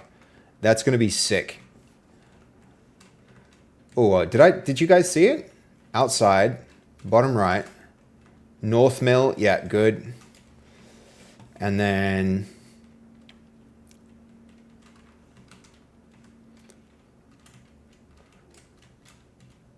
South Mill. And then we just have to go check the granary. Granary. Excellent. Excellent. That's a win. That's a win for that feature. As long as the little font adjustment comes through, happy with that. Happy with that, guys.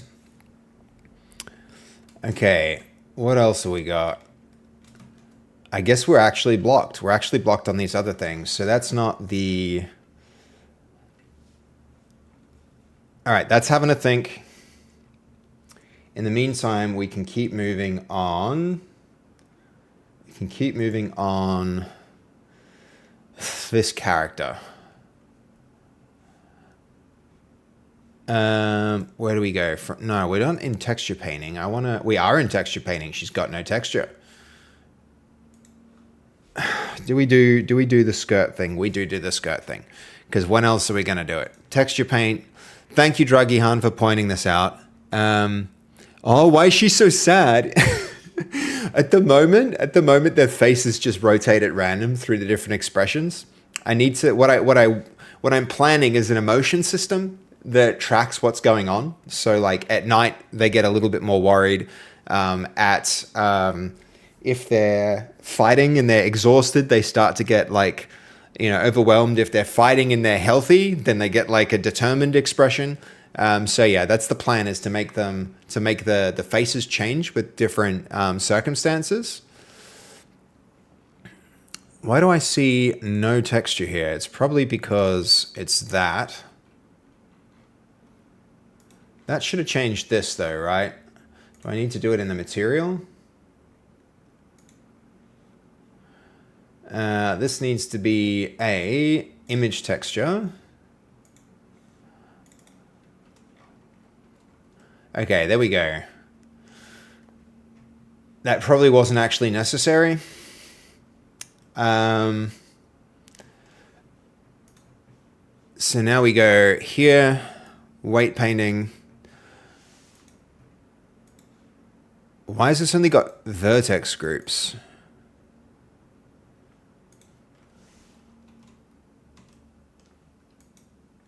Where are the vertex groups? All right, something very wrong here. We're just going to go with a new, completely new scene.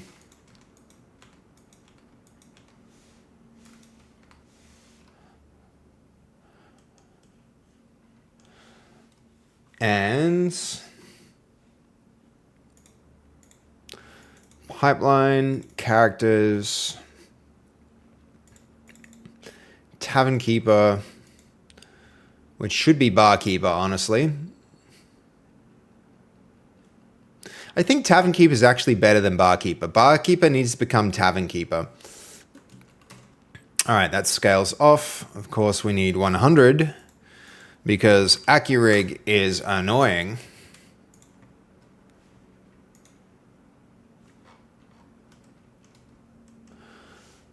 And now, weight paint. Yeah, now we're good. Now we've got our vertex groups. Who knows why that didn't work?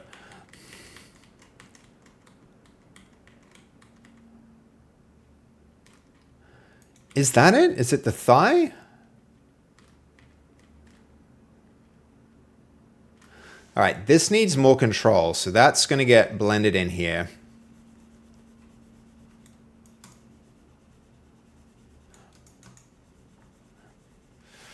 Rainbow dress.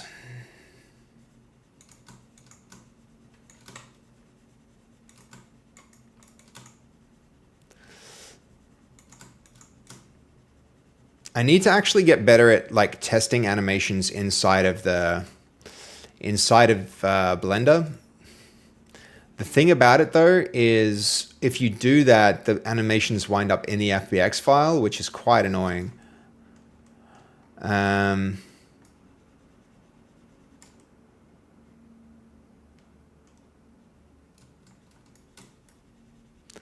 think we need a little more. I want this to be at least yellow most of this space. Okay, at least yellow.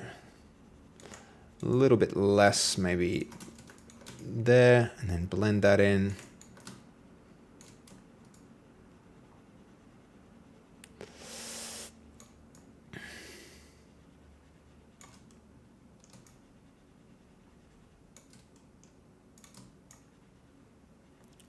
I want to paint on that edge, but I don't want to accidentally hit the legs.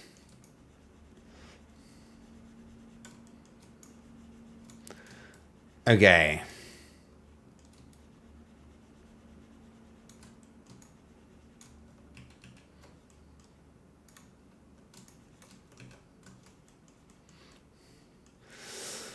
Okay.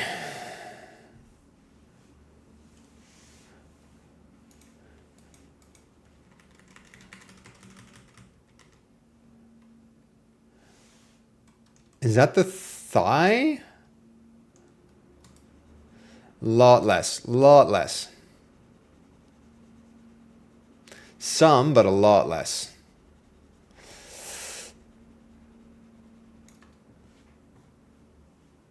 Overwhelmed by awe, you think, Turbo? You think just like the awe of existing? She's like, oh my god, I've never existed before. I look around the world and I am shocked. Okay. This is where that smoothing's going to happen.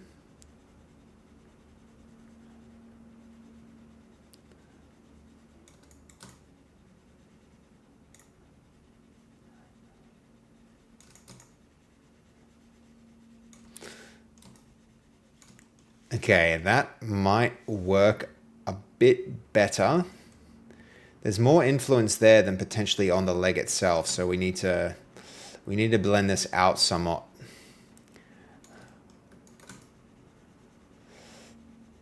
And we need to do the same on the other side.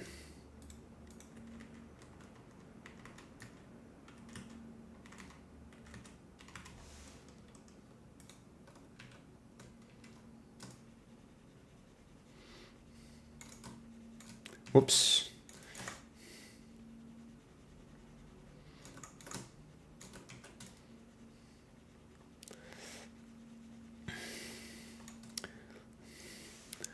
All right, let's just make sure these are matching.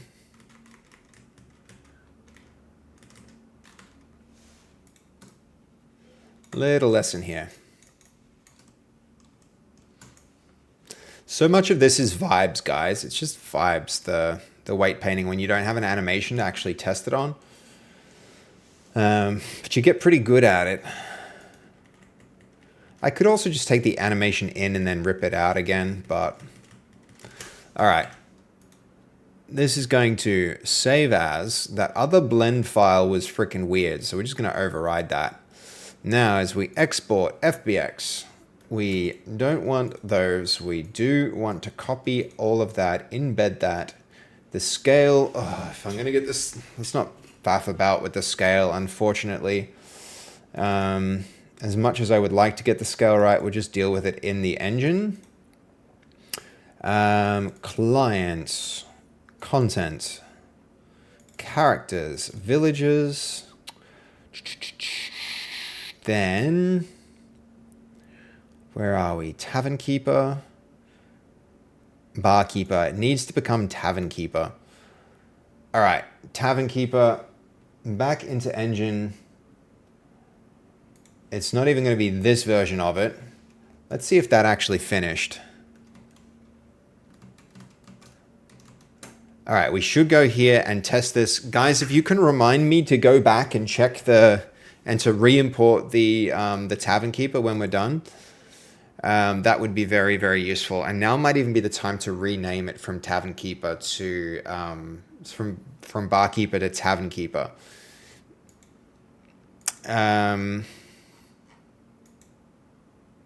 There could be a separate character, like two characters that live in the tavern, the barkeeper and a separate tavern keeper.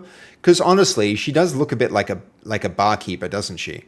So we could leave it. Maybe let's not create more work than we need to.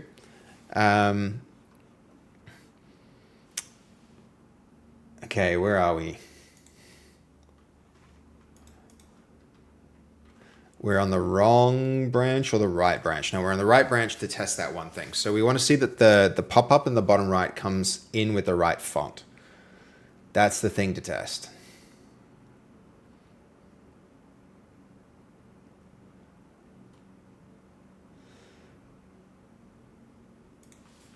Here it is.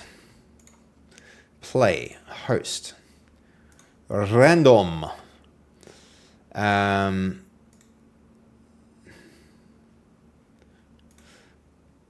The old barkeeper, like, just because she's about to get that much better. It's going to make such a difference to the game to have these better characters.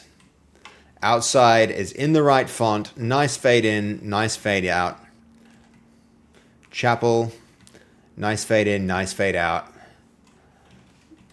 Do we give it a little bit more clearance, guys? What do you think?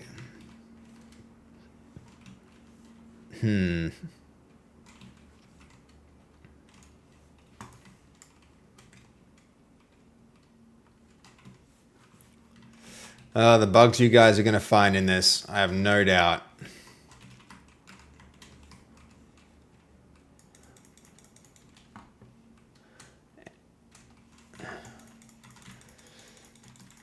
Okay. I'm going to call that done, which is pretty fucking exciting. That's really cool that we got this whole huge optimization pass done there.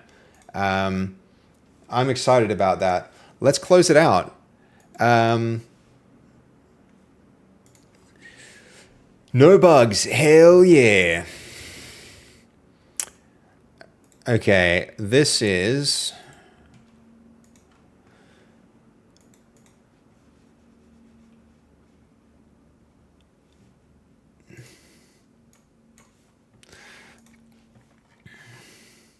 Yeah, this is just the display names now. Add display names and environment title system. Yep.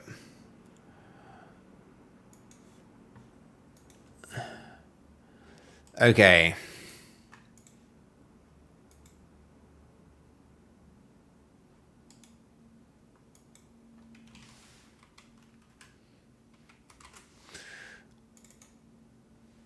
So next thing to do, rebase this branch onto master. On master, I might do my commit first. Or do we cherry pick the maiden character across and the barkeeper across onto the ragdoll death? It might make sense to do that. Honestly, it shouldn't probably be directly on master anyway. If we're going to integrate new characters, it should be on the branch that has the ragdoll system. So I think that's what we do. Guys. We're going to move it across. We're going to go to ragdoll. We're going to cherry pick the maiden. We're going to... I mean, how much work is actually on ragdoll? It turns out a lot.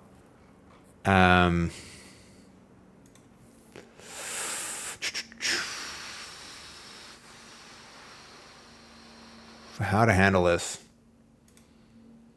All right, on master, we're going to go new branch.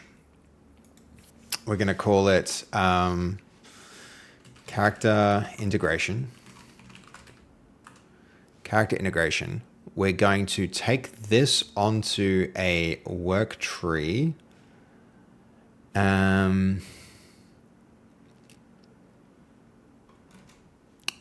do I actually do that from here? Would be interesting to know.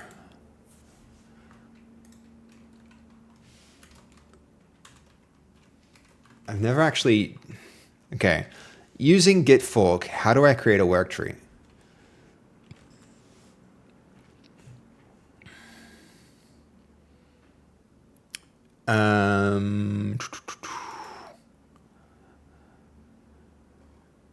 Okay. Using git fork UI.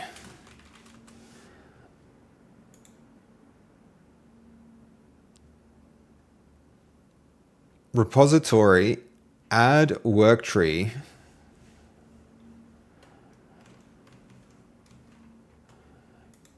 Repository, add work tree. Nope. New work tree. Okay. We're going to start from character integration.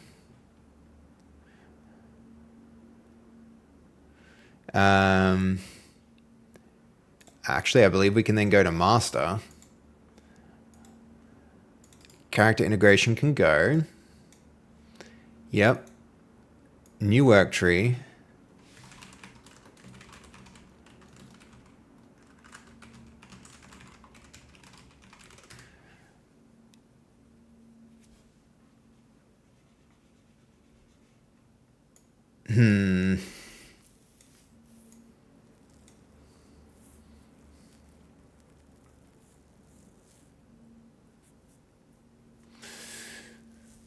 And we're going to have work trees in 2 locations, which I really don't like, but it'll be okay. That'll be fine.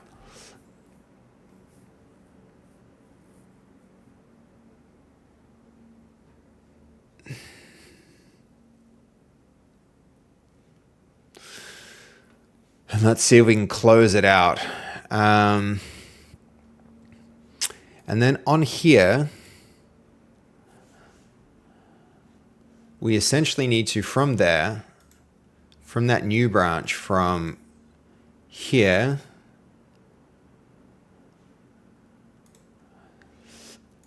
what we'll do, I wonder if we can stash this. So update barkeeper.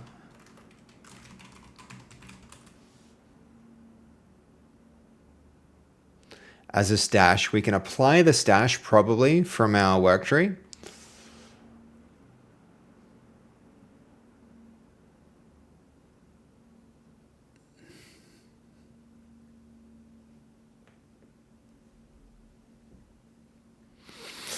Oh, look, everything's down. Everything's loading. It's all thinking. Nothing's working. And then we can move master back. We can rebase that. Oh my God, I've been so tired and stressed. I fell back asleep. No walk yet. Sorry. Sorry that you're feeling like that. That sucks. Hope you're feeling all right. How's it done here?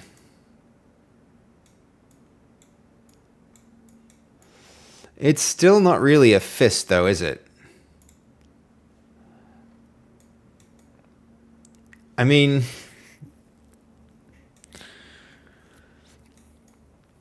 we could work with it. We can work with it. It doesn't feel enough like a thumb though, does it? We could accept this, but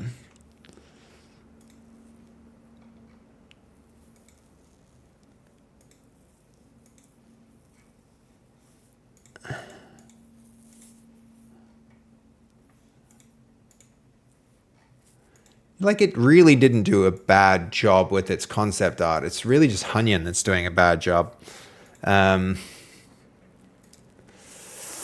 Do we get it to repeat that process with the thumb slightly bigger? It's still not even done. It's just self-evaluating now.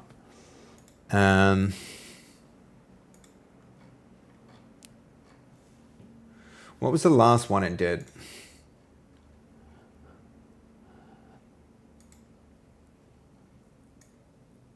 Yeah, no, that was it was right to redo that.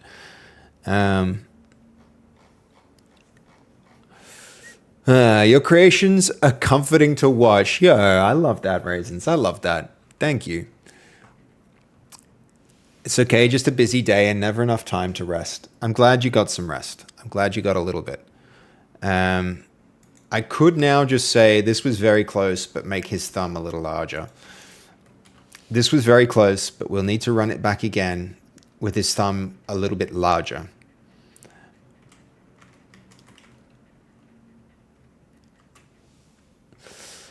There we go. Okay. Has this finished? Yes. On master, I think we can now jump across to character integration, apply this dash. Now we have that on here, which is perfect. This is our barkeeper, update barkeeper. Update barkeeper. Yep. Update barkeeper.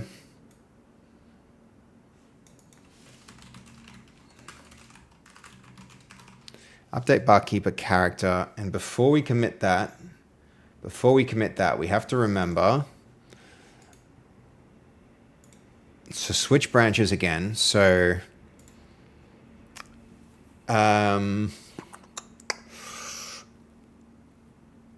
yeah, what I need to do, it's starting to get a lot. There's a lot of different files and a lot of different places. We need to start working in those work trees.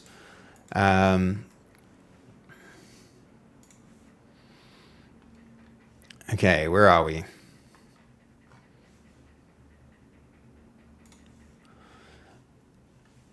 What we need to do is open up this work tree. Character integration. Now we're on a work tree. Show that here. Yep. We need to override with this export. We need to override export FBX. The barkeeper here. All these values are right. Yep. We need to open up that scene with Godot. Godot's starting to get a lot of different versions of this.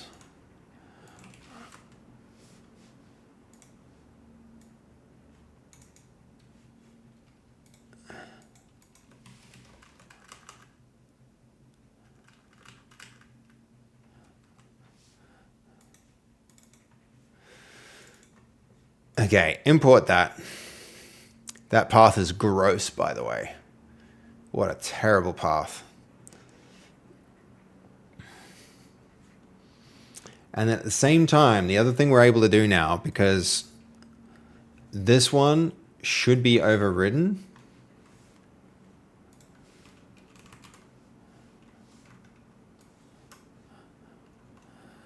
The other thing we can do here is master can be backed up one commit, especially if we jump on another branch. So we're going to go here and call it base. We're going to jump onto base. Master can get deleted, which you usually don't do, but I'm working locally, so whatever. It's my branch and I'll delete it if I want to. We're going to make a new branch here. Move our master branch back. So now base can go. And now this can get rebased onto master. So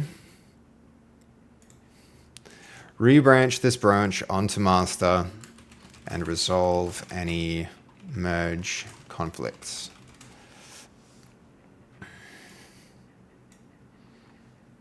That one can go, and then we're going to wind up with this long history. Based on there, we can cleanly merge it in. And then we've got all of our character stuff here, and then Ragdoll, we'll merge the character stuff in. We can rebase Ragdoll death onto the character integration, and then fix up the new characters there as well. And that'll be good. That'll be good. Yes. Yes, good. All right, so we got another whole thing importing here. Had a busy day too. Spent that afternoon petting a rabbit while entertaining some kids. That actually sounds like a really nice way to spend the day, Ragithan. It's sometimes busy doesn't necessarily mean stressful. I feel like you can be busy like getting a rabbit to some kids. That's a busy thing. But like sitting and petting a rabbit, that sounds like a day well spent. Day very well spent. Okay. The thing we're testing on this branch is the import here of this character. So project. Where is it? Editor, docs, shader editor. What? Editor, docs. Where's our character pipeline? Import character pipeline?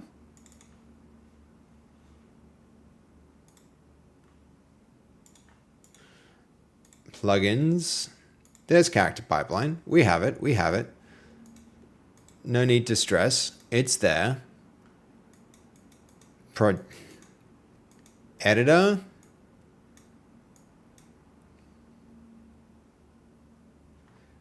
It's just straight up not there. We're going to give it a reload. Because that will take us a long time to do manually.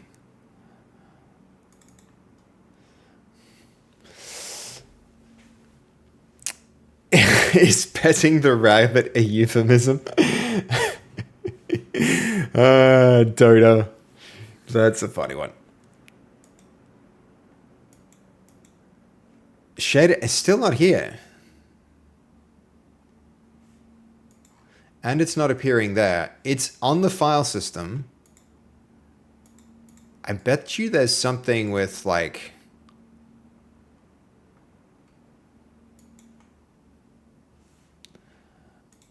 This is really annoying.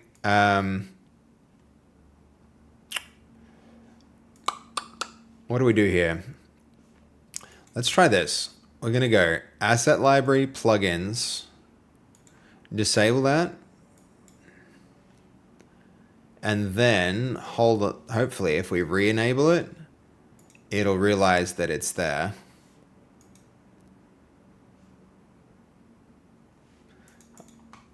Oh, here we go.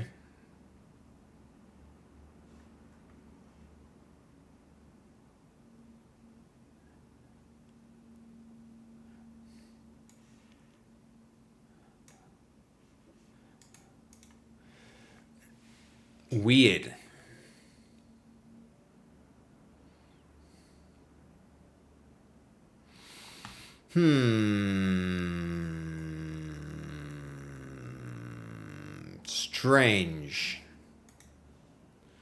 Strange. Have you tried using sudo? Sudo, make me a sandwich. You know the...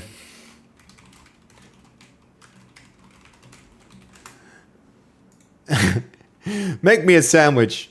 What? Make it yourself. Sudo make me a sandwich. Okay.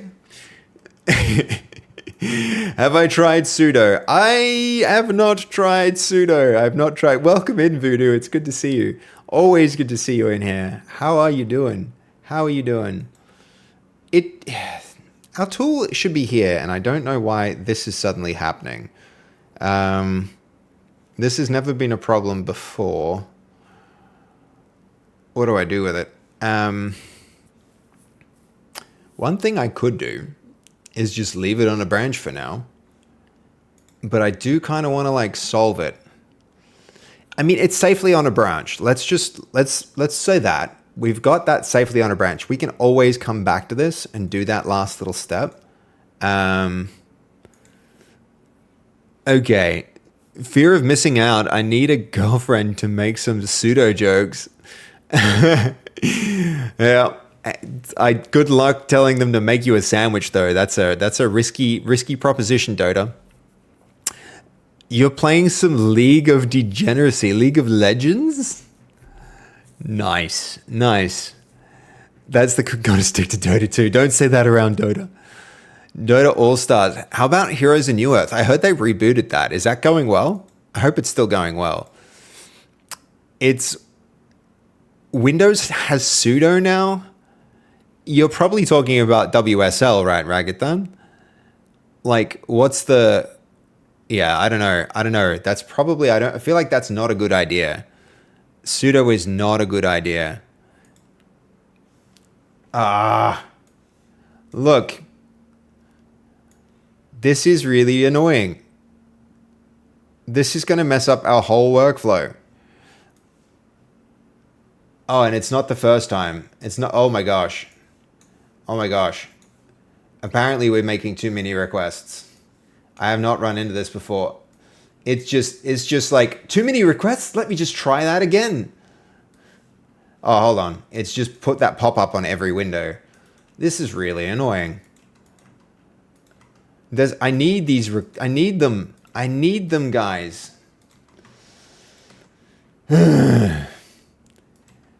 Nice when you can automate, but annoying when the system that you automated decides you shouldn't be automating.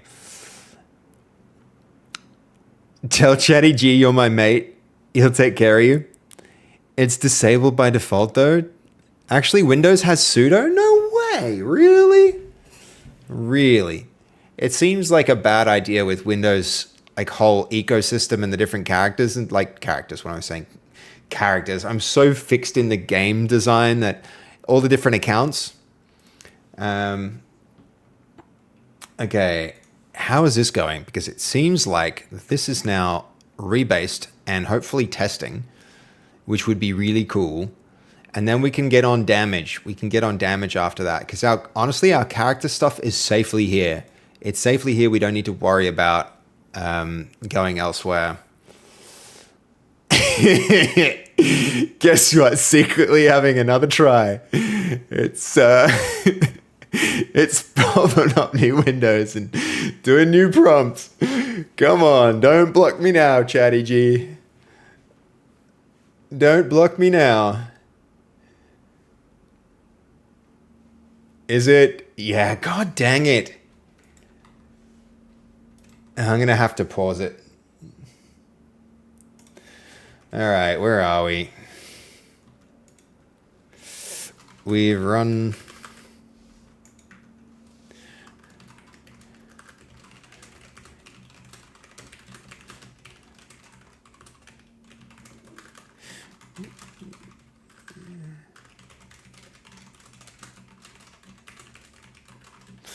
That can stay like that. It'll pick it up in a minute. Luckily, I built it so that you can pause and interrupt. Otherwise, it's just going to be like, fail. Look at that. It's queued up like 3 ready to go. It's got a lot queued. The fact that it's like, nope, has been like, okay, I'm just going to queue a bunch and wait. All right, that can resume when it's ready. Okay, we are going to do one more final test on that branch, and then we're going to come back and do a new bit of work on our characters to get them all in. But this one, if I'm not mistaken, is 2B49. 2B49, we're going to check that after rebasing everything is working, and then we're going to merge. Sudo Windows Start, it worked. Hold on. What do you mean? What do you mean, Voodoo? It's just nicer syntax. Oh, okay. Is it still... It's still executing somehow, even though I've set it to stop. Slightly concerning.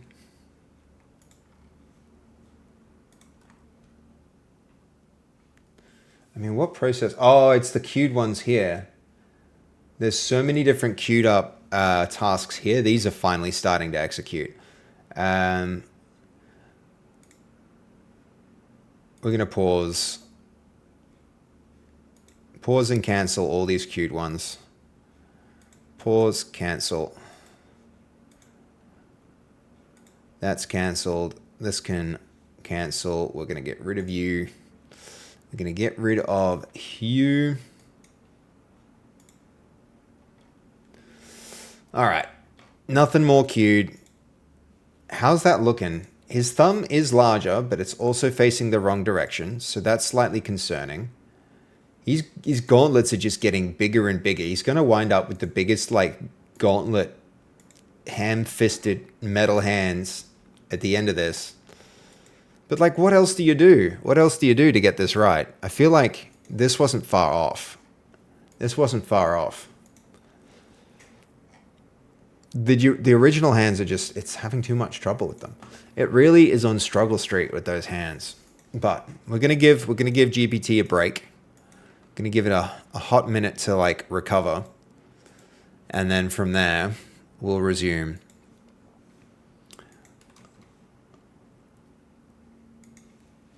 Okay. That's taken a break too. The thing we really need to focus on is late spawn items testing. Here we go. Quick run. Actually, quick run like that. Thumb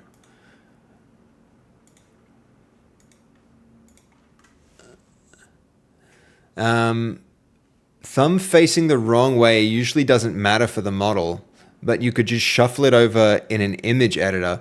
Oh no, Ragdolls, trust me, it matters. It matters. The direction that it faces there would have a big effect.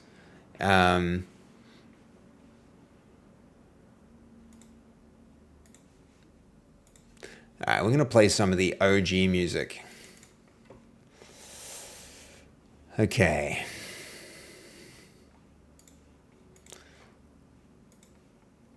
Let's go with the Butcher, the character who inspired the entire redesign. And double axes. All right, loading between rooms. I don't like this.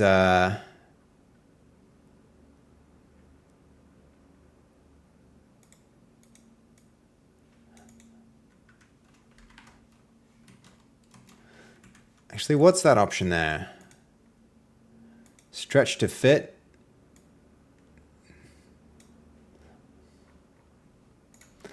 We're going to run this one more time, see if that can run well. Ooh, what happened to music? There we go. I think when I hit F5, it reloaded music instead of what we were aiming at doing.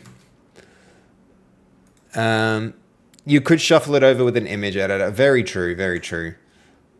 I think I don't want to, I'm going to leave, I got my own work to do. I'm going to let my agent do its work. It'll figure out its own mistakes and correct for it.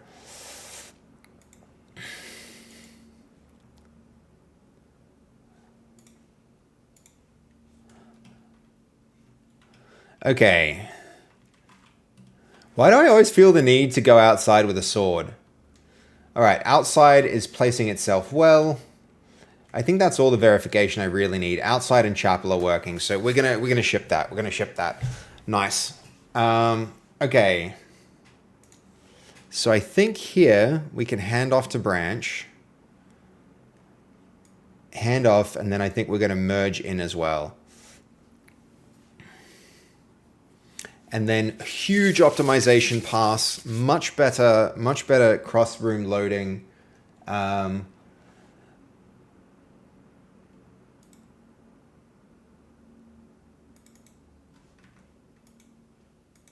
Okay, this one can now merge into master.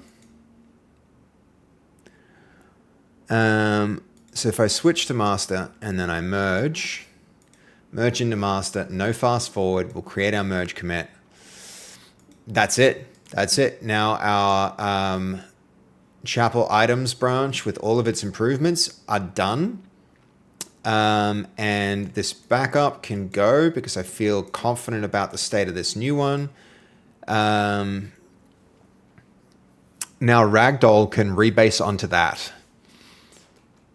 So let's go to damage and see where we're at with it. I think we'll validate these new changes first.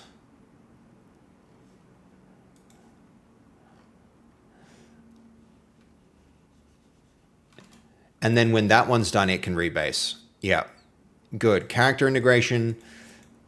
That's working. I'm feeling pretty good about this. Open an Explorer. This is good progress. We've got something finished. Always really feels nice to close a branch out, guys.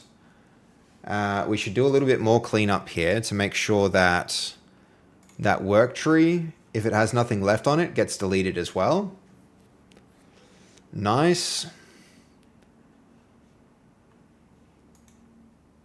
Hell yeah. Suspicious there's no conversation on this one.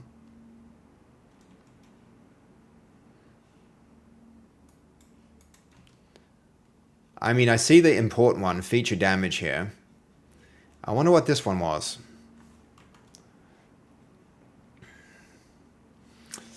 Anyway. We'll delete it in a minute. I don't want to just go like wildly deleting it.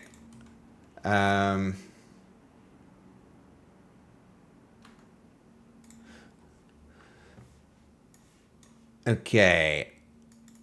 Import. Actually, hold on. We can check for it. So I don't actually see a Godot scene for that. But I do see one for our damage. So we're about to go see Ragdoll, guys. We're going to see Ragdoll for the first freaking time in our new harness. Hopefully this works, but I expect it to work badly. There's a good chance it'll work really badly, and we'll have to tweak it a whole bunch to get it working properly. But that's absolutely fine. See, why does our character pipeline work well on this branch, but not the other one? Pretty strange. Okay. Ragdoll harness, F6. Who do we want to see Ragdoll first? Chat? Who should we Ragdoll first? Who's the most iconic character in the game so far? Who do we want to see first? Let's go with the farmer. Fass? Alright, Fass, done. Alright, ready? Set, go. Oh, what? She has no volume. She just like collapsed.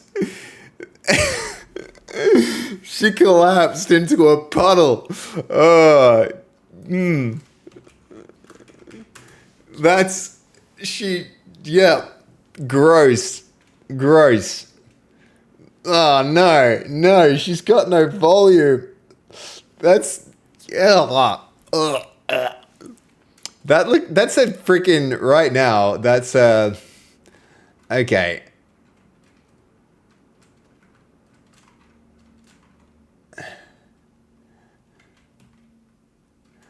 Okay, that was...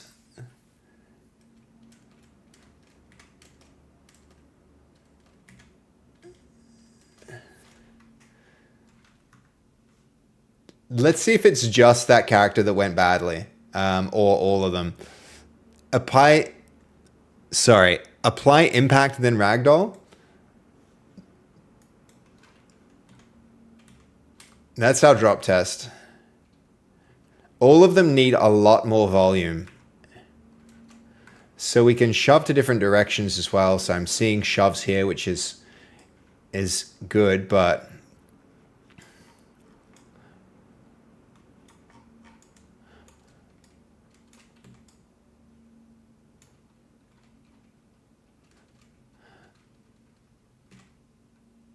that drop test is kind of cool, actually. All right, the problem here... Semtex! Yo! How you doing, Semtex? We're doing some weirdness. Do you want to see Fast turn into a puddle? Ready? Ready? Set? Go. Just turns into a puddle of mush. And then we can push the mush puddle around. That's so much weirdness and grossness. This is not what I expected to be doing on this stream. But this is why Ragdoll is so whack. Why did she get deflated? You know, just because Fast stuff. Just Fast decided she didn't want it today and wanted to instead turn into a puddle. Yeah. What happens when you oh, hold on. Monsters. Vampire puddle. So, I mean, it's a start. Look at it. Oh no, this is actually perfect. Hold on. Can we send this we need to send this to Jess Wyatt. Ready? To go full worm mode. She just rolls around as a worm. It's full worm mode. Jess, we've made your character like, this can be the special ability that her character does to other characters. Just turn them into worms. Actually, you know what? We can even probably push them in midair. Yeah, that's some weirdness. That's some weirdness right there. My parents said I could be anything, so I decided to become a worm. It's so strange. Yo, this is so weird and strange. Oh god, I hope this makes for good clips. So, we have a worm monster. Yep. And it's terrifying. It's terrifying, but it's happy.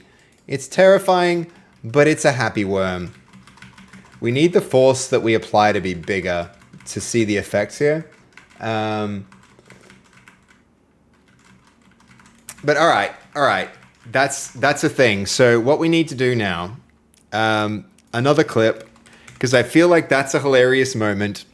That's a good game dev moment right there.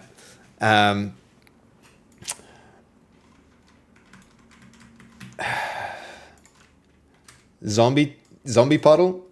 Blech. And roll the zombie puddle around.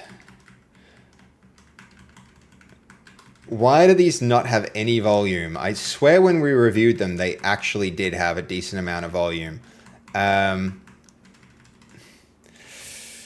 Okay. Let's go. We can go to Vamps v character. Let's get a look at what the heck is happening here. We'll turn this collision shape off for the minute. We'll turn our skeleton off. So these are way too small, I'm guessing.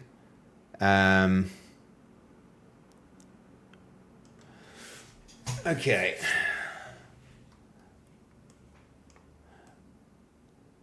So yeah, the big thing to do,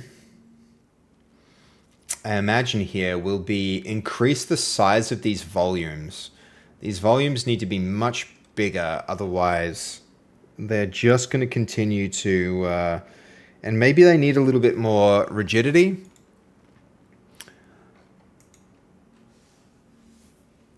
Okay, so... those are the bone attachments. So here's our joints and our offsets. We've got mash, friction, bounce, gravity scale. We've got a lot of different... So we do definitely have hips as well. I know somebody was like, there's no hips. We do have a hip.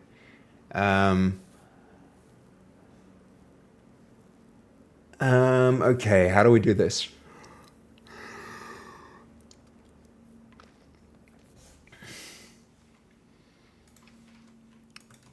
Okay, so now that we're able to visualize the effect, there are some issues. I'm even going to send it. I'm going to show it its puddle. I'm going to show it the puddly mess it's created. What have we done? I'm tempted to... Let's just try this. With the Vagabond.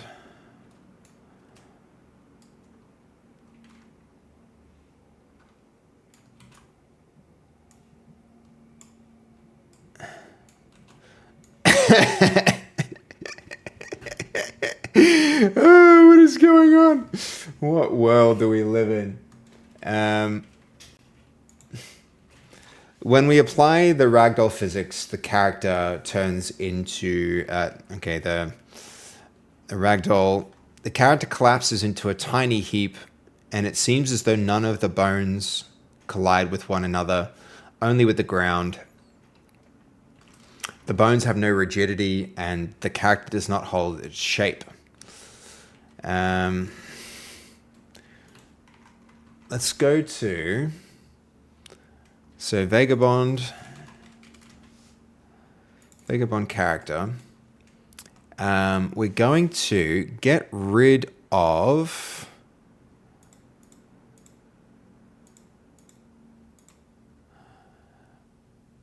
the bone sim and create a... Oh, yo. Holy shit, I didn't even know we had this available. That's so handy. Oh, I'm going to use this. God, this will be really handy for like the fruity character where the arms are doing the weird thing. This is going to be very handy. Didn't even know we could do that. The things you find out. Okay, where is...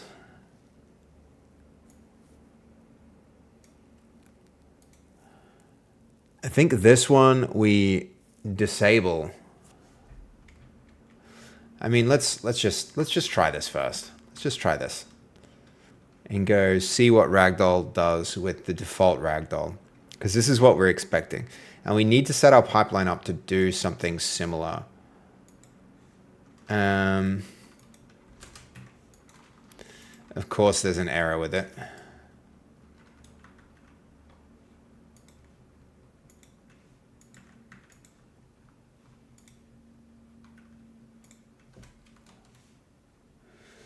Of course there is. Makes sense that there would be. Where are we? Here's our errors. Clear them.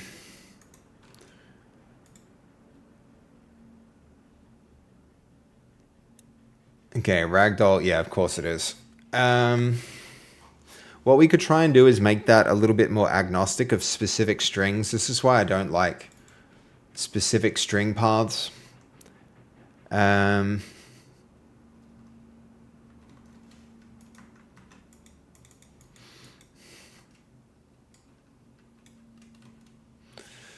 All right.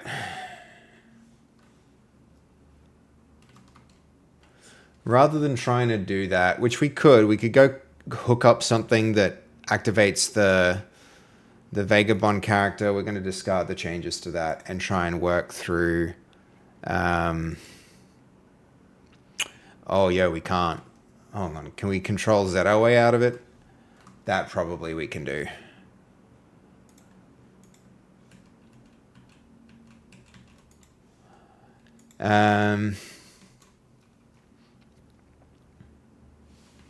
Let's explore what might have gone wrong here and why this is behaving differently from adding the Ragdoll through the button in the UI discussed earlier.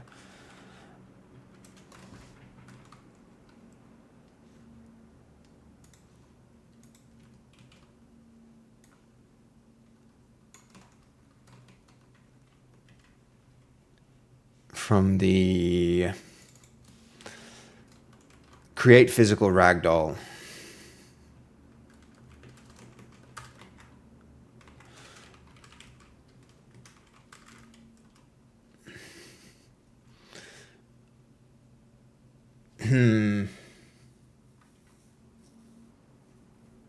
I'm tempted to just go to a new scene, add the Ragdoll to a body and see what happens.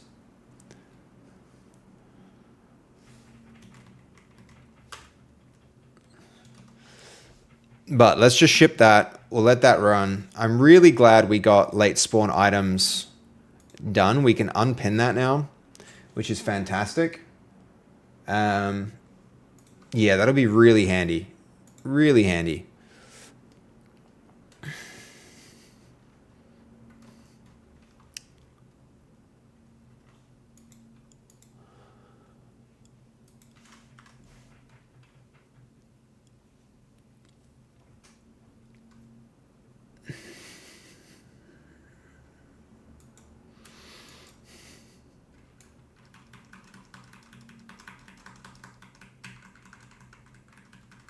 I think we need to increase the scale of the...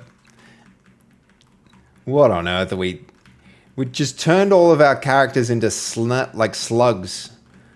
It's very obvious that the volume of the body of each of the bodies is too small, and there's no like rigidity between each of the joints, which we really need, and that's going to be something that comes down to... I mean, what's it going to be? We can do it like this. Let's do it like this. So that goes off. That skeleton. Create physical skeleton.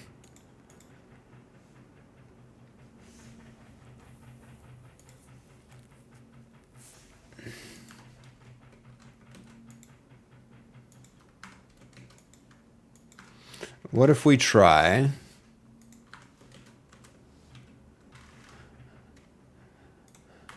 this?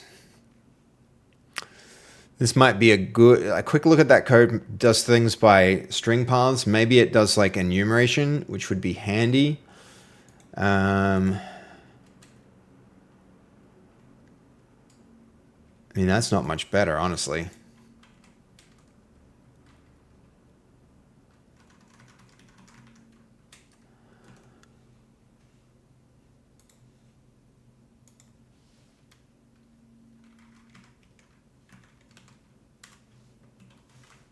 Let's see.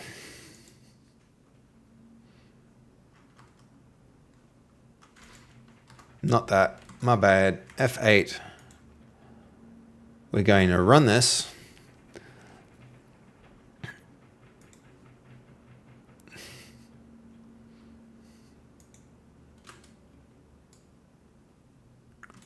All right, so the volumes are different, but the errors seem almost worse. So one thing we're going to have to do here.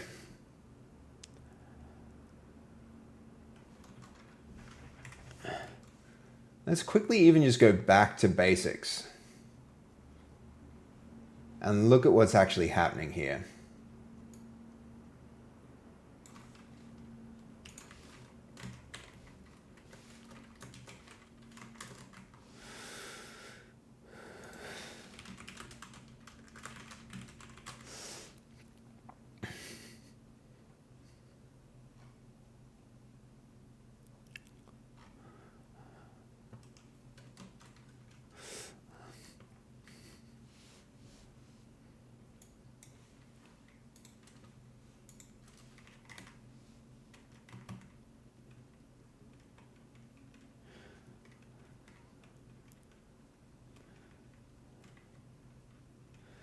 I mean, there is overlaps in this.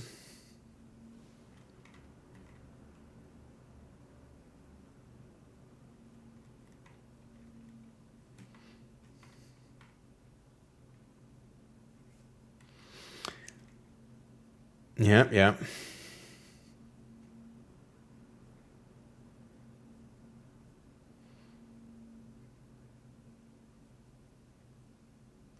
Look at the size of the capsules here.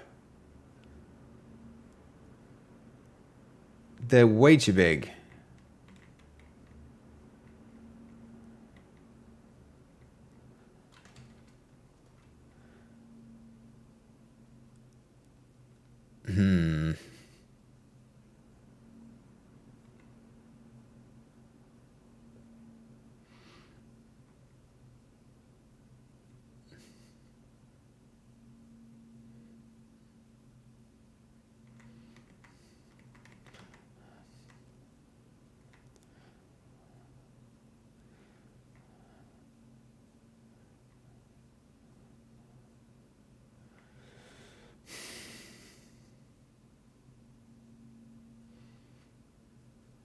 Definitely, we're getting that. Definitely not behaving as intended.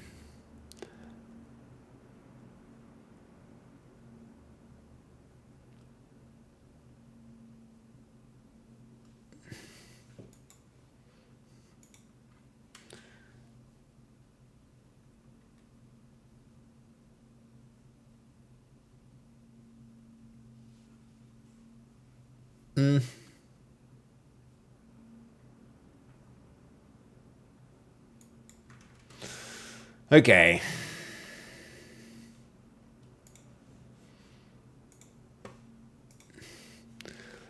All right, not quite. Okay, for the first ragdoll fixture, we enable bone-to-bone self-collision now. I mean, I'm not sure that bone-to-bone self-collision is what we want. Okay, let's do away with any assumptions we might make about bone-to-bone collision and try and determine why we're getting the results that we're seeing first.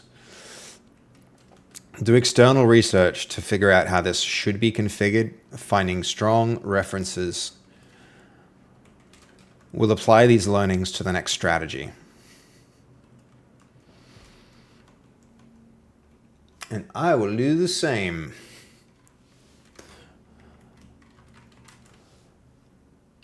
Okay, one more. Ragdoll.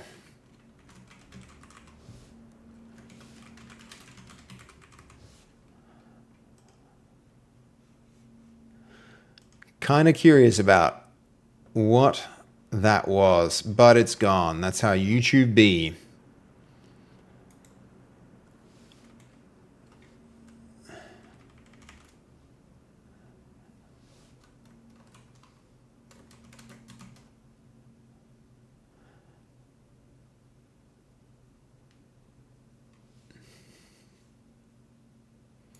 Is this quiet as heck for anyone else?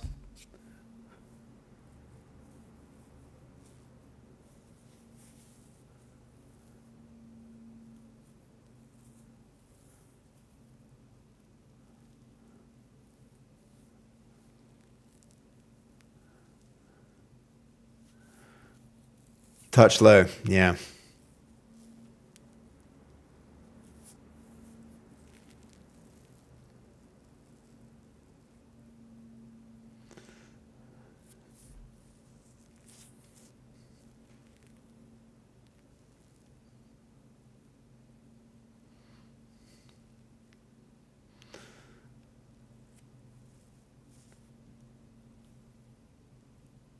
I'm doubtful. We'll try it though.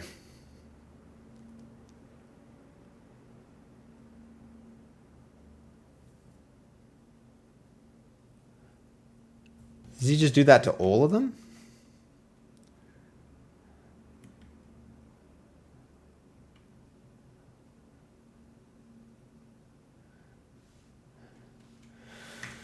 All right, new physics system. Okay.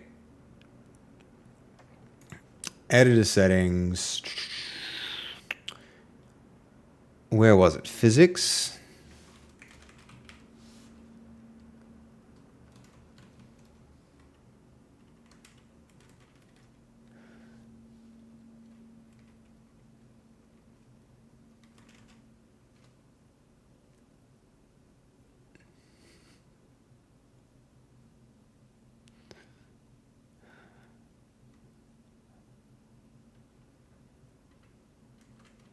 Okay, he's physics 3D.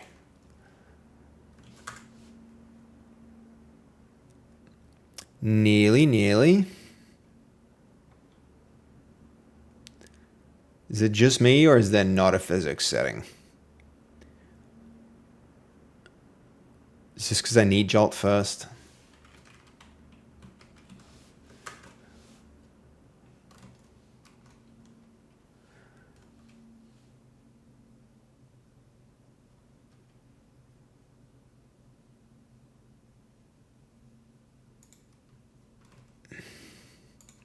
I mean, we can try that as well. So for all of these,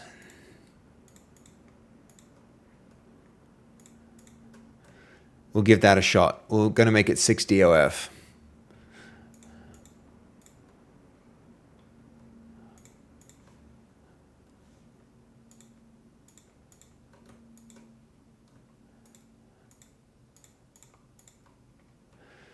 Ugh. Should I do a selecty trick here? How long's the list? We're almost there.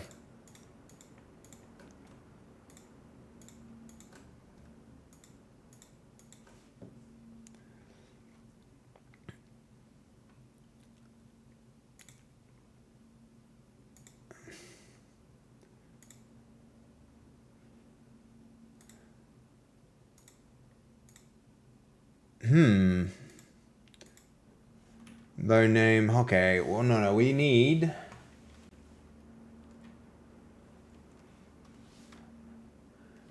We need joint. We straight up don't have joint as an option. Oh, up here. Joint. Let's give it a shot.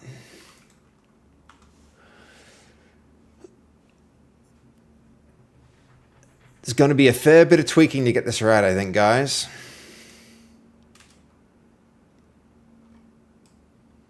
I don't believe that's any better.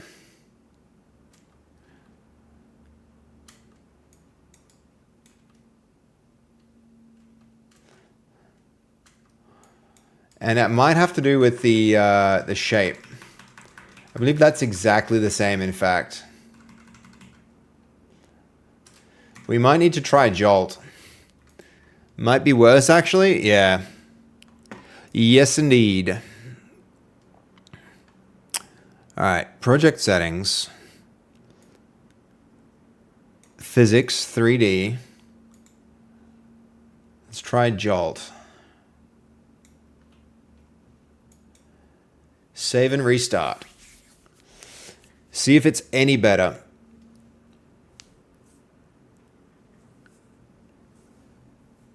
One thing also, though, is that it seems as though the joints in their relationship to one another didn't actually... Jolt is default engine. Okay, yeah, 4.6. No, thank you, Grimbold. Thank you for that heads up, yeah. It felt like it should be. It felt like it should be.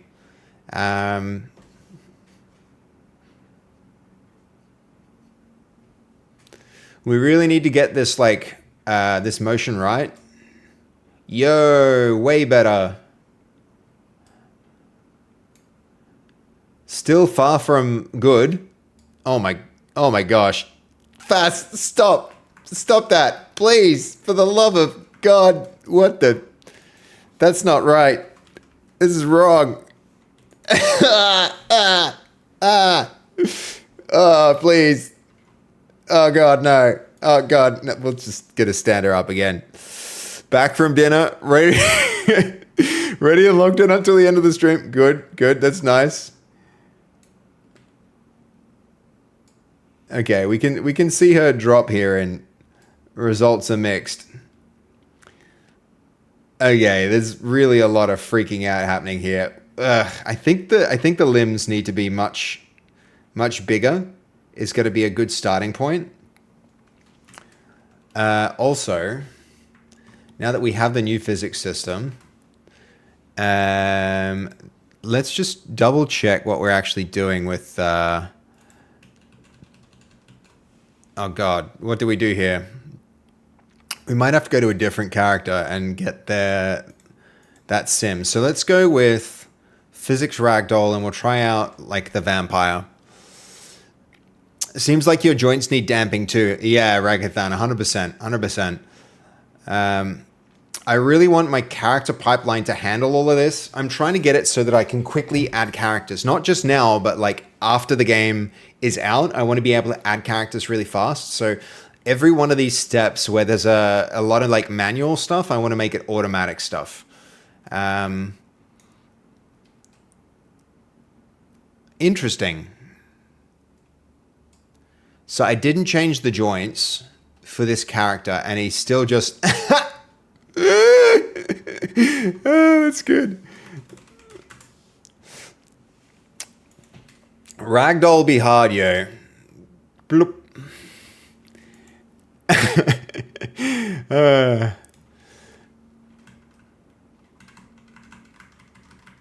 We need the shove to be bigger as well.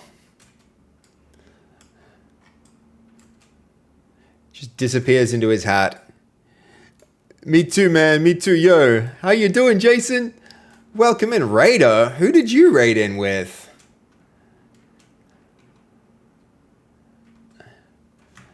All right. I'm kind of curious about this chunky guy. Ready? Ploop. You thought he was beefy? Nope. No, sorry. The ragdoll settings could just be reused, though, since you have the same bone hierarchy for all of them. Yeah, absolutely, absolutely. Though I think the...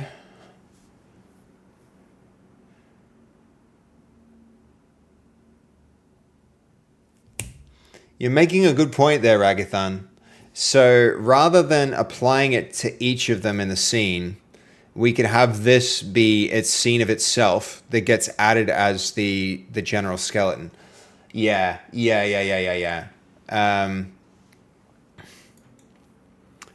Okay.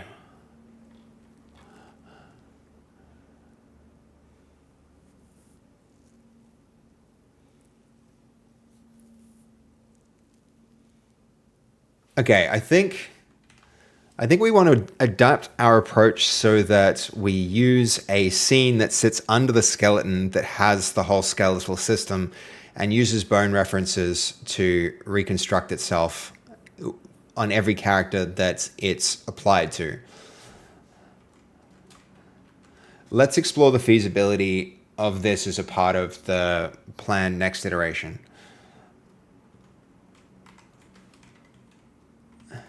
The thing with that plan, though, Ragithan, is if the proportions, although they have the same skeleton, they don't have the same proportions. Some of them are going to have larger limbs and smaller limbs, and so it might be the case that we need something that applies this. We need to be cautious of how this applies to characters with different sizes and proportions. It does matter for the collisions, though, Ragatan. The size of the envelope for the collider should vary from character to character, and if we do this, it might not.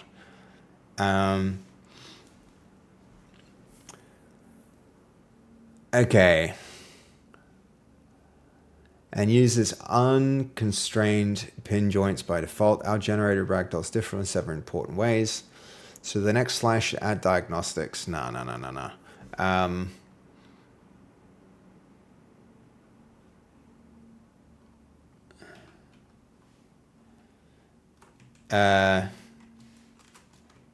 I don't think adding diagnostics here is going to be particularly useful. We really need to experiment some more and get things right. I've noticed that when we change the physics to jolt and change the joints to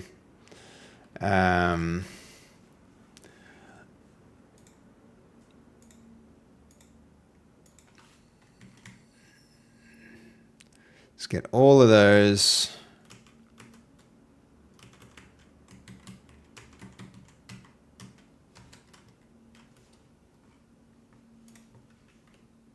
Oh, crash.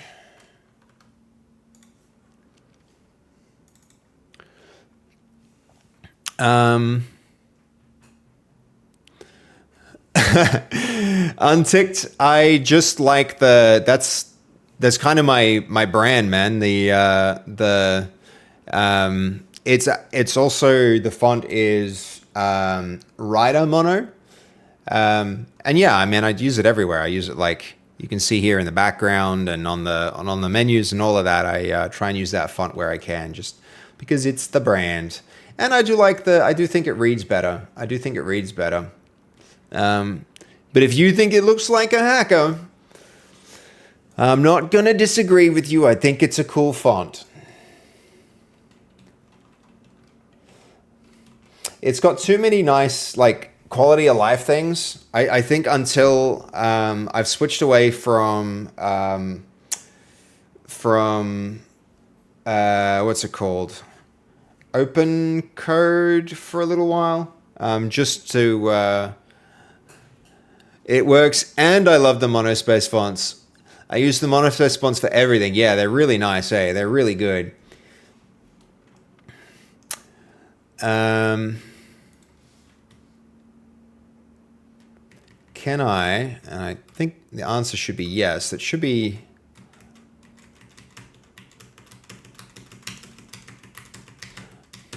It's annoying.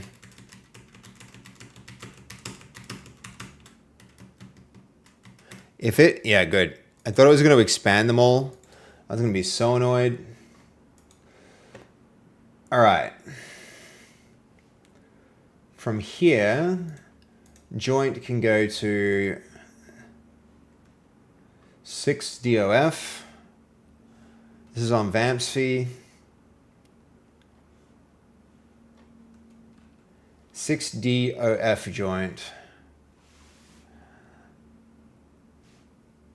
6DOF joints. We see mild, somewhat better results. But still far from what we need. Let's replan with that in mind, and then we'll keep investigating here as we go. That needs back on.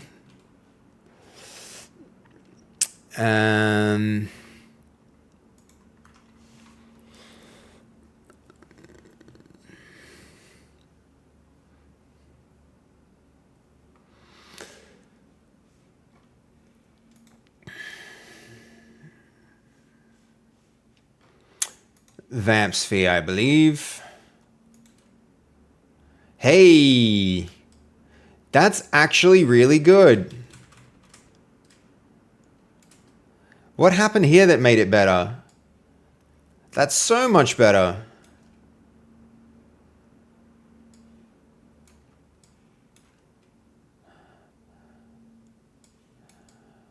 Okay, let's try that on a different character. What the helly?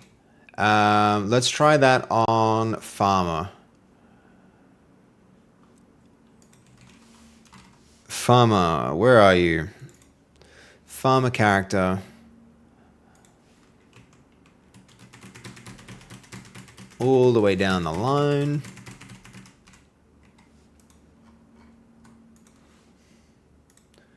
Joint becomes, oh, don't do that. 6DOF. What else do we need to do? Was that it? I feel like there was another thing.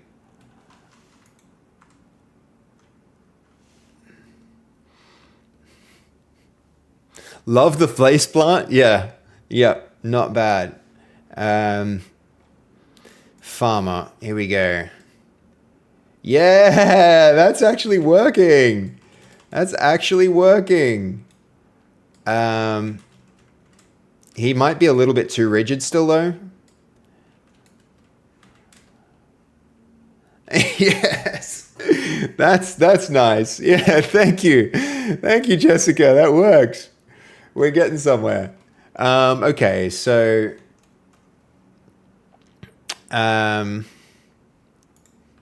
we also need to dramatically increase the amount of force applied with all of the different inputs in our harness.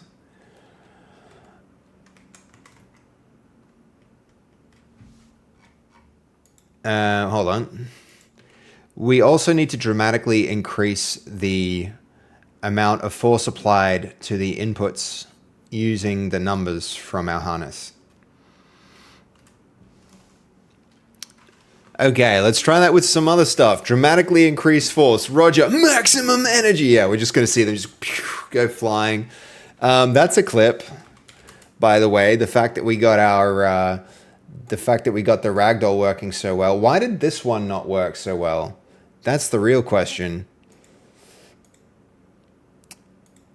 We need to just like redo that Vagabond character. I think we were screwing around a little too much with that character to begin with.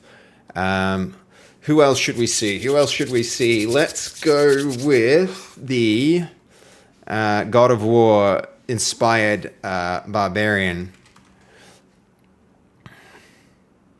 Barbarian character. Okay. All the way down the line.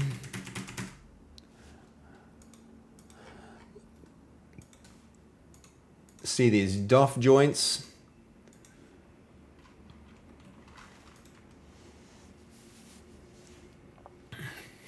Simtex, thank you again for the raid. Seeing that just now, again on the pop-ups and remembering it happened, I really do appreciate it. I hope you're still hanging out and watching. Barbarian, all right, ready? Yep, he's out. What if I do? Okay, that's looking cooler again as well.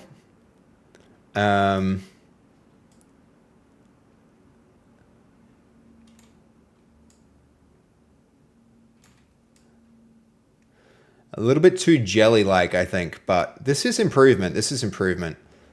And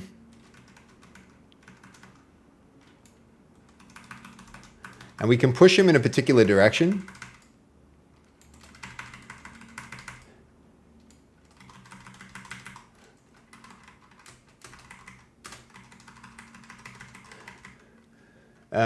Where's the... We've got forward shove, side shove, upward shove.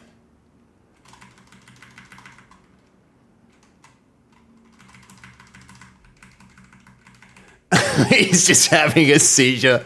Just, oh no. Poor guy. Active Ragdoll is going to work really well, guys, when we get there. I can't wait for that. I can't wait for that. It's going to be very, very, very cool. Drank too much. Yep.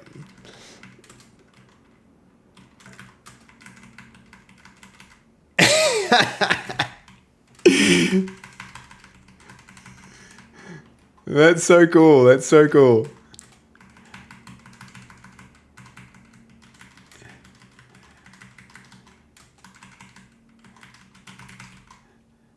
Already, this is fun. I'm so excited for this, guys. I'm so excited for this.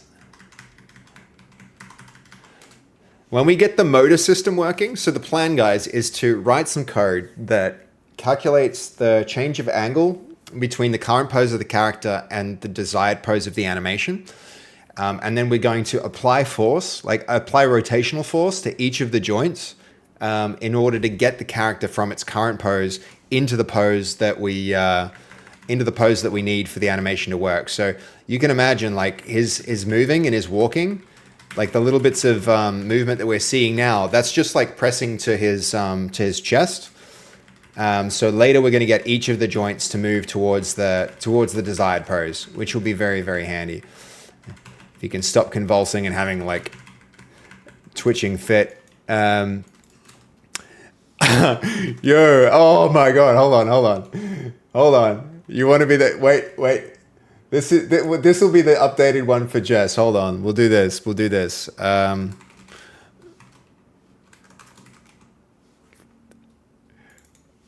is gonna be funny. Oh man, we're gonna have to send this clip to her. I need to remember to do this.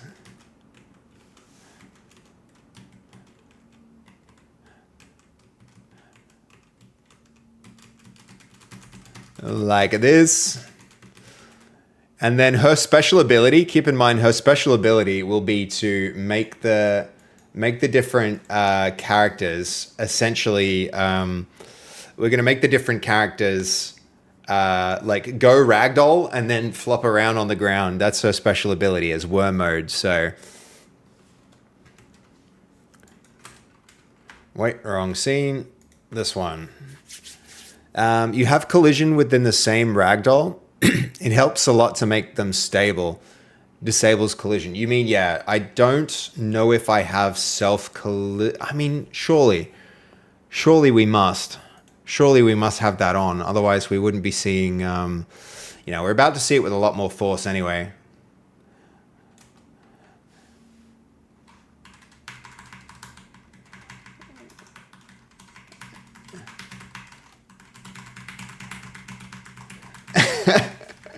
Oh no. This character is the worst, the wormy character.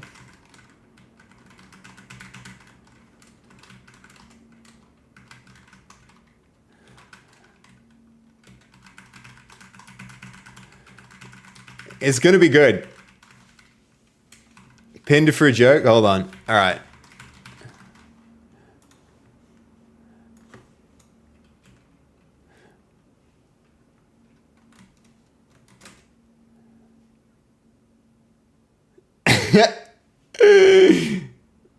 Yep.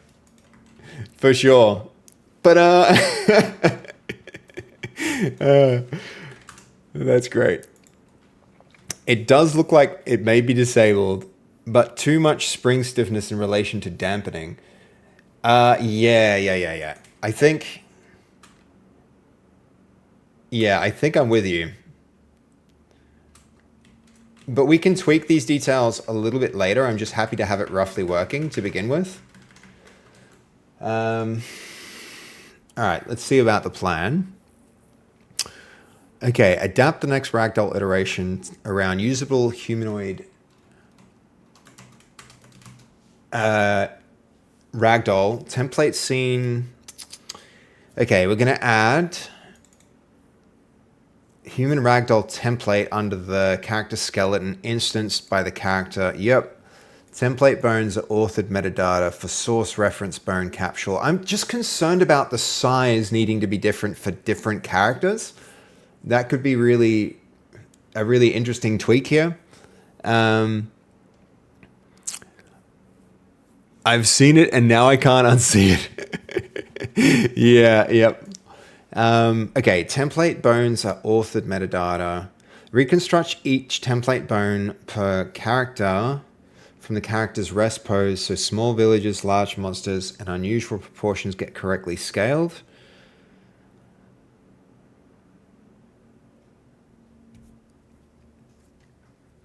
I think we need to...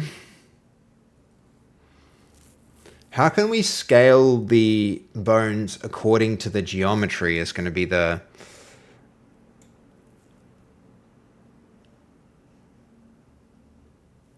Each template bone per character from the character's rest pose, so small villages, large monsters, and unusual proportions get correctly scaled, capsuled, and offsets. Use those kind of joins. Yep.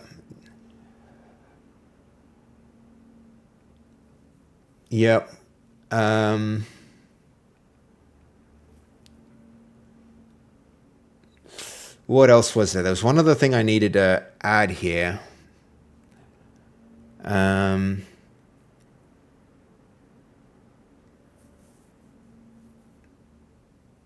We don't need this yet.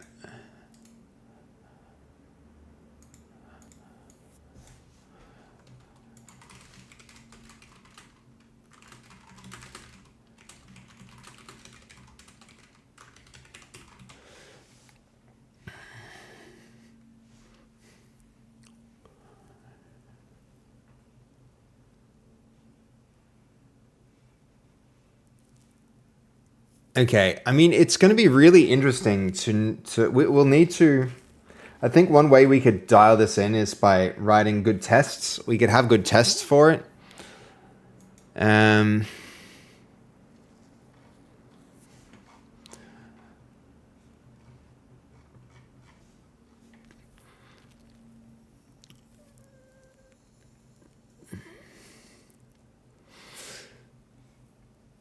We already have the bone scales from the rig though, so as long as the naming is standardized, the bone sizes, I mean, yeah, but that doesn't account for like, so for instance, the scale of, so this like leg bone the arm bones might be longer on this character, but her arms are thin, Ragathan. So if we applied the same bones, we'd get really like, if we scaled the bones if we scaled the collisions capsules according to the length of the arm, she'd wind up with really big arms, but that's not true. Her character is short. And then when you get characters like this, the situation's going to be completely different, right? Where his arms might be short, but the collision spheres should be big. those are the instances where if I reuse the skeleton, we may run into problems, right? So if anything, we could reuse the skeleton so that when we change settings, it applies everywhere. But we do need to do some kind of post-processing to look at the bounds of the geometry, if we can, around the bone, which is like very, very, very complicated to do. So I might need to just like author each one independently. We do a first pass, and then I come back and look at the actual geometry of the character to try and account for it. But I mean, we'll see if we can brainstorm and find a solution here. I need to understand what this means here.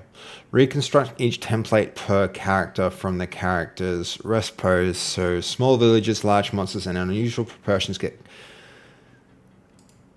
how do we plan to do...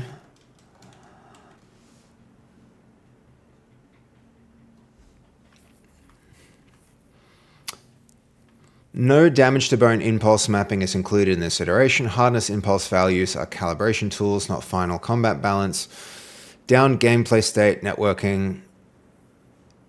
Yeah, of course. What are we actually doing here? Build the next Ragdoll iteration around usable humanoid Ragdoll template scene and use the hardness to tune the strong physical test inputs to not map combat. Yep.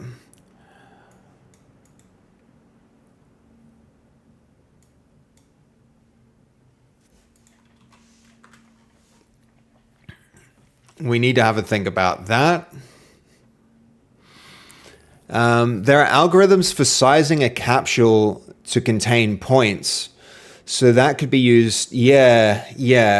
I know. I'm not saying it's not possible. It's just really complicated. It's just really complicated, Ragithan. That's the thing. I don't know if that's the right... If it's the right approach to get too sidetracked with doing that, because we might spend as much time, or probably not. It is probably worth it, but there might be some other approach that we can use as well.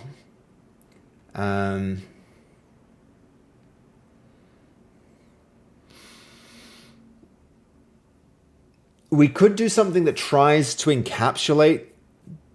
In the T-pose, yeah, what you're saying, that tries to encapsulate a certain number of points around a location, but we might wind up with the same kind of like weight issues that we found where like it's the same kind of problem where we're doing the skin weights and trying to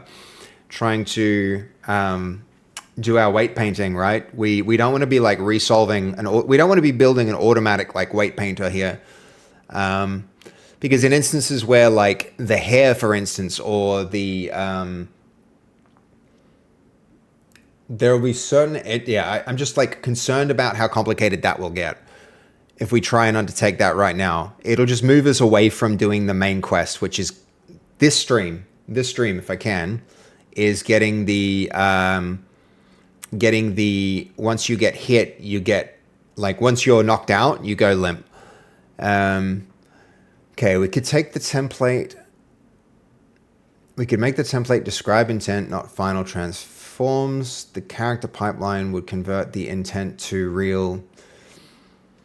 Make the template describe intent, not final transforms. The character pipeline would convert the intent into real offsets. The core algorithm would be template bone stores offsets by name. Fallback. Capsule has this. For each generated character, resolve those names against its actual skeleton and compute the physical segments from the character's rest pose.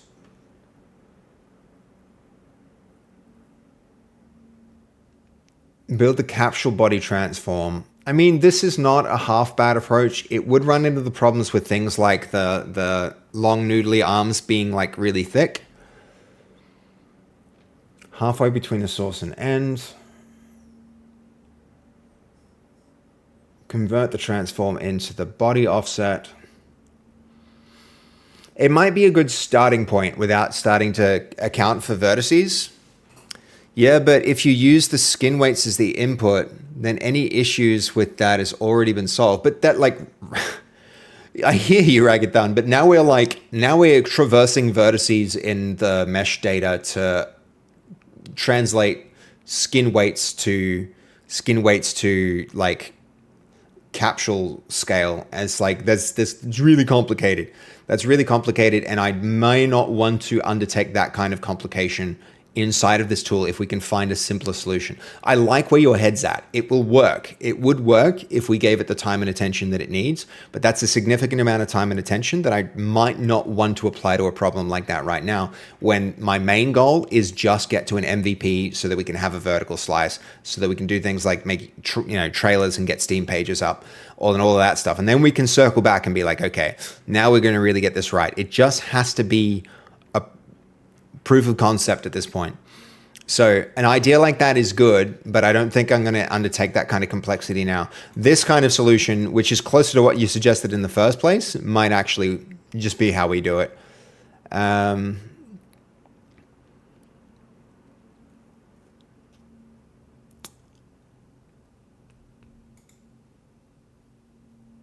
Okay.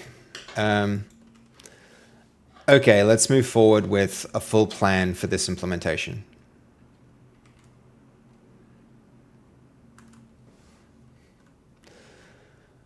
Late spawn items. I think we dealt with this one. That one's done. Yeah, we're entirely focused on this damage feature.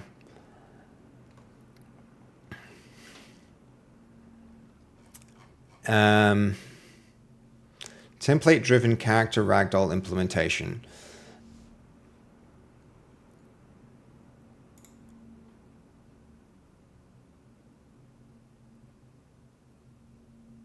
We don't need a new ragdoll folder here.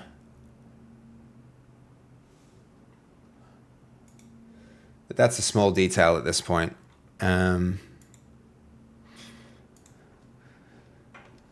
Oh, what's up, Goldie? Hold on.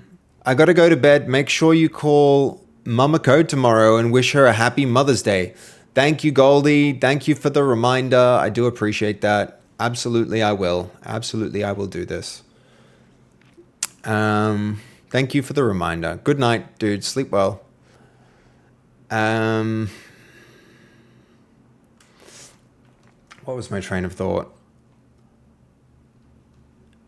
Right. I was thinking about joint stiffness here. No damage to impulse mapping yet. Oh, I was looking at the folder structure.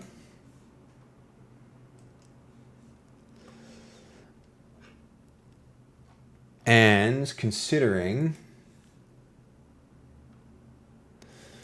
Just looking at the folder structure.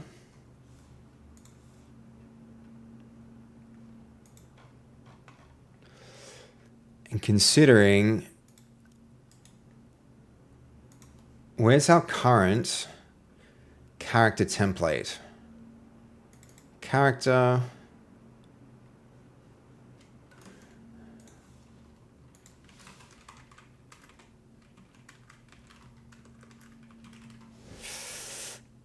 Character pipeline, character template.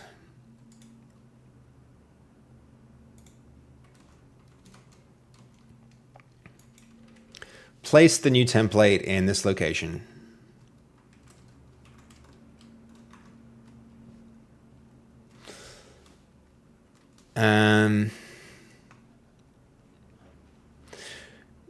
Keep the template to optimize humanoid ragdoll sets. Continue excluding root. Update the character pipeline so it loads the template scene, removes any existing ragdoll simulator, instances a fresh template under general skeleton, and adapts every template bone to the, remove the old character physical skeleton preset generation, for each template bone, resolve the source bone name and end bone name, compute that,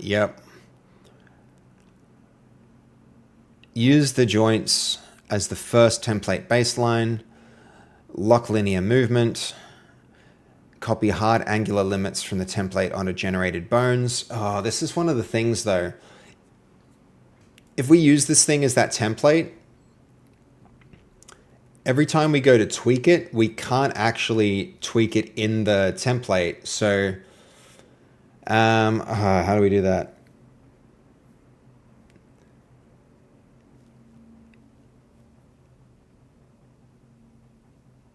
That's going to be annoying because we don't have one way to just like edit all of the characters all at once.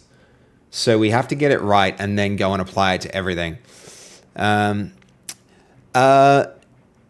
Unticked, do you have experience with hiring 3D artists? And if yes, any advice on how to find someone who fits your art style and vision? Yeah, I actually do have a lot of experience doing that, Unticked. Broad question, I know, but I'm lost on this matter. I feel like everyone just offers AAA modeling, and I just want a cute stylized chibi stuff. I mean, I know several artists who can do cute stylized chibi stuff. If you don't care about, and some of whom that I can actually highly recommend, depending on what you're actually after. But the thing that you should do with those characters is give them art tests. Just contrive an art test where you say, hey, here's one picture of a character. Can you please repaint them in in these 3 different poses? I would say offer to pay them to do the art test. And it shouldn't be much, but it should be enough to make their time worth it. And then say, I want you to report back with the output images and a record of how much time it took you to do them. And then you can ask for their hourly rate. And you can say, hey, then I know this character took this amount of time. I have this many characters that need doing. And you can kind of budget out from their hourly rate to see how expensive it will be for all the art that you need. But you really need a pipeline like that anyway, Unticked, to work with an artist or work with anyone, to any team where you have very well-defined tasks and deliverables. And it's sometimes you need more flexibility and you need somebody who will work directly with you, but that's something you figure out along the way. But yeah, art tests are the way to validate that, Unticked. And it's not unreasonable at all if you're going to hire someone to see if they can do the work, and asking them to do an art test if there isn't something in their portfolio that fits is a very reasonable thing to do. But yeah. Okay, awesome idea to do art tests. I will try that. Thank you. Absolutely. Very, very standard hiring practices for game studios too, dude. So it's not unusual. You just have to make sure you make a good document that gives them a clear outline of what they should be doing, how much time they should be spending on it, that kind of thing. And you hand that over. You just give them a PDF and you say, hey, this is what I need. This is how much time you have. Here's how much I'll pay you to run this art test. Get back to me. And if it comes up good, then I reckon we can work together. Okay. So I'm still in 2 minds about how we do this, because copy hard angular limits onto the templated bones means making an update to the template doesn't update all the characters. And that's the advantage that, who was it? It was Ragithan was talking about, where we just have a, let's try it for now.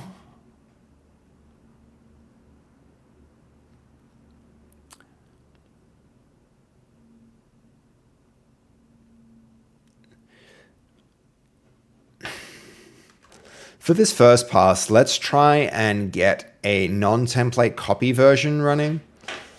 Do I want to do that, or do I...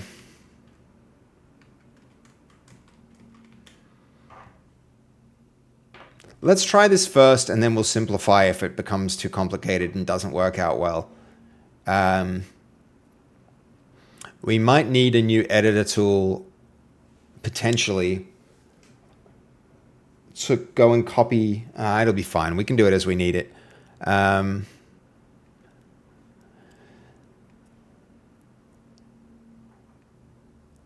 Hardness. Okay, the reusable template describes ragdoll intent rather than character scenes. Stills. Okay, hold on. I am gonna do that little thing. Jolt remains the targeted physics backend. Character proportions are from rest pose measurement, not fixed template transforms. No discovery integration, downstate now. Yep.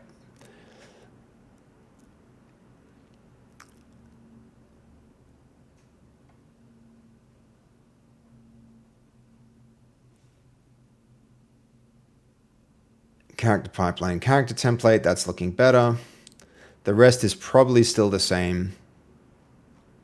And then I'm going to say yes on this because it's all pretty similar. Ship it. Let's see, audit that. It contains, yeah, that's fine. This is in our smoke tests. Pipeline, yep. Yep. Reconstruct the test, yep. Start and stop still works and impulse, yep. Okay, cool. That's pass 2. Second pass, this should be good. I think after that, we'll wind up with all of our characters ragdolling, potentially. And the next thing we can maybe do is map that onto unconsciousness, which is going to be a pretty exciting step forward. That's going to be a pretty exciting step forward. Then we're going to be able to go into the game, do some fisticuffs, and when someone gets knocked out, they're going to go bloop. It's going to be exciting. I'm excited. Are you excited? I'm pretty freaking excited. Because always let the work tree handle all versions in parallel. See which one pans out unless you risk being rate limited. No, I could do that. I could do that, Ragithan. You're right, but I just don't want to handle the complexity of the branches right now. I just want to run one and like, you know, we could make new work trees and try a bunch of different approaches and see what works. You're absolutely right. And maybe this is an important enough task to do that on, but I don't know. For now, let's just see this first approach and how it pans out.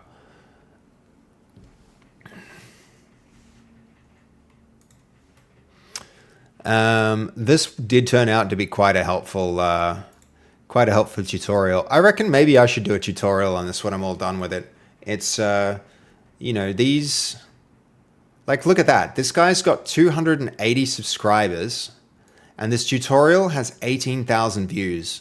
There's something going on there. There's something going on there where this is useful to people. This is useful to people. So I think Ragdolls will be a good thing. Will be a good thing for us to maybe try and do a tutorial on.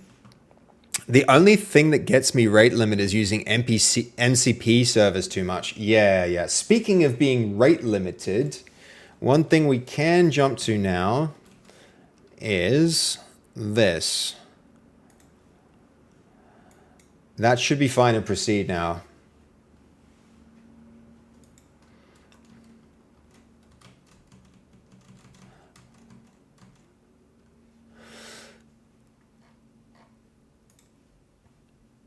Okay. While we wait for that, let's go on to our next character. Look at it. Look at that character. She's strutting. She's striking a pose right there. Beautiful. If only she had a face. If only she had a face, chat.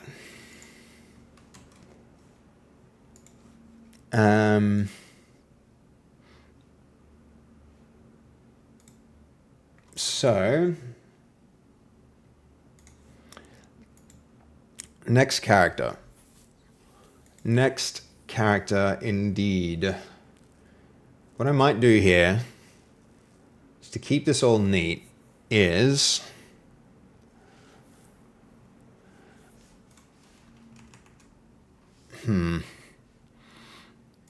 By the way, I said this earlier, but your Ragdoll clips are good marketing material for YouTube shorts as well. Yeah.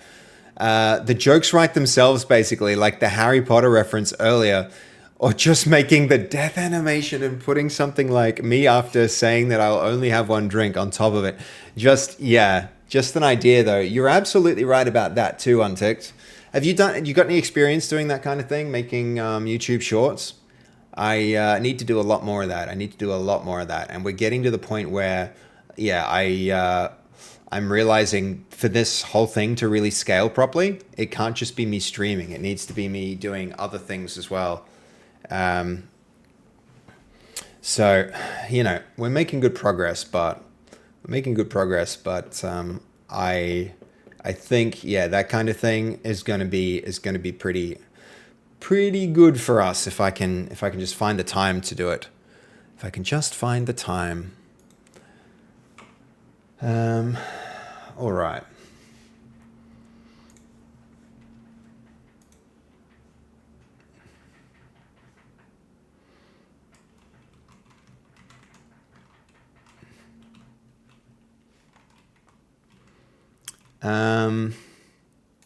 Yep, what were we doing? We were doing this character. I'm zoning out here thinking about YouTube shorts. Vamp's fee was already frickin' done. Let's jump onto that branch and get that sorted. So I'm going to go new here. We're going to new work tree. We're going to go new branch. Surely it'll let me do a branch. Guess I'm doing a branch myself.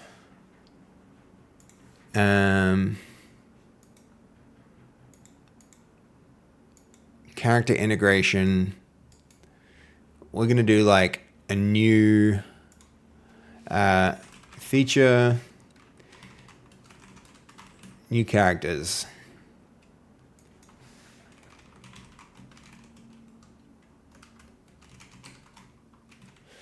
Upgrade characters. You're going to bed. Good night, Snolzy. Sleep really well. Would love to chat, but I'm passing out. I'll watch the VOD later. Okay, no worries, man. Should be a good VOD. We're doing some cool stuff this stream, man. Some really cool stuff this stream. Okay. Speaking of cool stuff, Master Branch, upgrade characters. We just made that. We do want to be on that. And we want to upgrade characters. We're going to add some new characters to the solution. We're going to upgrade some of the existing characters in the solution to new models.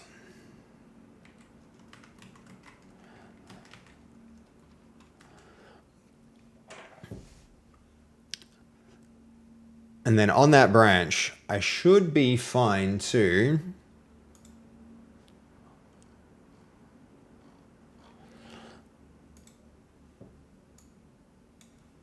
I think that one can actually get closed, which is good.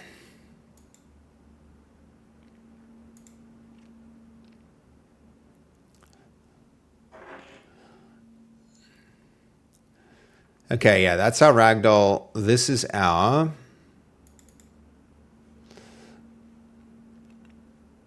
character upgrades. Good, good. I still don't know if he's getting the thumbs right.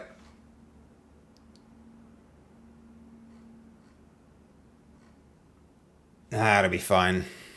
We just have to like accept that the thumbs are a contentious issue and roll with it at some point. Okay, so upgrade characters, we can cherry pick this then. Am I on that branch now?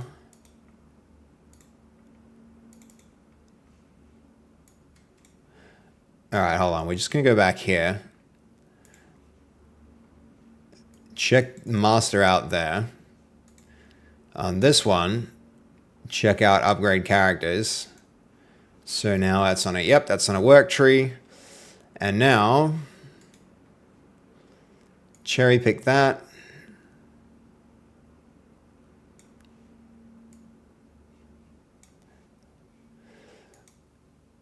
And then also,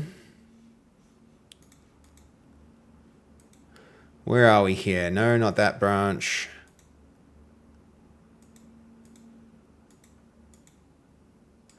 We're going to apply that. This one can get a good old delete.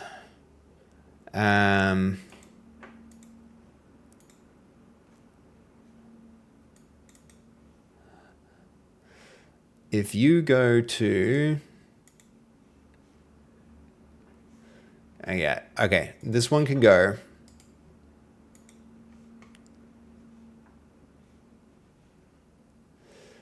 Where's the feature to... pretty sure... Oh, hold on.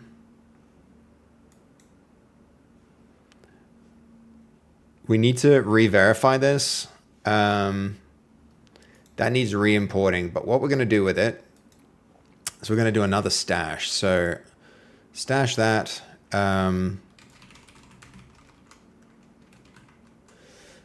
Barkeeper v2. Then we're going to apply that over on our new work tree. And then we'll delete this one because the way that this got added, not really feeling it.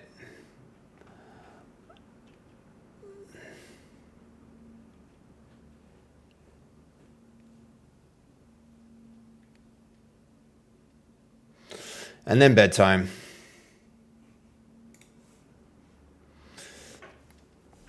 Okay. Which character upgrade scope should this plan cover? Should this plan cover? Exact mapping. Plan around the per character mapping from the existing character to placement asset model. Yeah.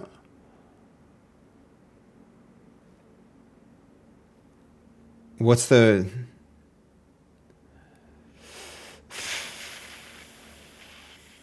Yep. How should the existing character identities be handled during the model? What do you mean? Preserve identity. What are you talking about? These are some weird ass questions. What is it?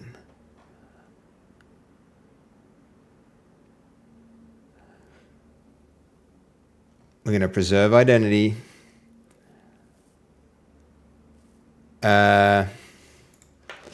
I mean, essentially that can just cancel. That's fine. I know why they're weird ass questions, because this was mostly just there to create that work tree in the same codex way as everything else.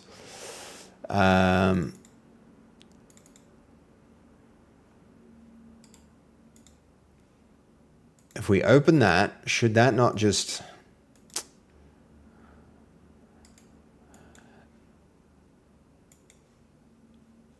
See if we can move that across.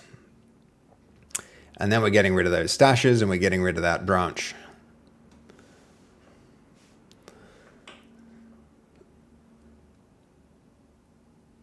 Okay. Hopefully this is going to be the night. This will be the night when it finally comes through.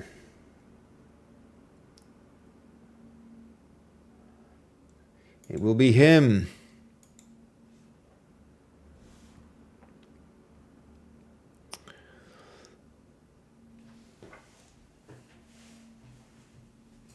It is close to end of stream time. It is close to end of stream time. You guys aren't wrong. And we're not far off it. We're not far off the damn thing being ready to do stuff with. I'm excited about it. And I want to resume the active ragdoll. I'm not feeling too bad about it now. I know exactly how I want to do it. I know exactly how I want to do the active ragdoll now. Like, I knew it before, but I can see the plan coming together.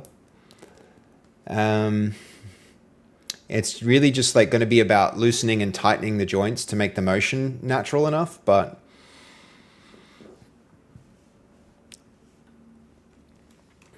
so I got a big thing to do tomorrow, so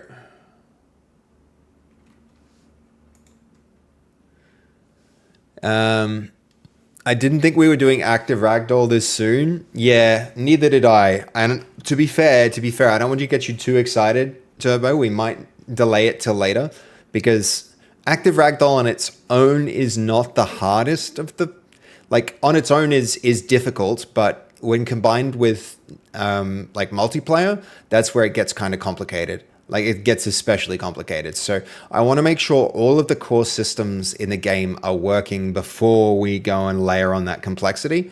Otherwise, we'll be dealing with that complexity potentially through the implementation of all those different systems. So I do feel like it's something that we want to put later. We want to put it later in the process. Did that finish applying? Yes. Why did those get removed?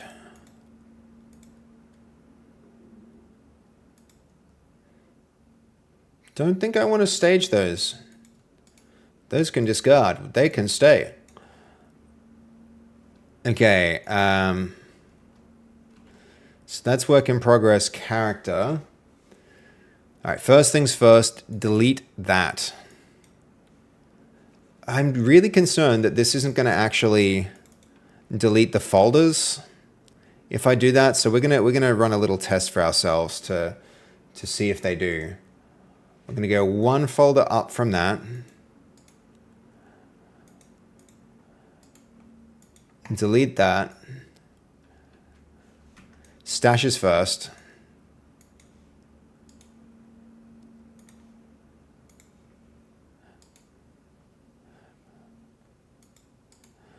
And then delete that. Yay!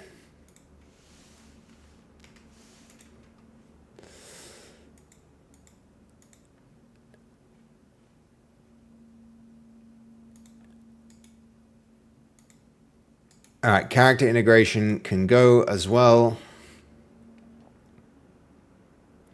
That's now rebased up here. Okay, now what we can do with that. Having desynced ragdolls could be an option as long as they don't affect gameplay. They will absolutely affect gameplay. You don't want person A hitting someone in the head and then person B, like person A getting a miss because person B's head position was off. So we need to we can have that a little bit. We can deal with client side simulation and then host side correction to get that feeling right for both people. But I think I want to push that kind of problem down the line. I don't want to deal with that too soon. I only thought Ragdoll would be active once they died. No, we're going to do something called active Ragdoll, Ragithan. So it's imagine how we're going to do this. Imagine that every animation which is playing now is recorded. It's still replayed, but the body is not, the animation is not applied to the body. Instead, what we're going to do is we're going to put Ragdoll on the entire body of the character and then make like the Star Wars games did. Yeah, I think the first game to ever do Ragdoll when a character died was the Hitman franchise, which I actually got to work on. I got to work on Hitman, which was that was really cool that Actuator got to do some work there. I didn't get on the code as much as I would have liked to, almost not at all. I got to look at it and stuff like that. But yeah, Hitman was the first game to ever do Ragdoll. But we're going to do something different called Active Ragdoll, where we'll play the animation and then the animation will be the target for the rotation of every one of the bones. And so Pog, Seb did work on the Hitman game. Yeah, that's it. And so the rotation of the bone will try to move into the position of the animation by putting motors on each of the ragdoll joints. And so what we're going to get then, Ragithan, is a lot more fluid motion than we would usually, because we're not just playing animations, we're trying to move into the pose of the animation. And that also means animations, it'll be possible to interrupt them. We'll be able to interrupt animations with things like, you ran into a chair or somebody hit you in the head with a club or something like that. I did unticked. It was Hitman VR. You can check it out on the Actuator website. Yeah, I think The Force Awakens or something was the first game to tie in AI with the ragdoll mechanics, having enemies grab at geometry or recover and stuff. Yeah, that's pretty cool. That's cool, Ragithan. Love that game. The game itself gave you so much options to get your target. Yeah, it really did a great job of it. Gang Beasts and Red Dead Redemption, one of my favorite games for active ragdoll. Funny stuff. Did Red Dead have active ragdoll? I didn't even know that. I knew it had ragdoll. I didn't know it had active ragdoll.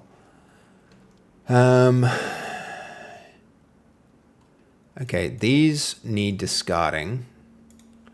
Don't get rid of them. We still want to keep them. So what we need to do is validate our FBX in these folders. So show in File Explorer.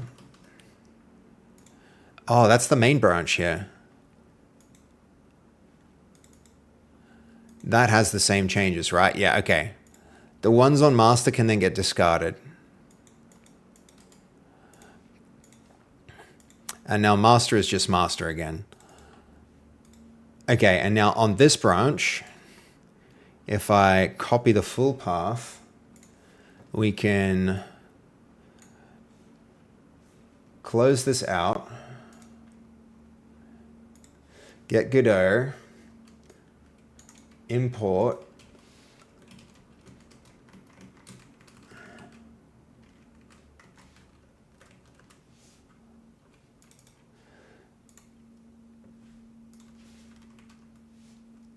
and then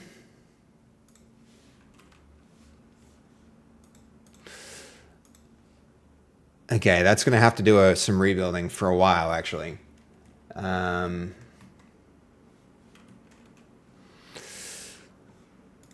Ooh, snap.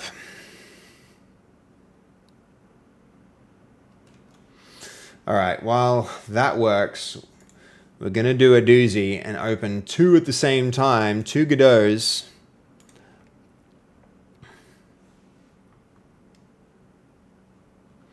Seb, did you see one of the kill lists in the Hitman community did? A person shot 3 targets. A person B, C, D needed to find a better, even more shot to get the targets. Whoa, sorry, I'm getting this wrong. I'm reading this wrong. Honestly, you need a marketing sprint. You're unticked. You're 100% right, man. You're 100% right. It would mean that it would mean that I don't stream for a while. But you're absolutely right. I probably need to. Do you think people would care? Would you all? Quick, big vote, important vote. Would you guys all care if I spent a stream like editing clips and stuff together? Because that's. Yo, thank you for the follow. Who's this? Alt Keck, my guy. Thank you for the. Is that? I feel like this is you guys. This is your thing. This is your thing. Did you make this thing? No links allowed. Yeah, sorry, dude. Poll. Okay, so question. Would you watch me edit videos?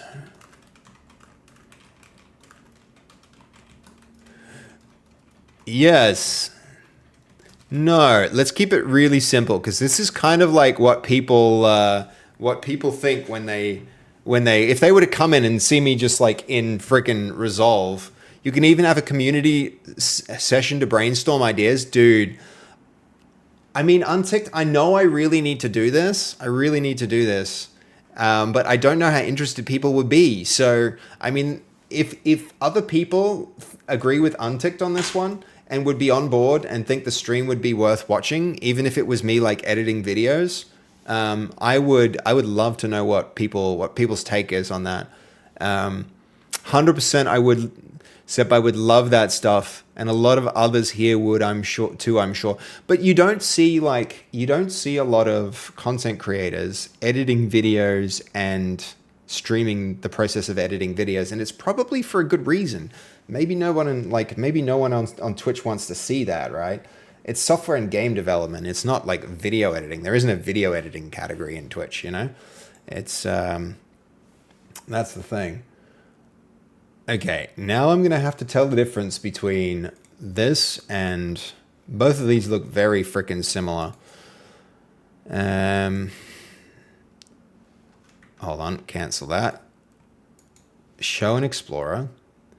This is 4DOF.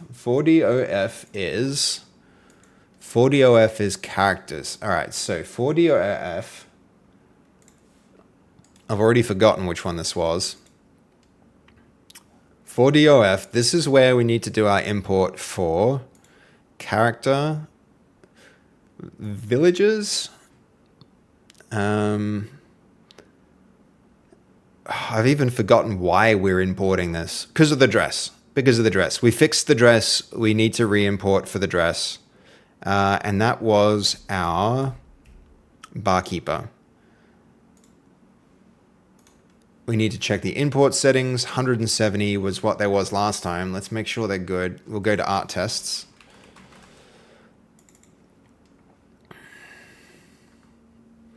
Um, 100% I would love to. No, but it's game development. It's part of the process. It absolutely is. It absolutely is. You think a marketing sprint would, I mean, I'd love a marketing sprint. It would be absolutely freaking incredible. I suspect a lot of people would be interested in seeing video editing, but normally you have the editor working with someone else's content. So showing the editing work before the content videos comes out becomes problematic. Yeah, psych. There are a lot of lurkers today. I don't know why. Or maybe people just didn't want to weigh in on that particular vote. Or maybe people were so just appalled by the idea of watching me edit videos that they were like, no. Okay, so 6 yes and 1 no. Normally you have an editor working with someone else's content, so showing the editing work would become before the content out. Yeah, but if we do it here, Ragitan, would you be down? You think a lot of people would be interested. Okay, oh my gosh, that's a giant barkeeper.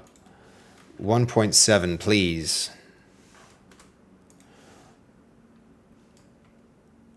Is she the right scale now? Yes. Okay. Quick re-import here. We're going to close that and open it again.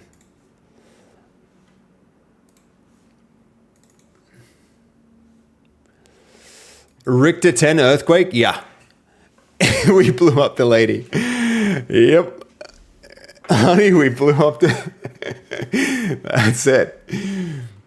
She was large. And we were not going to look up at that. I missed the vote, but yes. Okay, Dragihan. Hell yeah. Hell yeah, we like that.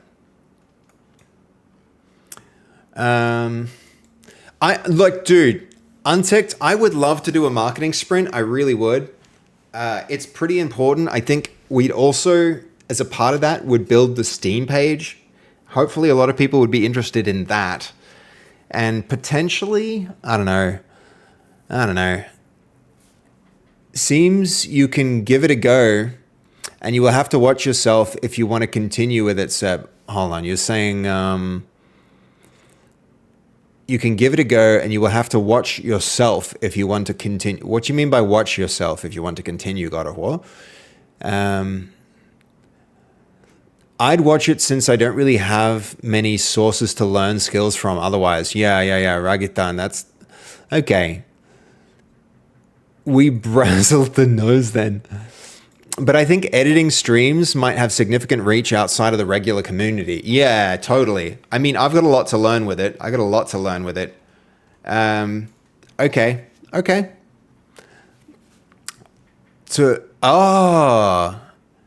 Yeah. Okay. Watch to see how, if I want to continue doing it. It would be 100% worth trying to do it. I'd 100% be into trying to do it. Okay.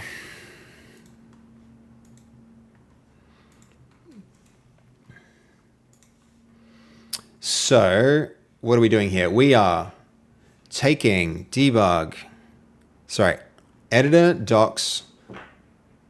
It's gone again. Chat, it's gone again. Where is my pipeline? At least this time we can do this.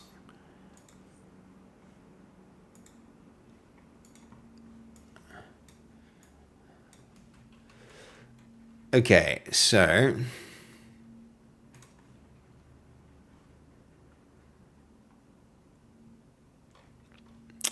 surely I upgrade characters. So I've noticed this time when I try and open my character pipeline script, I get the following error.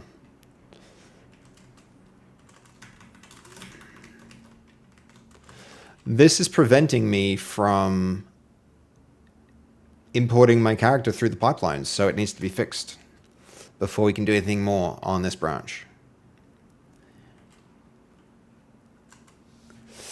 Okay. And that means we can swap across to the really exciting stuff. We can swap across now because this is the right branch. If I just confirm, this is D4OF. D4OF. That is not the right branch. I might have this open in two places. We need 811. This gets closed.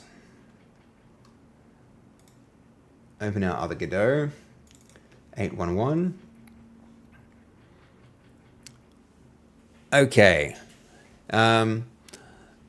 Also, there is non-marketing marketing stuff you could do. Videos are a big part, but you could give other spins, e.g. make a web Godot build of your game where people can blow up your characters. Like I said above, yeah.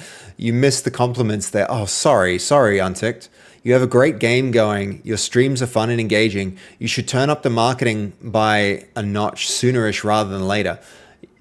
Unticked, you like, truer words were never spoken. I 100% agree with you. I'm just not a marketing person. That's been my trouble with the last game. That was where it completely failed, and I really do need to do better this time. Unticked, if you ever have suggestions like this, or do you have experience doing games marketing? I really wouldn't mind, getting assistance with that. So there might be a bigger conversation about it because your suggestions are really, really good. Your suggestions are really, really good. And I know that I need to do this stuff. I really do. And I appreciate the positive feedback and the compliments.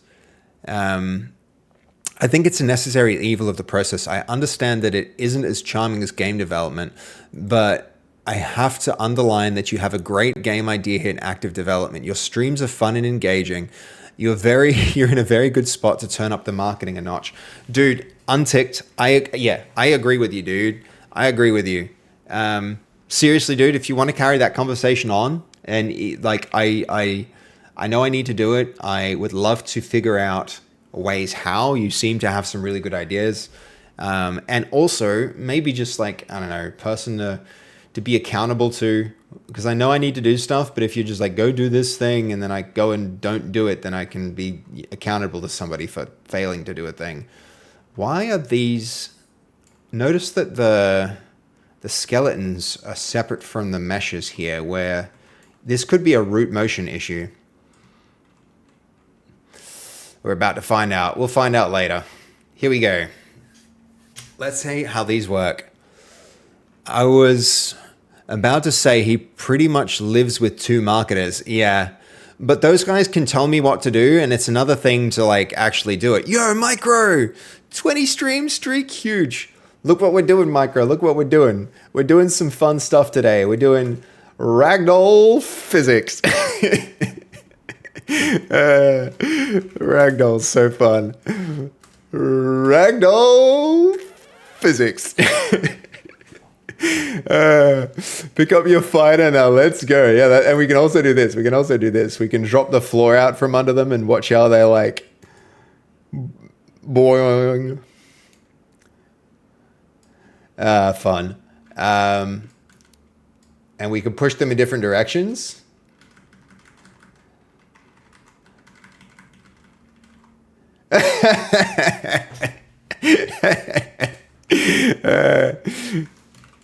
So much fun to be had with these ragdolls, for sure. This is gonna be great. Hold on. We can do what was up again? Up was...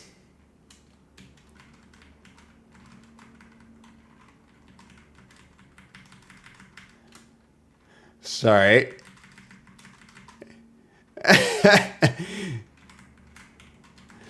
I need this camera to... We need the ragdoll camera to follow the...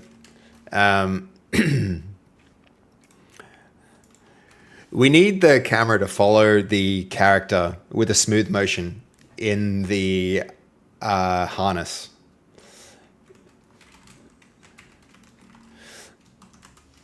That definitely we need to do, and that might even be more important than...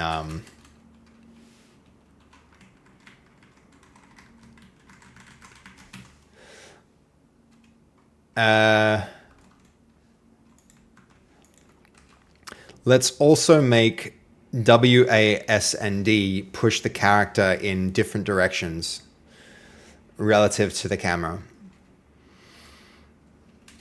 Again, this changes only in the harness.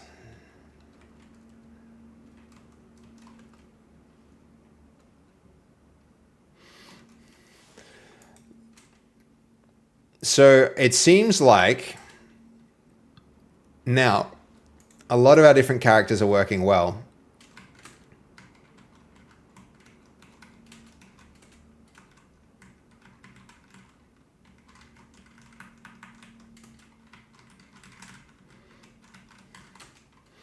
Okay.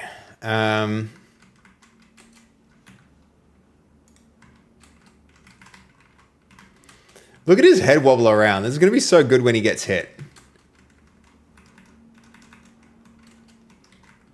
I mean, there's a game just in like ragdolling a character around. Absolutely. I'd love to brainstorm more ideas with you. I will join the Discord later. I also think that the execution is the problem because it feels too dry.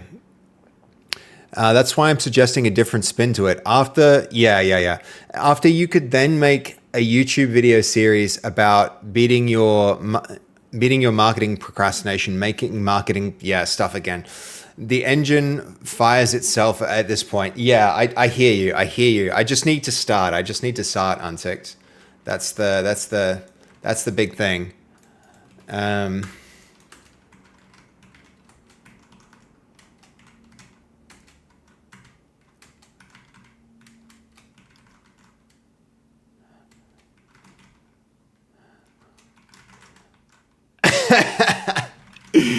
Oh, so good.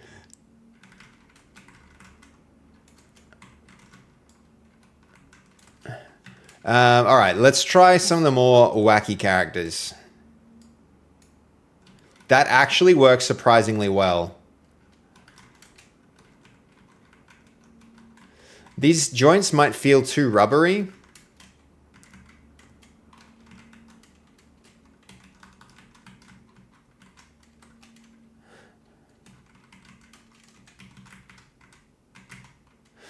All right, that is looking good. This is a decent.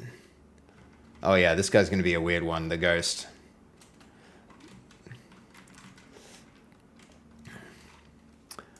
This one's going to be very interesting as well. The whole character needs redoing. She's so tall that when the ground falls out, she's almost like head height.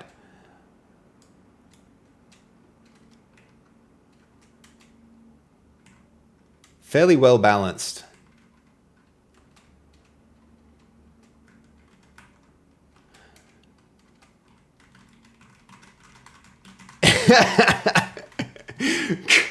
Goodbye.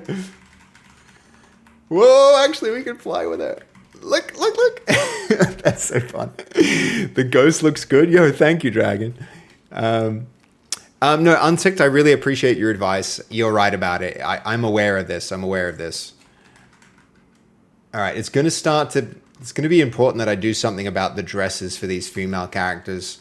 Haven't really put a lot of attention into that because you can't usually move the camera in that way.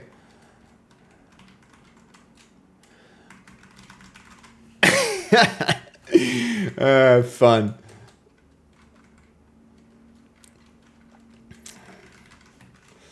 Hold on. Newlyweds will be an interesting one. They hold their T-pose pretty well right now.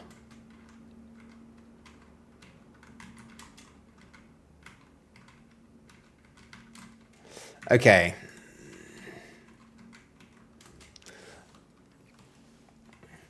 Hello, Tommy. How you doing?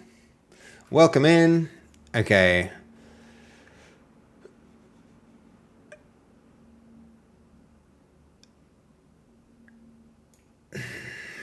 Root node.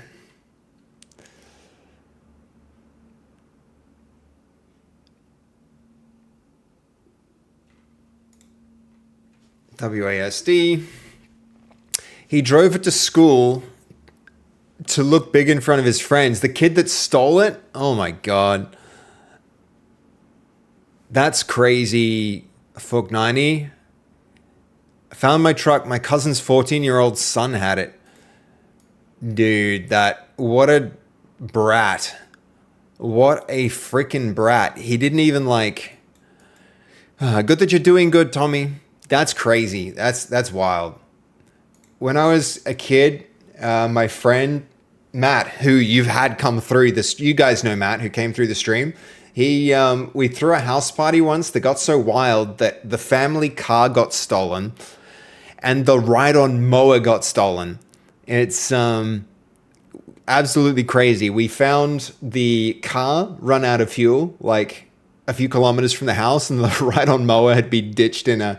It was a crazy party. Okay, yeah. Okay, WSD can shove in relative directions. Test plan, extend the WASD means WSD, no N character. Yep. Did I misplace? Did I mistype? Yeah, I did.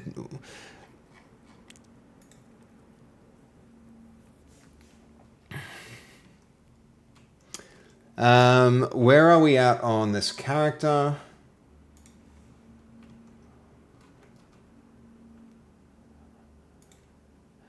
Oh, it finally has a night for us to review.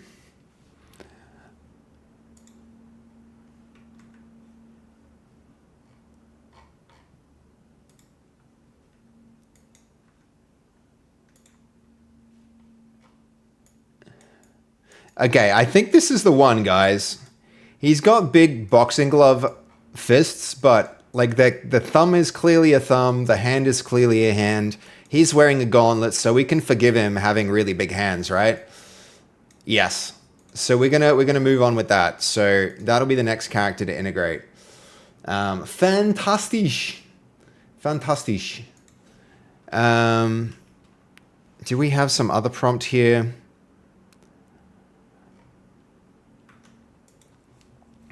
Thank God he didn't steal one of the motorcycles. Or yeah, I don't have a license. You're allowed to have a license, like have motorcycles without a license, but he doesn't have the license. I mean, if you're not riding them, it's fine. But means really big gloves. That's right, really big gauntlets. Okay, we've got our knight in now, which is good. We had other missing characters too that we should really get on top of.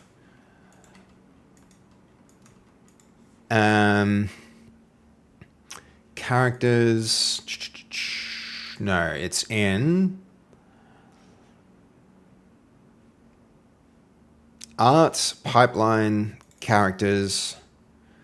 Night Watchman was missing. We have references for the following characters, but did not generate any 3D models.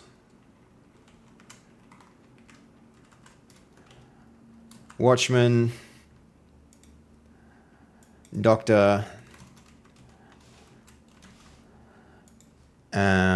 Priest,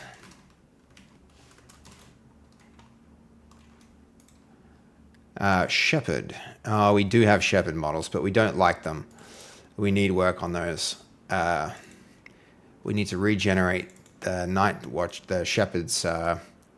Fruit Seller's good. Okay.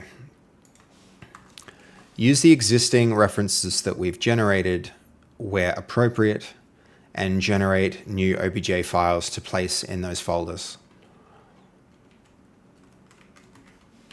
God, I love this tool. Guys, it's so powerful. It's so powerful. I can just leave this now and come back to it, and they'll just be the files that I need in the places where I need them. It's so good. And I can even tell it to integrate some of these files. If I wanted to, I'd say, make new characters for this new image. I'll wait, and like an hour later, we'll have our character. It's such a powerful tool. I need to get this into your hands, guys. For those who want to use this, I really need to get this into everybody's hands because it's too strong. Too strong just to sit here on my computer. It's such a cool tool. It's such a cool tool, guys.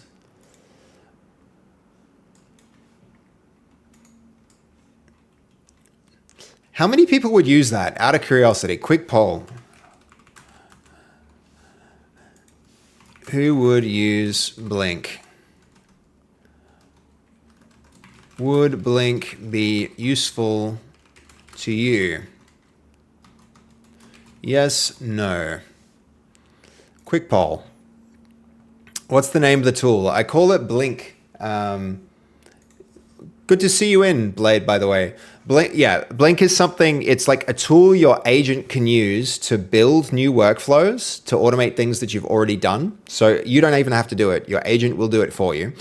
And then it can convert them into plugins that you can distribute, and they can do all sorts of useful things, such as, like it just created a 3D model for us throughout this stream in the background while I was working. It created this character, and it's a pretty difficult character to make because of the shape of the hands, but it's done like a bunch of different art.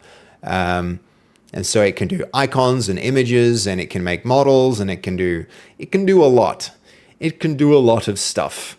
And it just works with your existing agents. So I don't worry about if someone sees me driving. You mean, I'm not a game developer, so I don't have any use for it. Fair enough, God of War. Fair enough.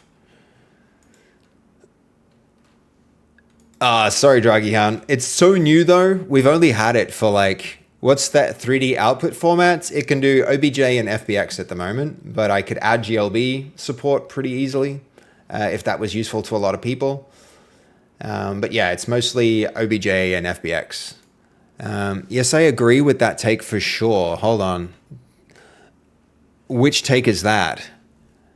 I don't worry about if somebody sees me driving take? Direct, or said don't blink? But David Tennant, I mean, I came up with the name on a whim. It's like a stupid acronym. I could just change the name. GLB would be awesome for mobile. Yeah, fair. I mean, I could add it. It's not hard to do.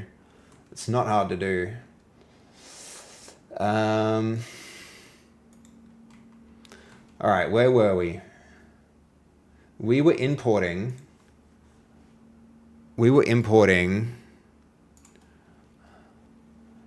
Okay, 881. 881 is here. We need 40. Oh, yeah. Hold on. So we should have some progress on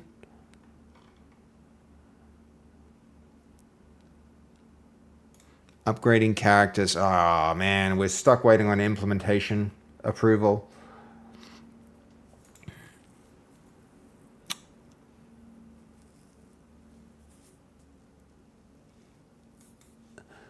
Okay, we can at least review this one. That's why it's kind of handy to have two open. Yo, Untick, thank you again, dude, for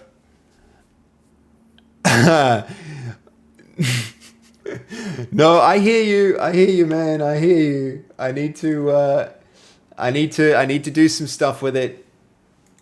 I need to market these things right. You're absolutely right. How will you market this game, by the way? I'm marketing it right now, I guess. Open source it, Twitter post, YouTube video, boom, next. Yeah, I hear you. I know. Would be good to do. Had you not seen that tool, Unticked? Because, yeah, it's pretty freaking neat. It's really, really cool. It's one of the best things I've done lately. We did it in like a week, too.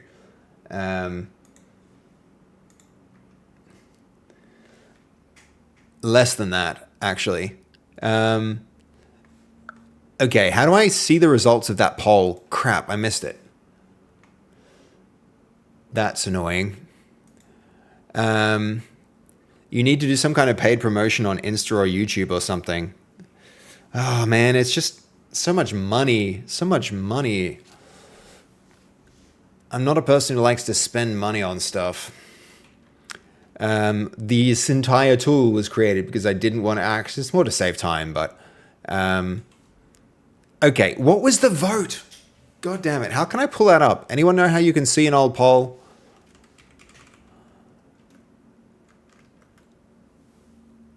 Do it again. I missed it.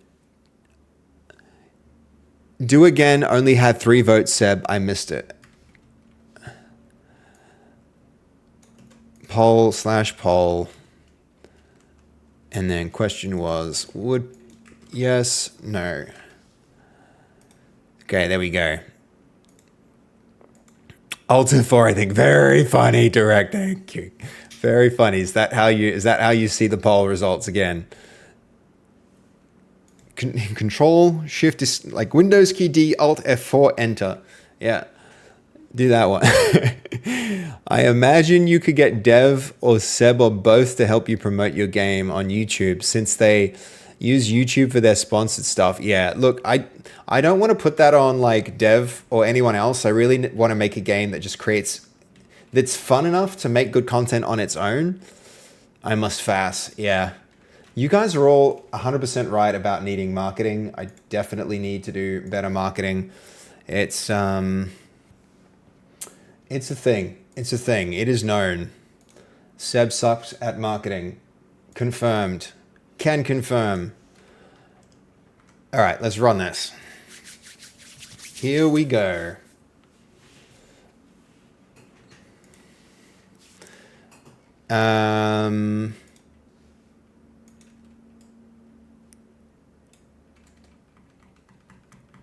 Where's my camera behavior?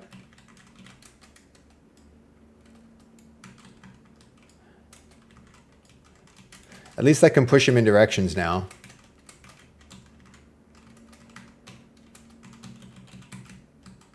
It's kind of fun to like try and keep him standing.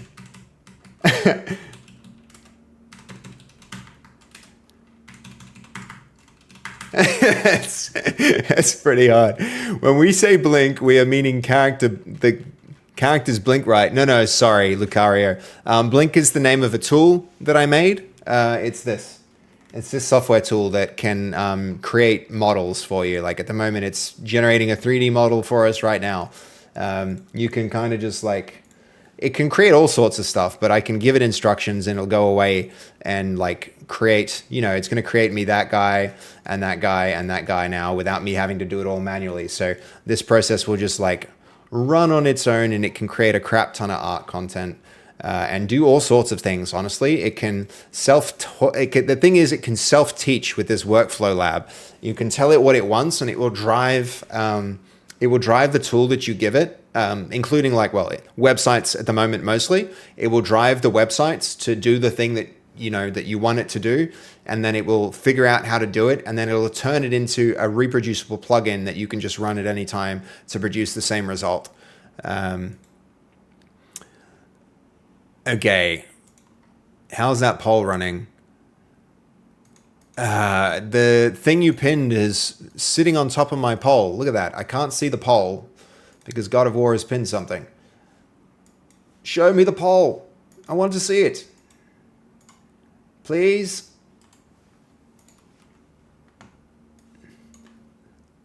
Oh, there we go. Okay, not a lot of votes, but some yeses. Some yeses. 75%. Insufficient sample size. Insufficient sample size.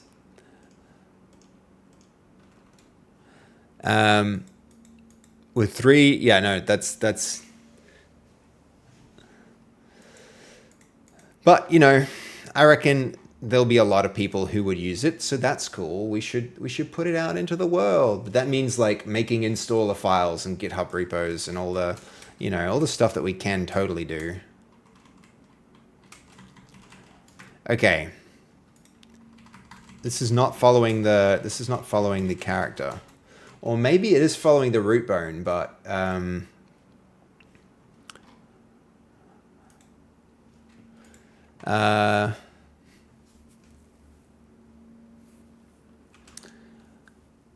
let's follow the chest bone of the character rather than the root bone.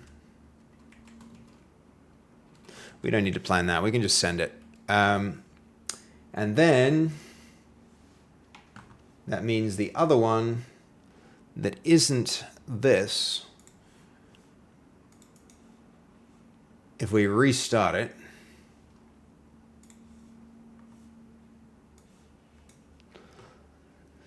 where are we? We're looking for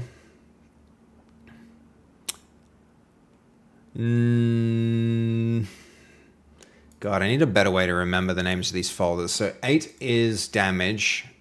We want that one so we can get the character integrated. W Pins, I was trying to get your attention with that message because I typed it in chat from a previous poll. Oh, well, thank you, God of War. Sorry, I couldn't see through it, but... all right, good. We've got our character pipeline, so now we can go to our barkeeper. All of that's still good. Replace. Generate the character. This should be enough now for us to character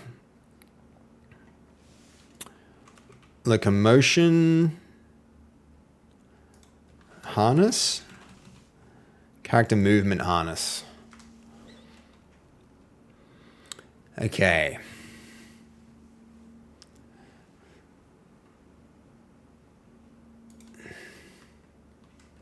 Oh, yo, we broke our harness.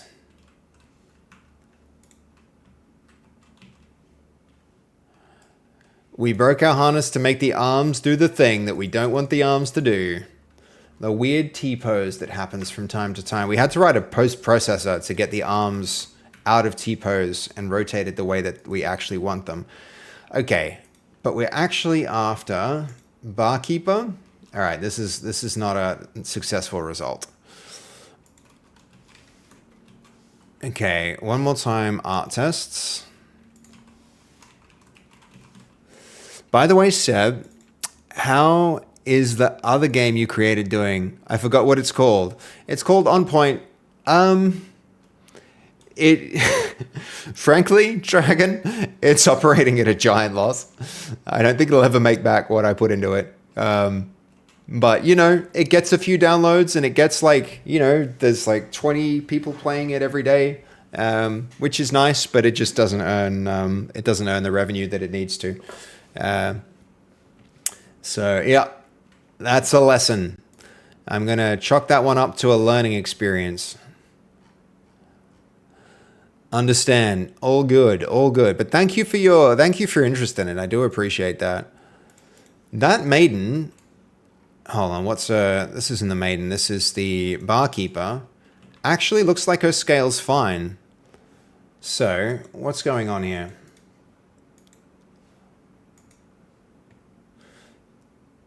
See if we can generate that.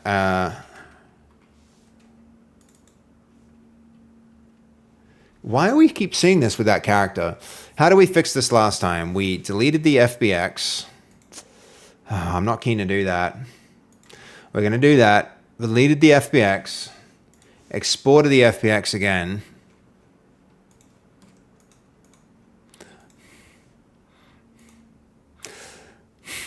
Unticked, I really appreciate your advice today, by the way. You're right. I do need to do better marketing, man. I really do.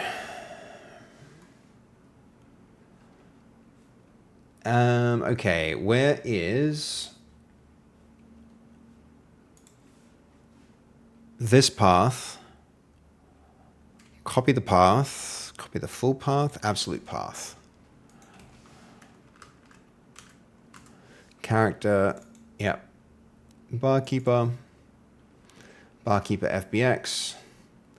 Copy. Scale of 1, I feel like scale of 1 always comes out way too big.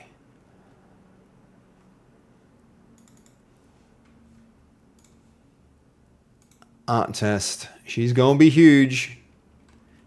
Oh my gosh, she got squashed. She got squashed.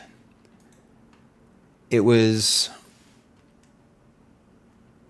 Actually, why am I getting root scale? I thought you usually got X, Y, and Z for a... maybe that's an OBJ. 1.7.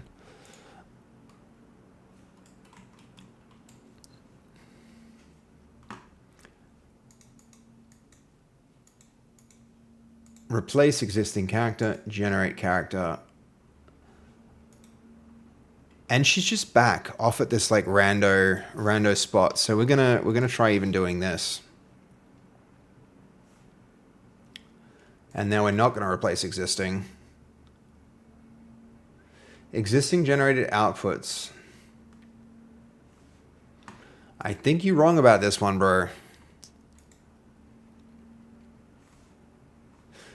He's not wrong about all that other stuff. Though we don't want to get rid of... Okay, that might have done it. Yay, that's looking better. Okay. All we really need is face. And then hopefully dress is sorted. Draghi-han, we did it. We did the dresses. We fixed it.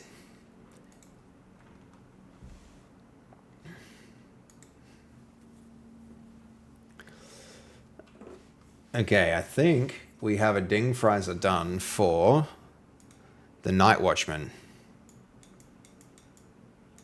Yes, we do. So Night Watchman should now just show up in here. Characters. Night Watchman has not put it there, but soon, mark my words, we'll wind up with the character right there.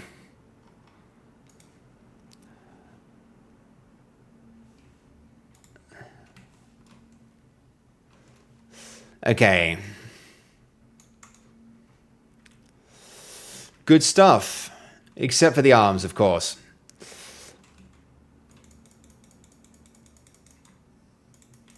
Her face needs to go a little further back.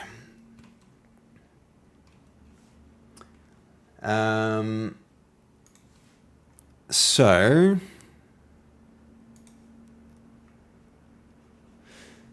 what changed here to break the arms? Pretty strange. Okay. Some change that we made here broke functionality that adjusted the position of arms for the character to be consistent with the game at runtime.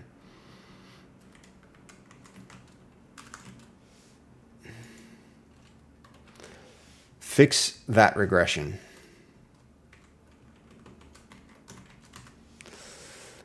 Okay. Now the ragdoll's going to follow the chest bone. And then what time is it? 3:31. I think I need to wrap the stream. And tomorrow we're going to put death. We're going to connect death with the ragdolls. So that'll be the next big thing, guys. We got this character in. Let me commit that on our branch.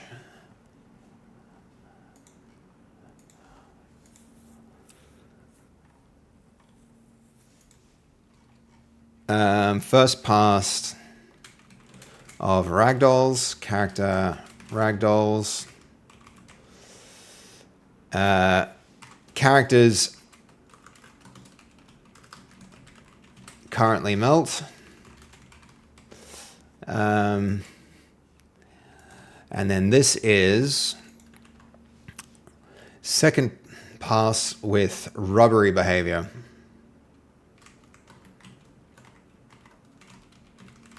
Second pass ragdoll with rubbery behavior. Excellent. The other thing then will be, this is our actual barkeeper. Why is, yeah, I'm so curious. We need to fix this first before we can commit it, but barkeeper will be in. By the way, Seb, how is the other game? Okay, yes, yeah. Every game developer starts somewhere, just needs to stay positive and continue getting better at it. Yeah, Dragon, the trouble, like, I'm with you. Dragon. The trouble is, like, I put so much into that last one that I could have done 2 or 3 or 4 games by myself with the amount of money that I put into that. And now I just need to, like, I need to recover to the point where we can actually make another game that's financially successful. And that's this one. So I'm really trying to do this one on a shoestring budget and just put in my time while I'm also working on other stuff. And it's you know, yeah, it's a lot. It's a lot, but I'm very hopeful. I'm very hopeful. I think if I can execute on some of the stuff that Untick was talking about, that will really, really help. And it'll also set us up to do better for the next game, because that's the thing is, this game On Point was useful in that, like, people, you ask about it. The fact that like somebody asks about it is useful, but it's not useful in like furthering the brand or the company. I don't know how. A little bit. It's been a little bit useful for Actuator, but I feel as though if we get Not Monsters out and it's successful, then we'll be way better for the next one. I just want a successful game, man. I really, really, really, really hope that Not Monsters is successful too, Dragon. I really do. I really do. Like, I'm putting everything into it because I really want it to succeed. You guys see how much I stream, and when I'm not on stream, I'm still working on the dang thing, you know, because it needs to be a success. It needs to be a success. Okay, I think this is ready. I mean, the last one needed to be a success too, but I don't know if this one doesn't make it. I don't know what I'll do. Maybe we can implement a day in the week to do community games. Yo, that'd be fun. Like, you mean community, like play the game? Absolutely. Do you think VR games are harder to market for? 100%. And the market, it's harder to market for because the market's gone, Turbo. When we launched the game, there really wasn't an appetite for VR games. Really not an appetite for VR games at all. Nobody really, you know, all the hype was gone. Nobody really wanted to play them. And even if you put a good game out, it's hard to have that sell.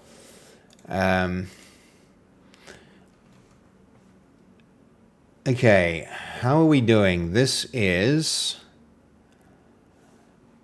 movement harness. So that was where I was. So this is the Ragdoll one. Yep. And this is the movement one.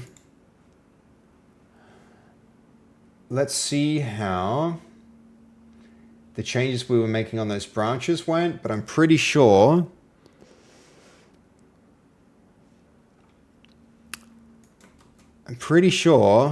oh, it's still thinking.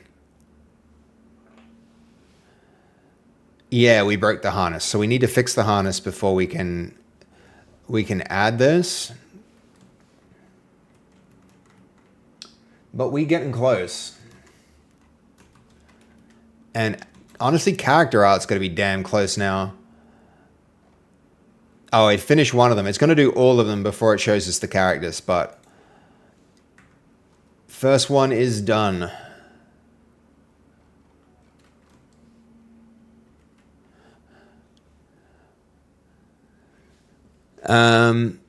The market is really small. Yeah, yep. 6 hours, 40 minutes. First ever stream done. Yo, Lemon! Hell yeah! Congratulations! Guys, can we all please go give Lemon a follow? Go, like, open up Lemon's Twitch page and hit that follow button so that when that stream happens again, we need to up those follows. We need to up those follows. Please go give Lemon a follow, guys. No, absolutely, absolutely. You don't have to. Nobody has to, but we want to, Lemon. We want to do this. This is a thing that we want to do. Okay. Let's check out that Ragdoll harness.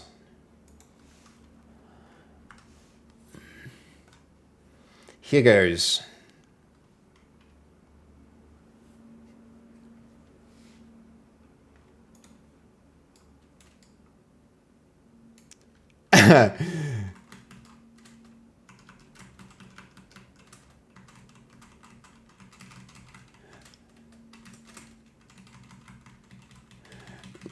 We need to do something about those dresses.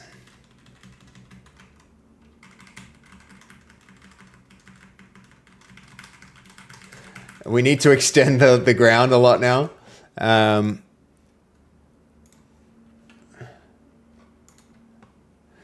Let's see, where's our scale? So, like, that's a bit excessive. Hold on.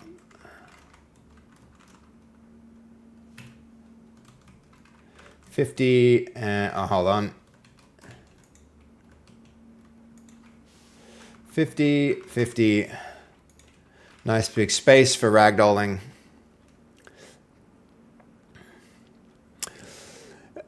Seb, keep in mind the self-promo rule. Yeah, but Lemon didn't self-promo their God of War. I decided to try and help promo. I can help people promo if I want to. That's okay. That's different. That's a different situation. I'd add some boxes on it so there's stuff to, yeah. For sure. Good call, Ragathon. We're gonna make this 1.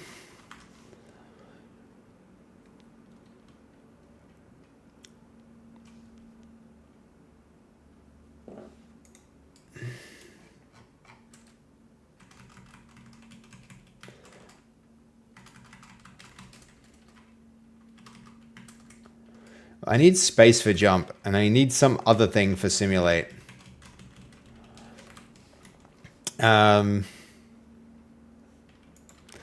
the harness, we need the space key to put upward motion into the character. In the harness, we need the space bar to add upward force.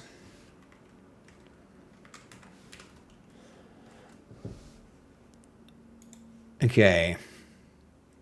This is taking surprisingly long to validate for a simple thing that it broke. I'm hoping these changes are testing. Yeah, they are. They're testing. All right. That's acceptable. That's acceptable. We like extra tests. I'm really impressed with how well it does test-driven development. It's able to follow my testing instructions like quite well. All good, Seb, you're the streamer. Yeah, like if somebody comes in and just goes like, go check out my channel, then I'm like, yeah, self-promotion, absolutely. But if someone's like, a core member of the community goes, yo, I just finished my first stream. I feel like it's totally fine for me to be like, hell yeah, let's go support that person, right? You know, very different things, God of War. Like you put the ban hammer on somebody, like the guy who came in before you banning him, spot on execution of like self-promotion. But if it's someone here who's like core to the community and they're not like, Lemon wasn't even self-promoting. They were just coming in being like, yay, I did a thing. And then I can be like, go support that thing. Very different dynamic, very different dynamic.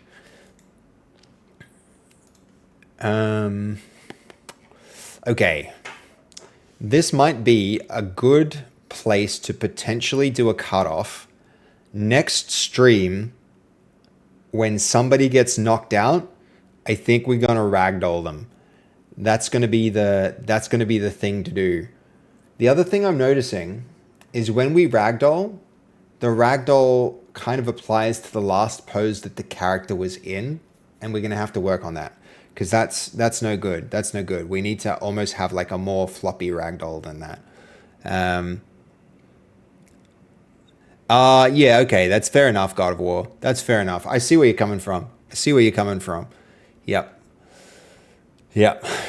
Oh my God. Look at that stupid number. 3,400 followers is like wild. That's pretty wild. I don't know how to feel about that.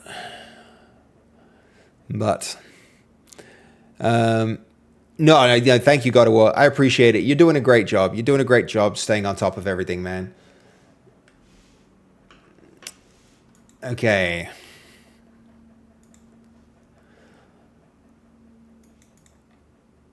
Arm regression fix. Let's test if that actually worked. Character movement harness. Yes. F6. There is an underlying issue here with our animations, and maybe I need to deal with them, or maybe I don't, but yeah, look at the arms. You lie. You did not do an arm regression fix. It seems like the changes that were requested to get the character pipeline running were the thing that caused the arms to act oddly. Isolate what caused this new behavior and regression so that we can remove it. That needs some time to plan. Toggle T. Simulation toggle went to T. Space upward and T toggle. Okay. Movement harness with the stupid arms. This one should be good. 15 stream streak, Mike. Thank you. Thank you for being here 15 times in a row. Welcome in, man. Welcome in. We doing some wackiness. We doing some wacky ragdolling.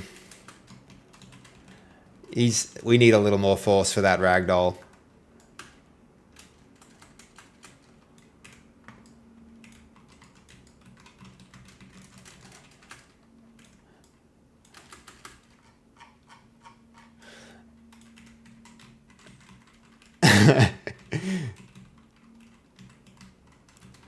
It's very hard to keep him standing. If we go forward and then hard back. Yo, Micro. The man works hard, but he also requires fuel. Coffee top up for the legend. Thank you for the coffee, Micro. I appreciate you. How do you like the ragdoll so far? It's pretty wild, right? I'm really into it. There's some, even like the lanky characters that I thought it would be like really awkward are actually working quite well. This is the knockout mechanic. It's like if blonk, boop, bloop, face plant, gloop. So funny. Loving it. The ragdoll is ragging nicely. The dolls are ragging. That is true. That is true. Look how happy that stupid bunny is. He's just smiling away. Imagine like getting hits with the... we will be able to like... If you're good enough with the punching... Like the fisticuffs. We know the fisticuffs. We have to get the uppercut in there. So the uppercut can just be like... Poonk. Blop. Bloop. Out cold. It's working quite well, surprisingly, on all of the characters. All of the characters are ragdolling really, really well. It's a little rubbery. We're going to have to work on that, but...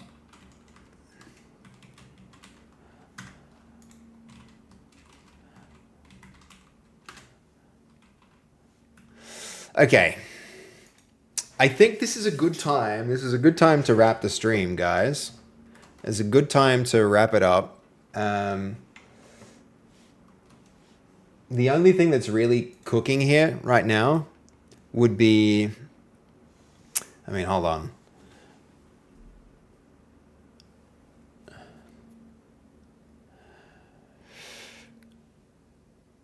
Okay, which removal scope should the plan target for the... You know what? I think this might even be easier to just solve here.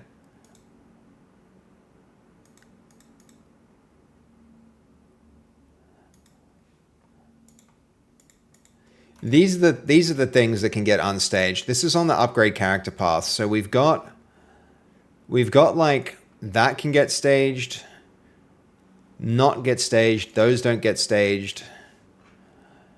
Character pipeline support. I think these are the actual core character fixes. So this is what actually adds the barkeeper. Add the barkeeper character. Upgrade barkeeper character. And then if I do this, in theory, if we go back and test our movement, we'll be good.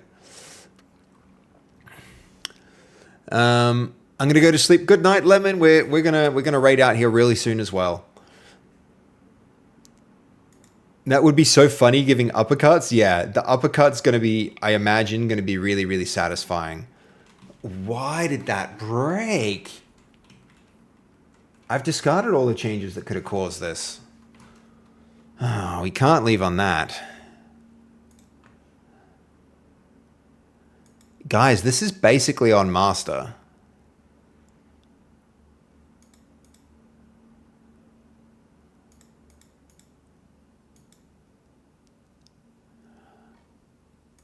How did this get in?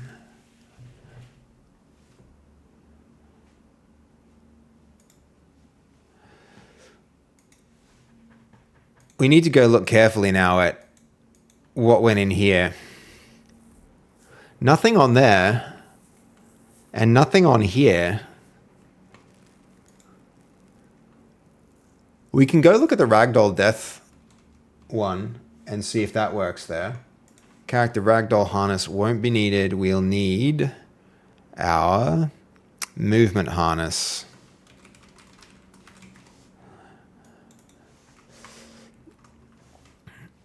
Okay.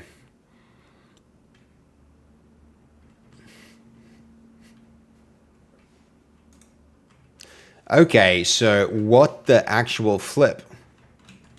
That means something. That means something here. Something in these broke it.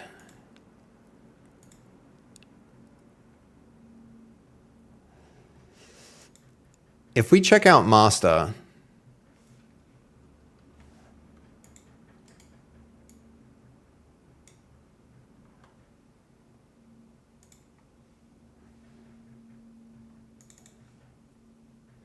if we check out master, then we're going to be able to see if it's like, we'll really narrow it down, because it can't possibly be these two commits, right? There's not enough in it. There's not enough in it.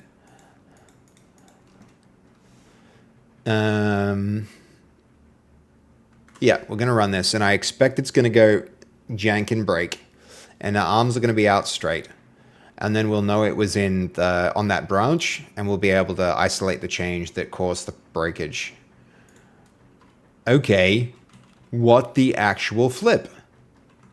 Is there errors? Are there errors on this branch? FDO4.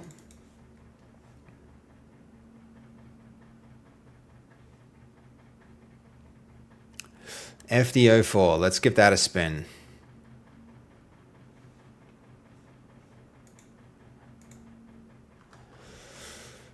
Okay.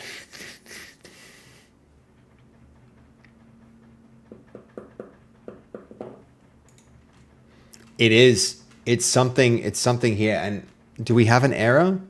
I see no errors. That's the worst part.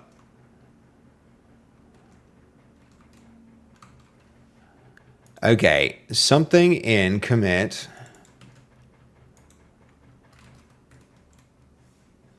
Thing in commit. That's or this.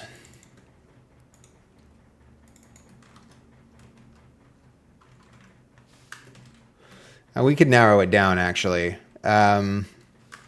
Caused the work on the character movement harness. On character movement harness. Caused work on character movement harness with arm animation to break. Have a look through the changes there and understand. First, let's take the time to understand what that harness is doing to move the character's arms into position. Then let's look at those commits to see what could be interacting with that to cause the break. Okay. All right, and that ragdoll is working quite well now. So we might want to take some time on this branch to tweak its motion, to tweak the ragdoll motion so it properly ragdolls instead of just like going rubbery. Right now, the motion of our ragdolls feel rubbery.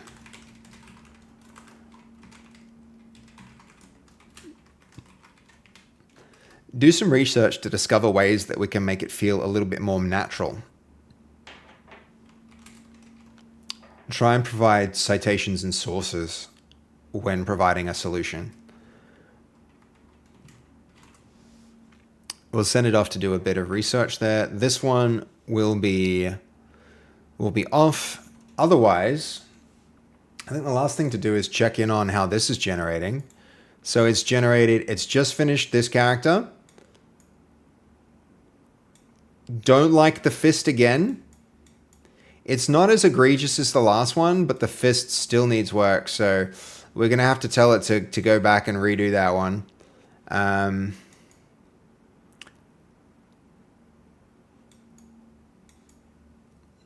mean, this fist may be acceptable. I think I can live with that one, but the Plague Doctor's fist is not okay. And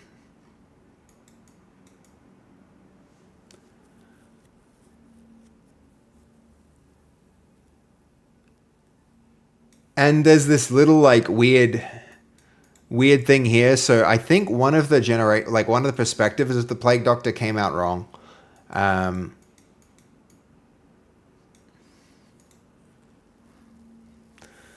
And then we'll have one more done. But this is basically it, guys. This is the stream for today. That was really productive.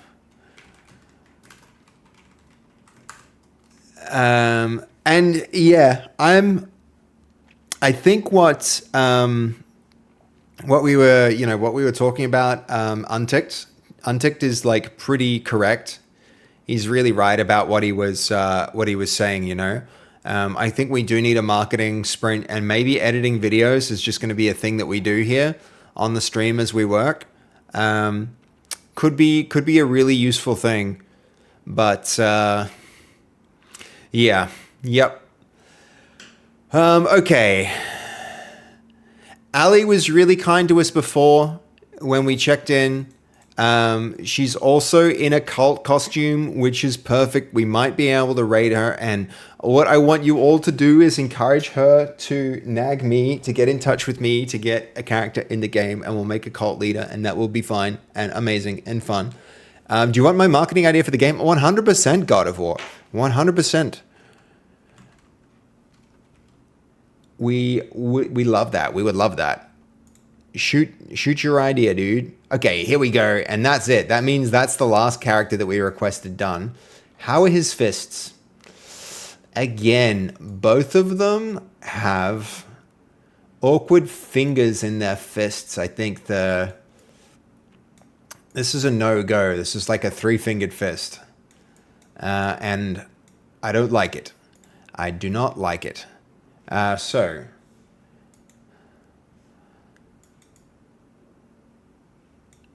I think what we're going to do is we're going to kick off one more prompt here, because I imagine this one's done. We're going to line up the next one. So, the results are overall good, but the Watchman and Priest have hands that suffered similar problems to the Knight. Inspect those models' hands and adjust the prompts so that the hands come through as more normal looking fists.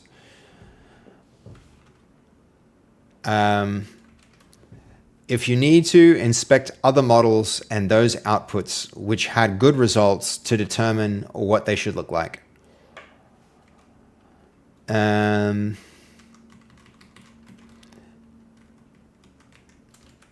When you're done, take the models with hands that work and use those as your OBJ outputs. Thank you for the follow. Who is this? Fort. Thank you, Fort. I appreciate you. Thank you so much, man. Have a great night. I'm sorry that you'll enjoy Ali's stream, guys. I'm sure that you will. I wish I could raid 2 people. But I can't. Also, go check out Turbo. He's streaming. Sorry, not Turbo. Go check out Micro, because Micro's streaming as well. And I wish I could raid him, but I feel like we owe Ali a stream. So we're going to do that raid now. Everybody ready up. Can we get some stream... So guys, what we need to do for this stream raid, if we can do a raid now and get like, if we can get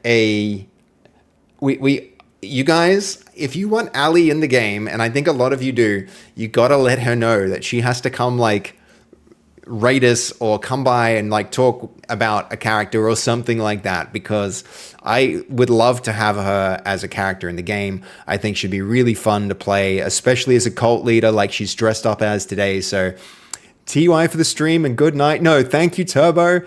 Thank you, Dragihan. Thank you, so many follows. So many legitimate follows besides all the fake ones, which was absolutely awesome. Some cool raids as well. We started the stream on some great raids, which is a good way to kick it off, isn't it? Absolutely love that. So it's time to join Seb's stream to get your cult into this game. Exactly. We can have cultists and she can have magical powers and it'll be great, guys. So, all right, let's head over to her. Let's head over to her stream. She's doing a real special event here, looks like, today. I think she's playing Cult of the Lambs. Those guys are friends of mine too, so I really want to support her streaming a game that I really like.